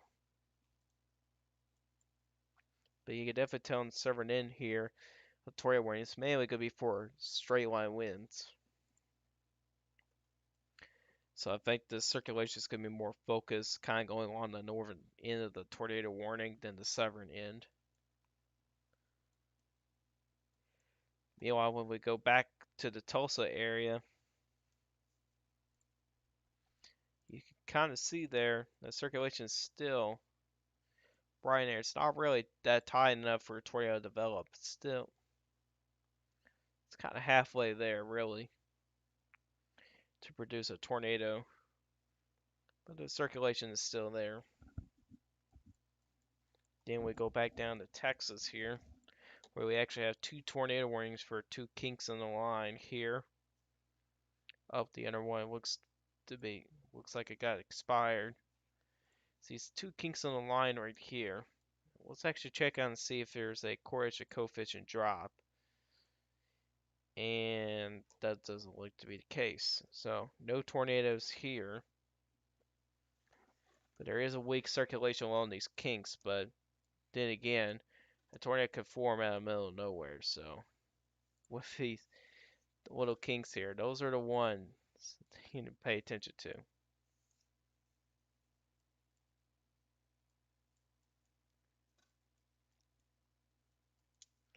So we got 4 different circulations to watch here, pretty much. They are tornado warned. And it looks like there's a new tornado warning up here as well. So this is for West Central Wagner County and Southeastern Tulsa County until 11:15 Central Time. And this is radar indicated rotation moving northeast to 40 miles per hour. So it's moving at a pretty good pace there. 40 miles per hour is pretty fast.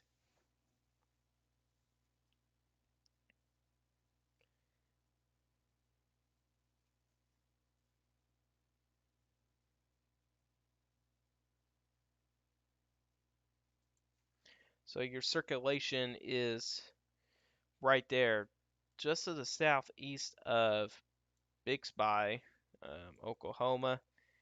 Here's Tulsa way up here. This is going to miss to the southeast of Tulsa. So Tulsa, you guys will be fine with these storms here. I think you guys are pretty much over with the severe weather threat at this point here. Yeah.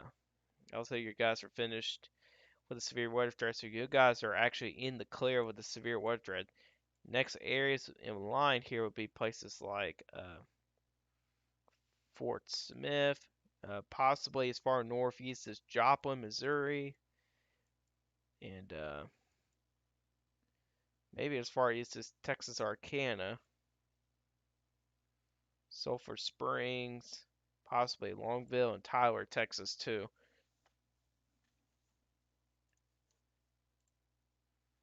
As we kind of move off to further to the south here, the squall line keeps on getting longer. Definitely pretty interesting to look at.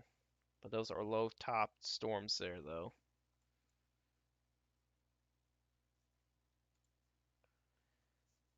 Going back to the twin kinks in the line here, it looks like the northern one's kind of dissipating. The other one's still there over Bardwell, but I'm starting to see another one develop to the south here, which is actually a little bit more stronger there. It could be contaminated. Let me check that out.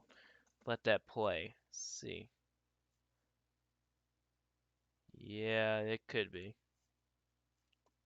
We'll wait for the next couple runs there.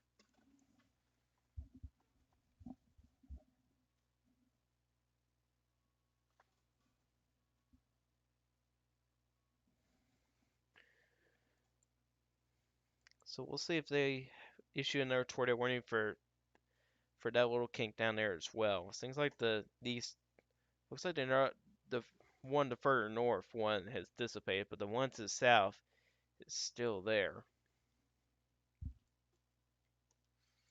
We'll watch and see about those there.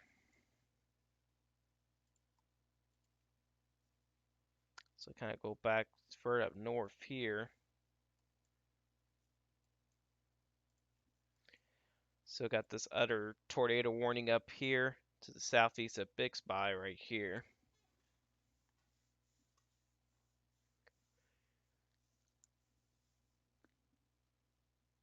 Which by the looks of it, it's got a little bit more broader. That's heading right towards the new Tulsa area, which you guys are not under a tornado warning at this time here. But that's where it's going though.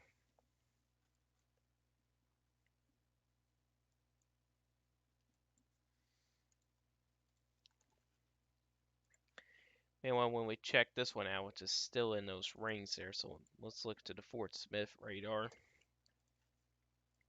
Circulation is still there, but not as tight than what it was earlier.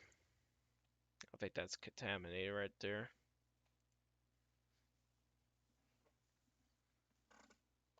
Yeah, it is. So we'll see what happens there over the next several minutes with those. If it starts to kind of fade away, maybe they'll cancel those warnings there. But this one here, I think this one here will likely go on for a little bit. Tornado may certainly try to develop here. There's actually two different areas here. You got one right here and another one right here. So there's actually two different circulations there. If we check out the Cornish coefficient there, and there's actually not a drop there. Maybe, hold on.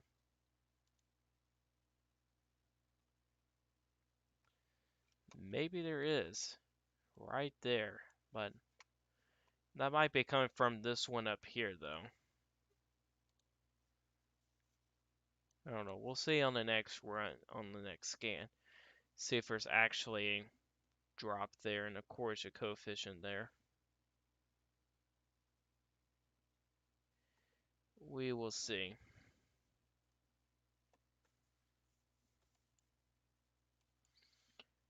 Here's a new severe thunderstorm warning down in Texas here. We switch that back over to reflectivity real quick. So this is for Eastern Rockwall County, Hunt County, Kaufman County, Northwestern Van Zandt County, Hopkins County, Rains County, Lamar County, Delta County, Eastern Fana County until 11:30 Central Time. Moving east at 60 miles per hour, 60 mile per hour wind gusts and penny-sized hail is possible with these storms. 60 miles per hour, that's pretty fast. It really is fast.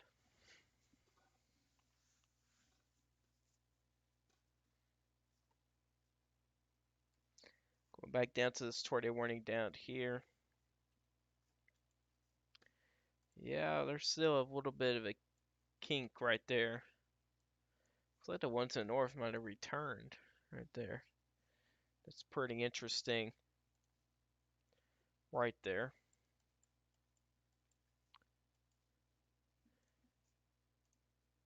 Then we move back up to Tulsa area. Still watching these two areas right in here. There's two different areas a tornado could develop here. Which they might just be battling out right now, actually. If one of them wins, one of those could become a tornado. We'll see what happens here. It's definitely going to be pretty interesting to watch here.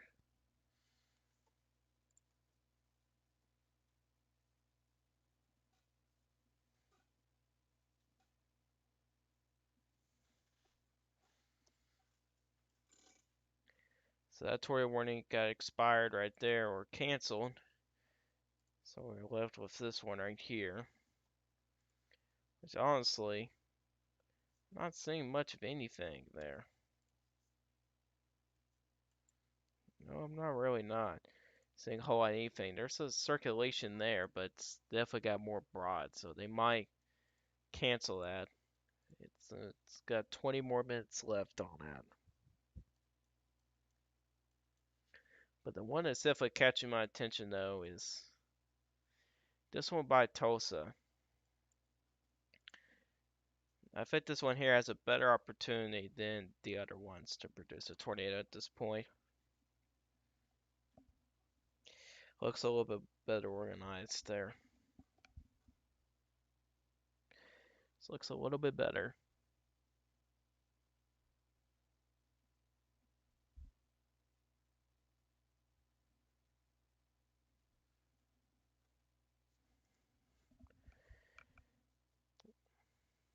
Let's kind of check back out to storm reports, see if there's anything. Oh yeah, now we're starting to see these reports that come in. So we got 6 tornado reports, 25 wind reports, and 11. So we're now up to a total of 42 reports.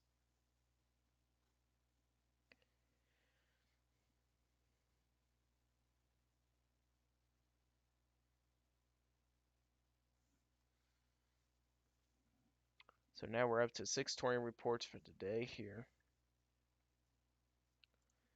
check out the lightning here. See, a lot of these storms are producing quite a bit of lightning here.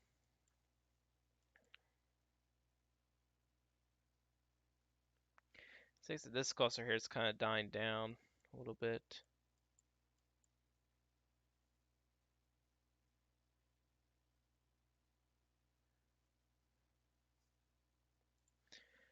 Seems like these storms here are dying down too, actually. Down by the Dallas area. Not as much lightning there was earlier, so that's an indication those storms are dying down. Some. Very interesting.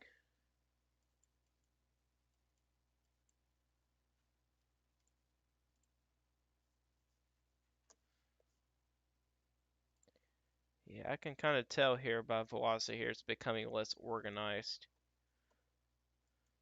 Yeah, even on here too, you kind of see more yellow patches here and there. So I'll say those storms there are actually dying down a little bit. Also kind of tells me the tornado threat's probably dying down with these too. If the storms are dying down, then the tornado threat's going down too. So that's good news there. Definitely a good sign here. So they might let the tornado warning expire.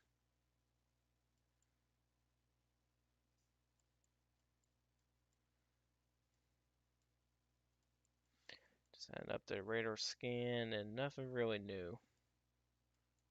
Let me double check that. No. Good.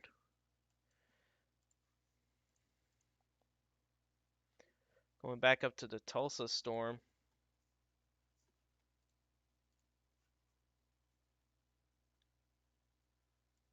Storm really looks very interesting. It really does. Seems like the circulation out here is becoming a little bit more broad now. So we might go into a quick break here. We'll see if it times back up again. It's definitely hard to say with this cluster right here.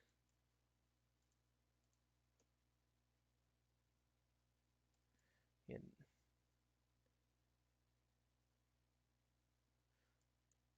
someone may try to develop here. And there's a new tornado warning, and this is for this area right in here. So let's check this one out here. So this is for northwestern McIntosh County, northwestern Mesquite County, and then southeastern Ocmulgee County in northeastern Oklahoma until 11:15 Central Time. So this is moving northeast at 60 miles per hour. Tornado quarter size hail is possible. Radar indicated rotation. Boy, 60 miles per hour. That's pretty fast. I'll tell you that much. That's pretty fast. Definitely looks like a mess in there. Like I said, that low of a jet kicking in. See what's happening here. We're starting to see more tornado warned storms here. So the severe weather is definitely not over yet. At least for Oklahoma it is. In northeastern Texas. It's pretty surprising here. We haven't really seen any tornado warnings across these areas in here. Really haven't. We had a couple down here. Pretty interesting. I mean, the ingredients are pretty similar.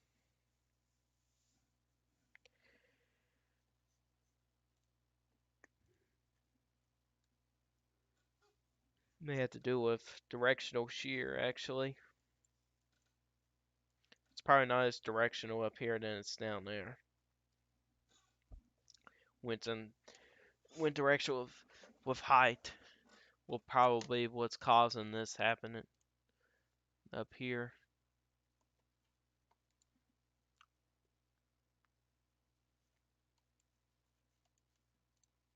And another new tornado warning. Man, another one. Alright, so I can tell this is starting tying up too. So this new tornado warning is for western Wagner County in northeastern Oklahoma until 11:30 Central Time. So this is radar indicated rotation, moving northeast at 35 miles per hour. Seems like this area here is dying out, so they're probably going to let that one there. They're probably going to actually uh, cancel that one. That's the word I was looking for. Um, and this word warning does include the New Tulsa area, so anybody that's in the New Tulsa area and also the Coweta area needs to take shelter. Uh, if you do have a basement or a storm shelter, go there.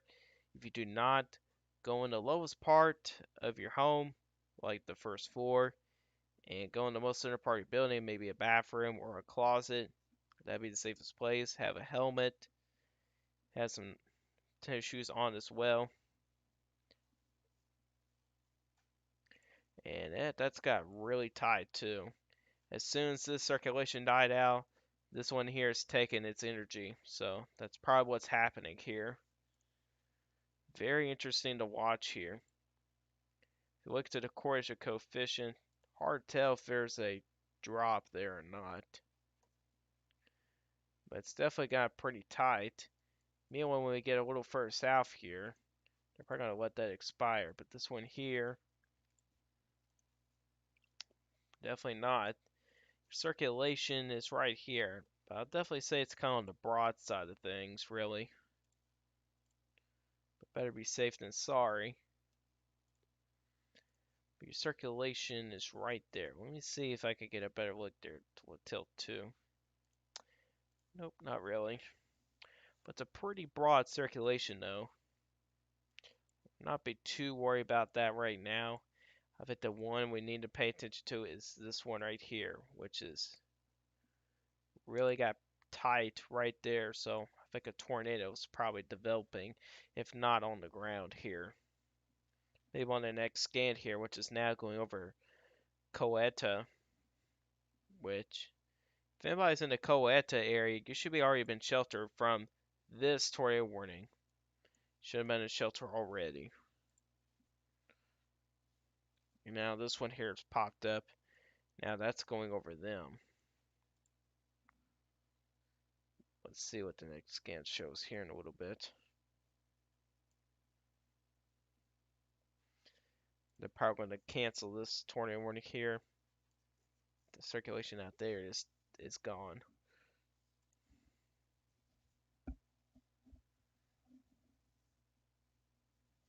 Let's actually take a quick trip down to Texas real quick.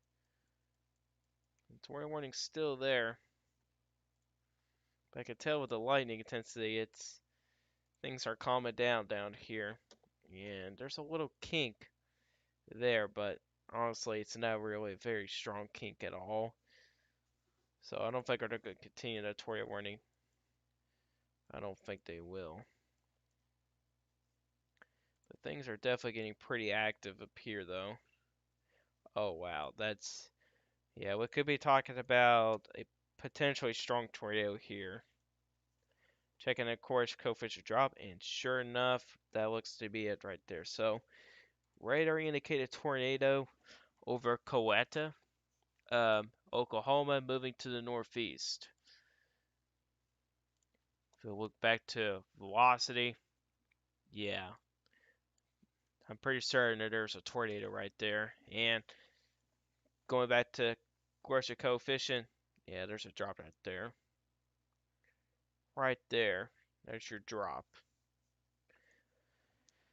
So, looks like we have a tornado here. I believe this is a QLCS tornado, right? It's not a supercell. Yeah, this is a QLCS tornado. So this could be short-lived. This could certainly turn out to be short-lived. Don't go outside and try to look for a tornado because it's dark and it's rain wrapped and it ain't worth it. Take a video or picture of it.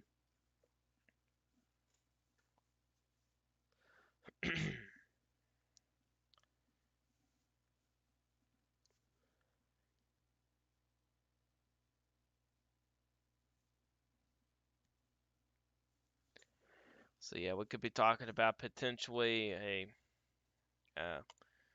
damaging tornado here, and sure enough, boy, it's picking up a lot of debris. Unfortunately, waiting for the next scan of velocity here, and this is and typically with these things here are short-lived, and sometimes they're weak. Not all the time they're weak. I mean, we've seen strong QLCS tornadoes. It's happened before. It's just not common. It's uncommon to see strong tornadoes or strong QLCS tornadoes, but most of the time they're weak. But this one here may not be weak. It might be a little bit on the stronger side of things. And here's the new scan, and it shows it continuing up there. And going back to the Corsia coefficient, man, it's got a huge debris fallout out there. That's possibly debris falling out there, so there could have been a strong tornado. Did they even update this warning? Yeah, they did. A confirmed tornado was located over Coweta, moving northeast at 30 miles per hour, damaging tornado. It's radar confirmed. And this is for northwestern Wagner County. And it seems like this tornado is still going, so this is not good. But hopefully it starts to die down soon because, boy, it's looked like it picked up a lot of debris. If you kind of check this out, have it kind of place, watch all that debris just fall out there in the air. Never even clicked play. My phone was hiding it. It's like boom. That's a look all that debris. You can see here. Large debris fallout. So there's probably debris falling from the sky. I mean, that debris fallout. This does not show how wide the tornado is. This just kind of shows how wide the debris fallout is, and it's 2.3 miles wide. That's a large area of where debris is falling. So we got a potentially strong tornado here that just passed over Coweta, and it's still got decently strong circulation there. It's still going.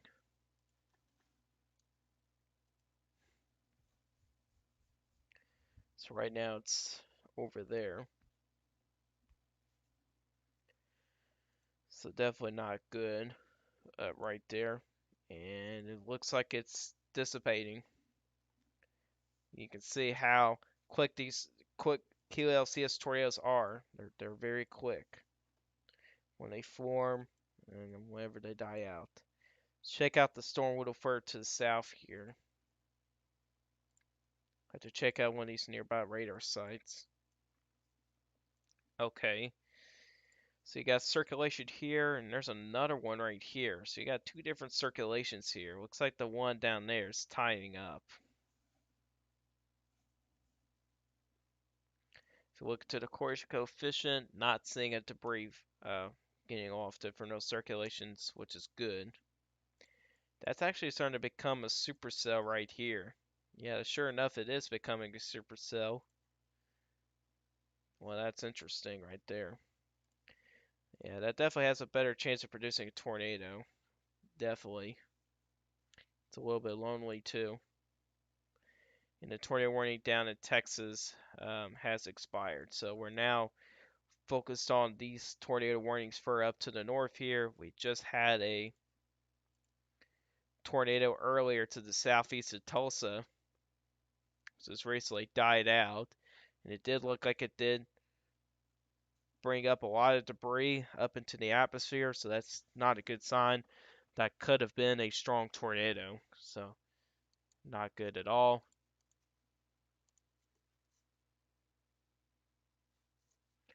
Looking from the from the what's it called, Fort Smith radar site here. We have a supercell that's currently over Uvalde, stuff like that, and it's heading right towards Longtown and Carlton Landing. Anybody that lives in these areas in here needs to be in shelter now.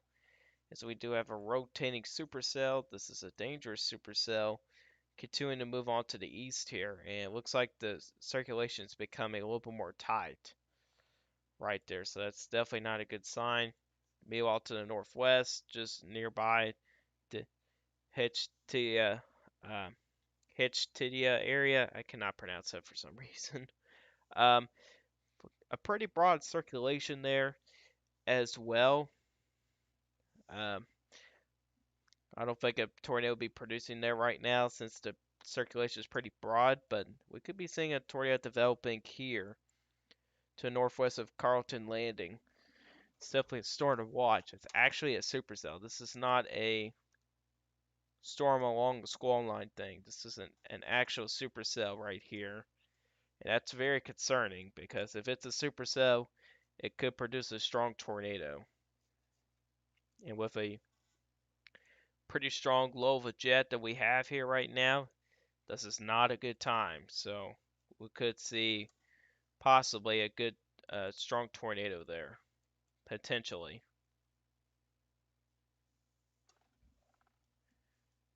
There's the lightning intensity there. Want to check out the SPC scale analysis really quick here. You can see there's a lot of wind shear out there. Meanwhile, surface based CAPE, which has recently been updated, there's still some out there. And then you check out the mixed layer CAPE that's out there. There's still some out there. And things like the damage in winter could be decreasing there as well. Oh, there's a lake there. Well, did not know that. But if we check out the low of a jet real quick, it's over a 50 knot area. So I'm pretty concerned with that storm right now. I'm not gonna lie, I'm pretty concerned with the storm. Heading on to 500 story to velocity. My gosh, that's pretty high. Yeah, I'm pretty concerned about this storm right here. I think like it's gonna do something pretty bad here of where it's gonna be going. So you got a pretty strong circulation to the northwest of Carlton Landing. If you check out reflectivity, it's got a pretty good hook echo right here. If we check out the correlation coefficient, there might be a drop there. Let's check out this tornado warning, which actually expires in a minute. I think they're going to issue another tornado warning for that. Honestly, I would too. Issue another tornado warning with that one. I didn't realize it was supercell till now. Alright, let's go back up here to nearby the Tulsa area and not seeing any circulations out there. Nothing. I think it's gone. So that's good. So I think the main storm to focus right now is by EU Folia. I don't think that's how you pronounce it.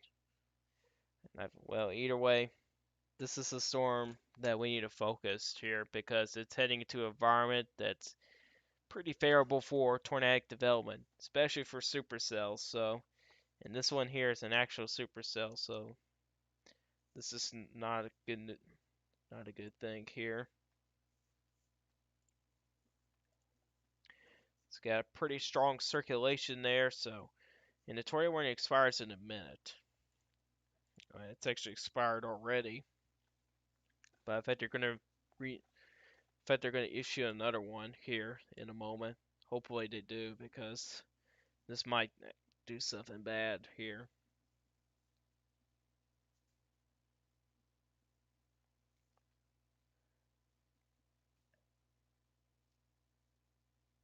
Yep, there it is. They actually done it. That's good. Alright, so here's your new tornado warning. Northwestern Haskell County, southeastern McClintosh County, northeastern Pittsburgh, and southeastern Mesquite County in east central Oklahoma until 11:45 Central Time. Radar indicator rotation moving northeast of 45 miles per hour. So that's pretty fast. Again, that's pretty fast. 45 miles per hour. Definitely pretty fast. Not really seeing a circulation up there anymore, but they're going to let that expire.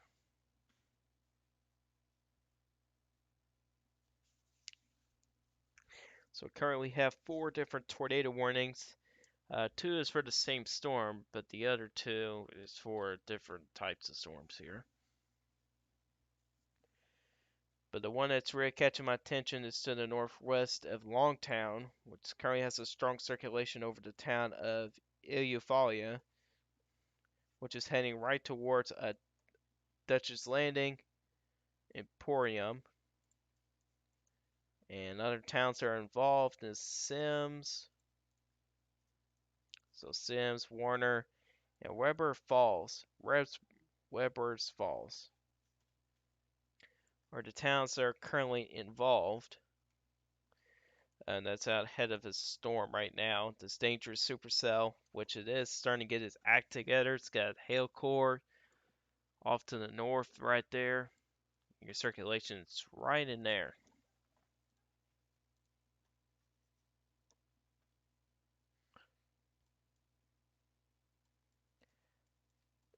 Well, to check out the. Never mind. I think that was contaminated from the Fort Smith sounding there, or the radar.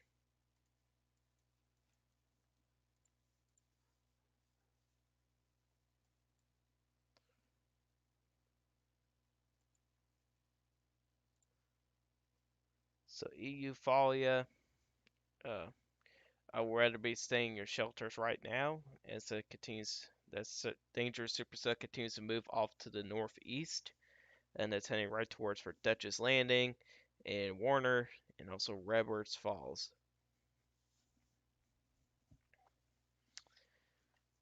And that's heading to a pretty favorable environment, so it's definitely pretty concerning of where it's going.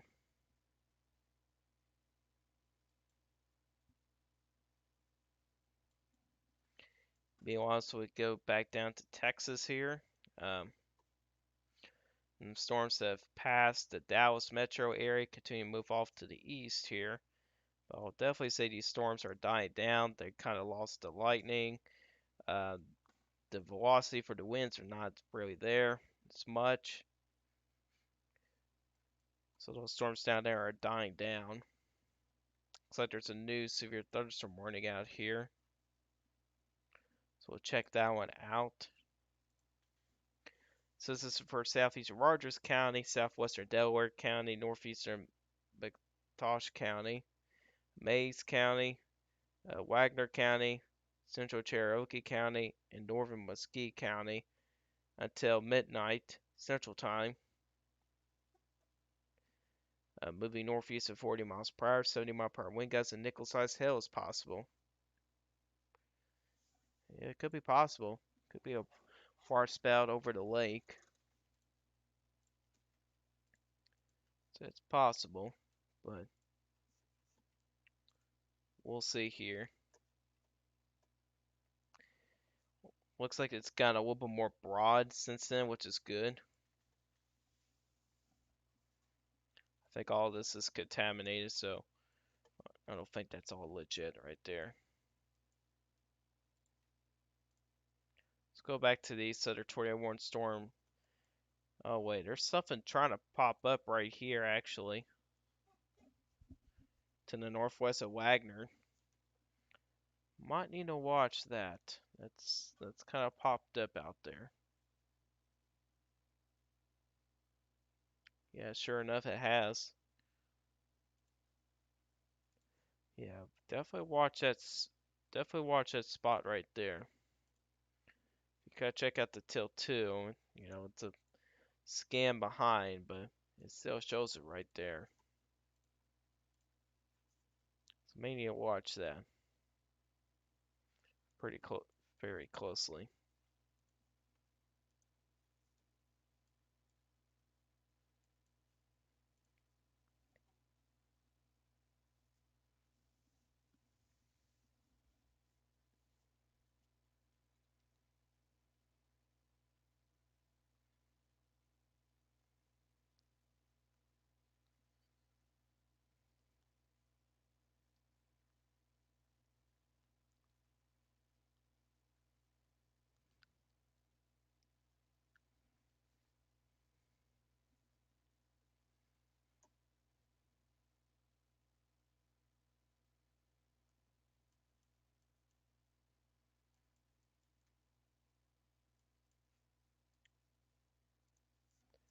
Not sure what else to really check out, really.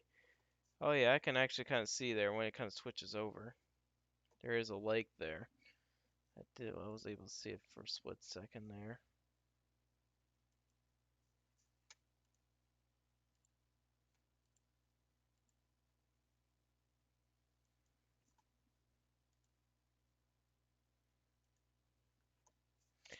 I'm not seeing any debris getting off it though. Not seeing that. The circulation will be right there. By reflectivity, yes, it is right there. Definitely watch the storm here. Hopefully, it becomes a little bit more linear. Because if it's going to stay supercell, it could last for a long time. It'll probably be able to last a little bit past the state line of into Arkansas. I can certainly see that happening. Here's another tornado warning up here. This is to the northeast of Tulsa, or east of Tulsa. That's for that circulation that I've noticed there earlier. Right there. They should expire these tornado warnings here, or cancel those. But here's your circulation up there, and no debris getting aloft, which is good.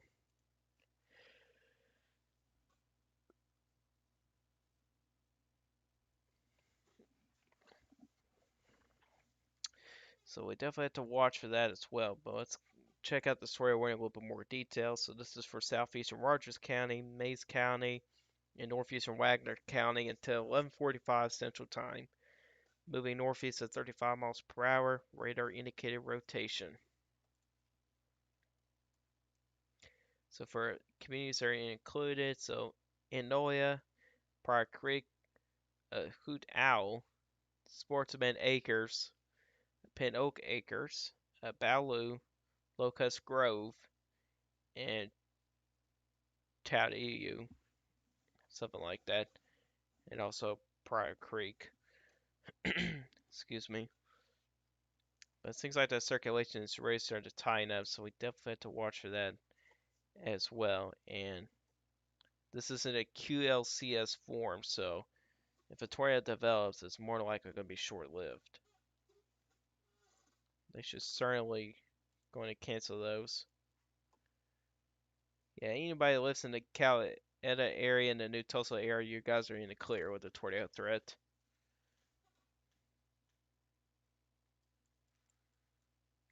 And I'm not seeing much of a circulation for that storm, at least from the Tulsa radar.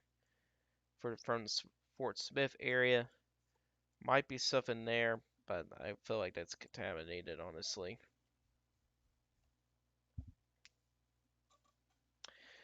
Supercell still going over Dutch's Landing here.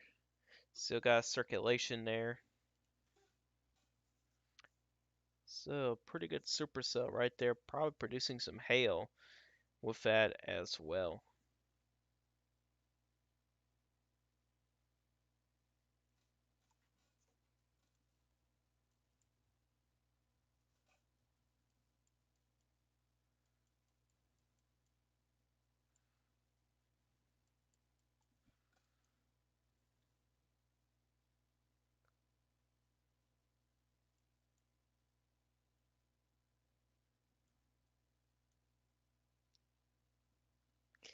A lot of stuff going on here.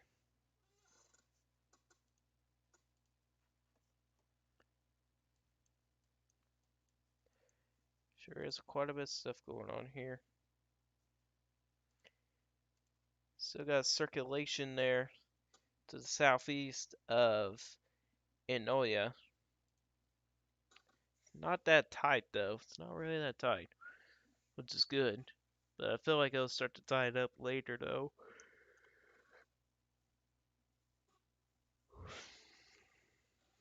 Man, my chair is making way too many noises. It's so annoying.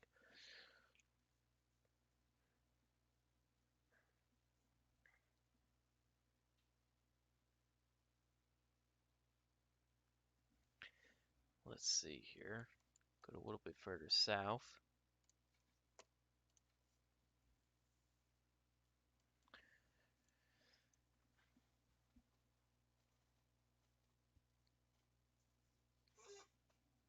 Man, this chair's bad.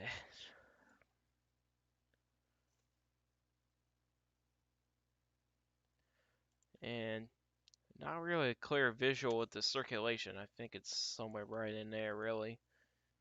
It's not very tight or anything. Yeah, it's right in there. It'll be interesting to see how long the supercell will last. Hopefully it wasn't. Hopefully it doesn't last long.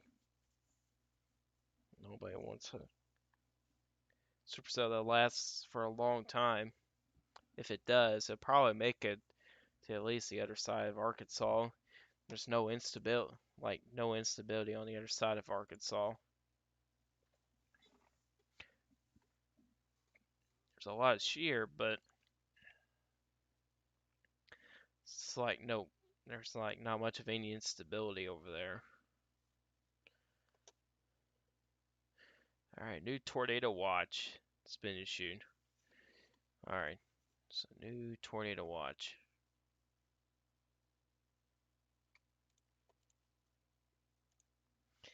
So this is for northeastern Texas, even for a couple counties in northwestern Louisiana, southwestern Arkansas, and one county in southeastern Oklahoma. Few tornadoes possible, isolated hail to ping pong sized, and scattered gusts up to 75 miles per hour likely. So that is your new tornado watch in effect until 4 a.m. Central Time.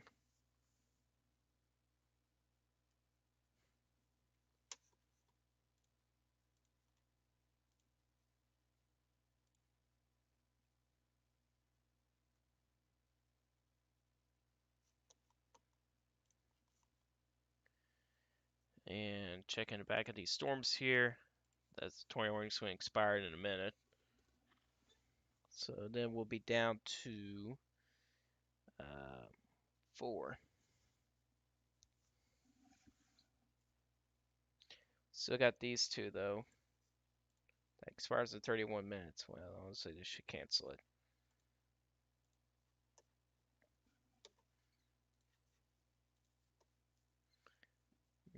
Didn't really tighten up that much. Wasn't very successful. Well, it might just be because it's close to the radar site. If you go up to tilt 4, which is higher, pretty high, there is still a circulation there, so but keep in mind this is just tilt 4. So we're way up there.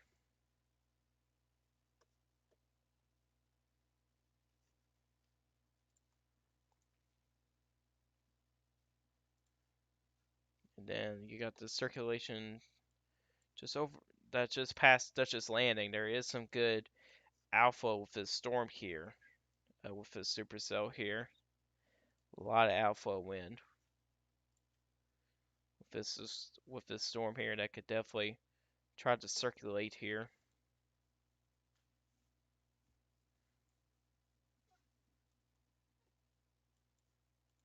So that tornado warning has expired. Even this severe thunderstorm warning has expired.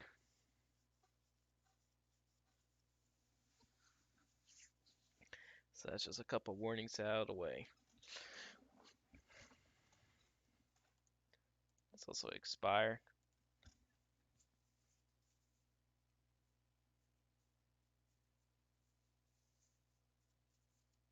There they go. They are gone from the screen. So now we're down to 3 different tornado warnings now.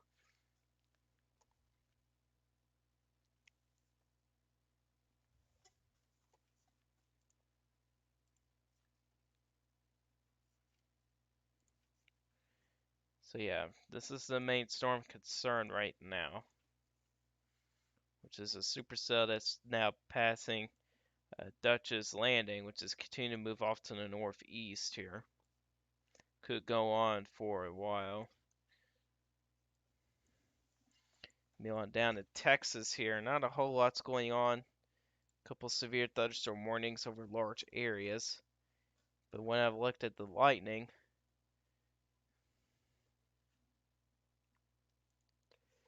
uh, you can see here, looks like some of it's.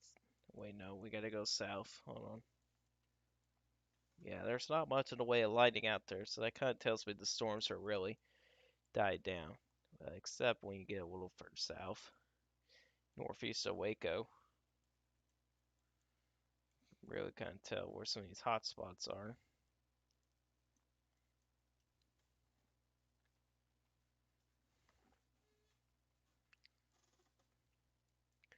Still a lot of lightning with some of these storms, especially southeast of Tulsa, man. Really putting on a lightning show over there.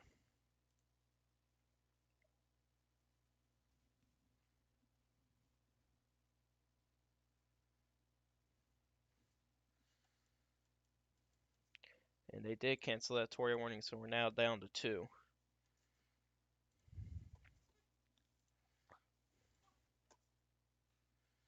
Still pretty dangerous supercell there.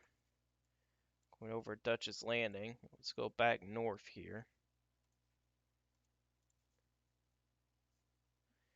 And not really seeing much of any circulations here. Maybe that one right there, actually. But another one may try to spin up. We'll see what happens there.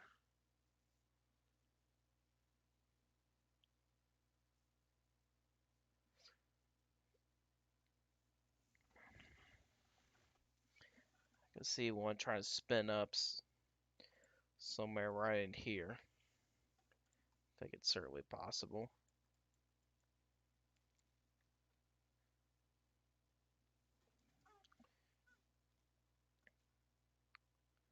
I think at 12:30, I think that's when I'm going to end the stream, or 12:25 at some point, because I am starting to get pretty tired and it's getting pretty late for me.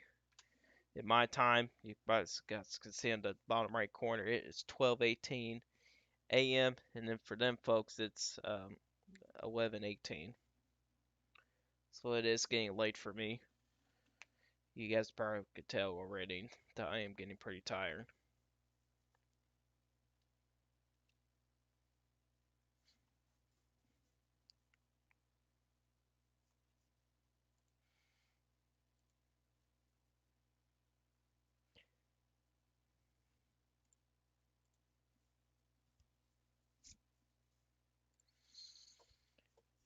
Because looks like the supercell is kind of weakening a little bit.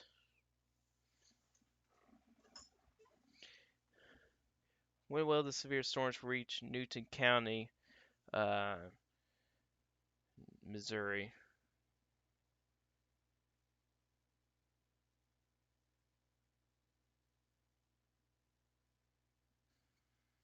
Let me look that up real quick.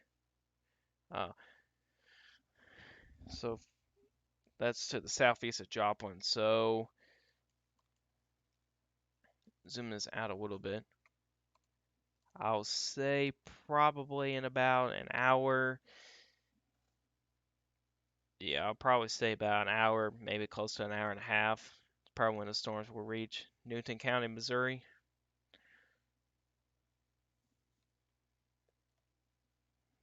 I'll say that's when it reached to that area. Baseball sized hail in Norman, Oklahoma. Really? Well, at least the most reports I've seen were dimes, quarters, and 1.25 inches in size diameter hail. But I do know this Norman did get hit by a good amount of hail earlier today. But it seems like the severe weather threat's kind of died down a little bit here, especially when these storms get closer to Louisiana and Arkansas and even to parts of Missouri. I think that's when these storms will really start to die down because there's not much in the way of cape or instability out there. I'm also noticing here there is a lot of rain, generally light rain at the head of the line, so that's kind of kind of calming down everything. Any updates for you? Well, for Branson County, or Branson, Missouri, All I could say is that you may get to see maybe a strong storm, maybe a severe thunderstorm, but the Cape out there, it's like there's like not much of anything there. What's not really helping the storms that much is that light rain out ahead of it. So I think the severe weather threat for you is kind of dying down. If you kind of check out the SPC outlook here, you're in slight risk. Well, if there were to update this again, or if it was me, if if I were to update, I'd probably downgrade you to a marginal risk and probably take away the moderate and maybe even the enhanced too. Just have the slight across parts of eastern Oklahoma and western Arkansas. Ready for the rest of the evening here. The greatest risk for severe weather for the rest of the evening will probably be in this area right in here. Now, secondary area would be um, right in here. So, yeah, at least that's my thoughts there. Storm Chase just put Norman, Oklahoma on 20 minutes ago when it was out on car sounding some holes with holes in it. Jeez. Norman, Oklahoma's been had bad luck with hail this year. I remember earlier this year they got hit by some massive hail. At least it was larger than baseballs, but it was one of the most damaging hailstorms they had ever had.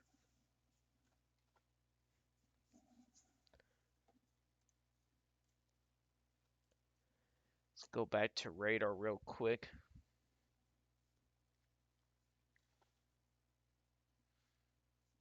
I think these storms really starting to weaken a little bit here. Yeah, the supercell here. Uh, at least the outflow it's not as strong than what it was earlier.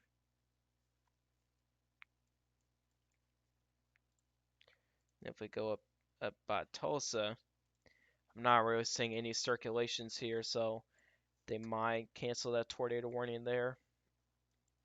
So really the only storm to watch here at this point here is the supercell out here, but with the light rain out ahead of it, really I think this one here is going to start to die down.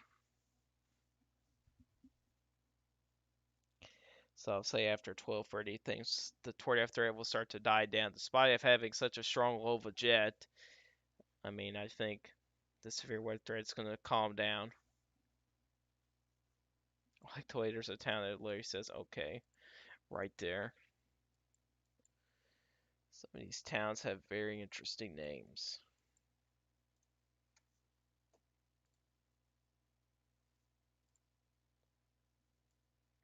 You got these storms down here too, but these will be will stay below severe limits.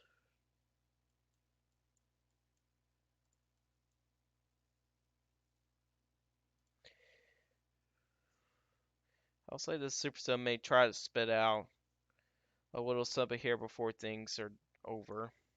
I'm pretty sure. That could be the last one for the night or the event overall. The severe weather risk will shift. I'll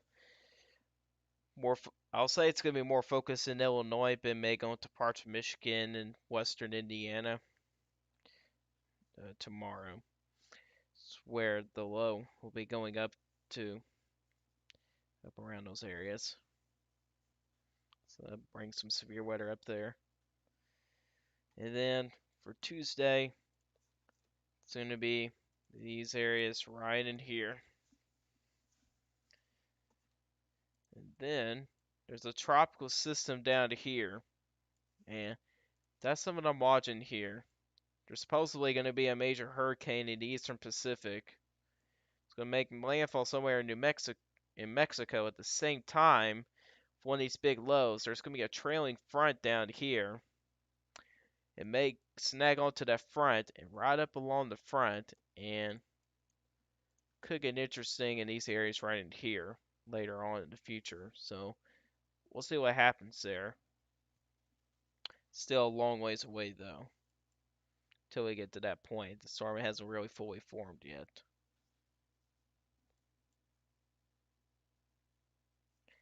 Yeah, I think it's trying to do something to the south of Warner right now. South or southeast. We'll see. Course coefficient, there's nothing. See radar indicator rotation.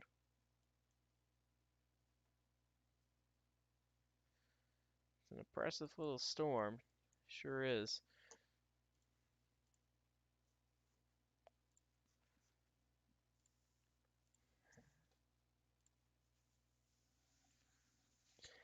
Definitely a pretty good Boeing segment right here. Some of it may try to happen out here, but we'll see. Some of it may try to happen. We might get one extra tornado before the night's over. Maybe. And I feel like this one here would be the one that will do it. It just seems like the circulation's got a little bit tighter. Right there.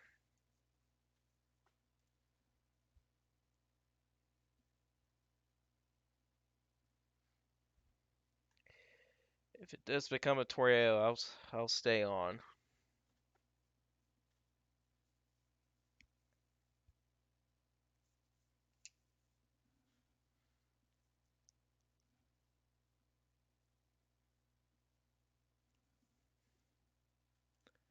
Super high risk coefficient shows nothing up there, so that's a good sign. There's no tornado, but one may be trying to develop right now.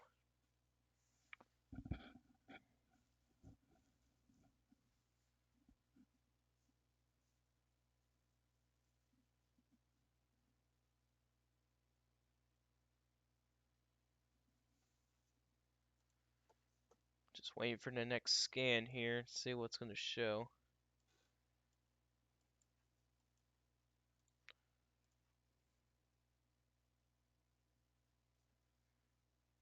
Yeah, still not much of anything there.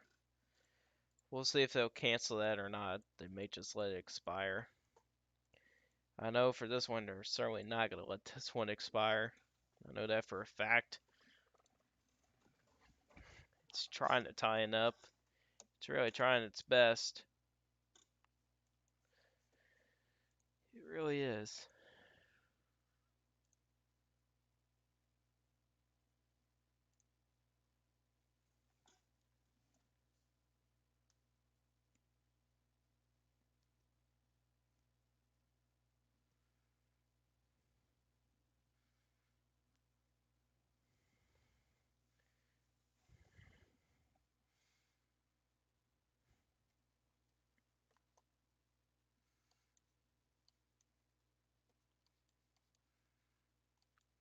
Gotta check everything else before we end the stream here, since it's getting pretty late. Looks like these storms are weakening. There's a new severe thunderstorm warning right here. We'll read it real quick. So McCurtain County, Northern Franklin County, Western Boa County, Northern Morris County, Titus County, Red River County, until 12:30 a.m. Central Time. Moving east at 45 miles per hour, 60 mile an hour wind gusts, and quarter-size hail is possible. Oh yeah, the McCurtain County is in southeastern Oklahoma too. Forgot to say that. Almost did. Going back up north here. Looks like not much anything's going to happen here, or not a whole lot. The storm here is really trying to get tying up here. But if one of okay, well, yeah, that that I guess that's a sign that's telling me to stop streaming. Um, Hope you guys enjoyed the live stream. If you guys like the live stream, hit the like button. If you really like my channel, hit the subscribe button. Hit the bell notifications so you never miss an upload. If you guys got questions about this, watching this as a video, You can put a comment section down below. Alright, you guys questions. And I'll see you guys in the next one. Goodbye.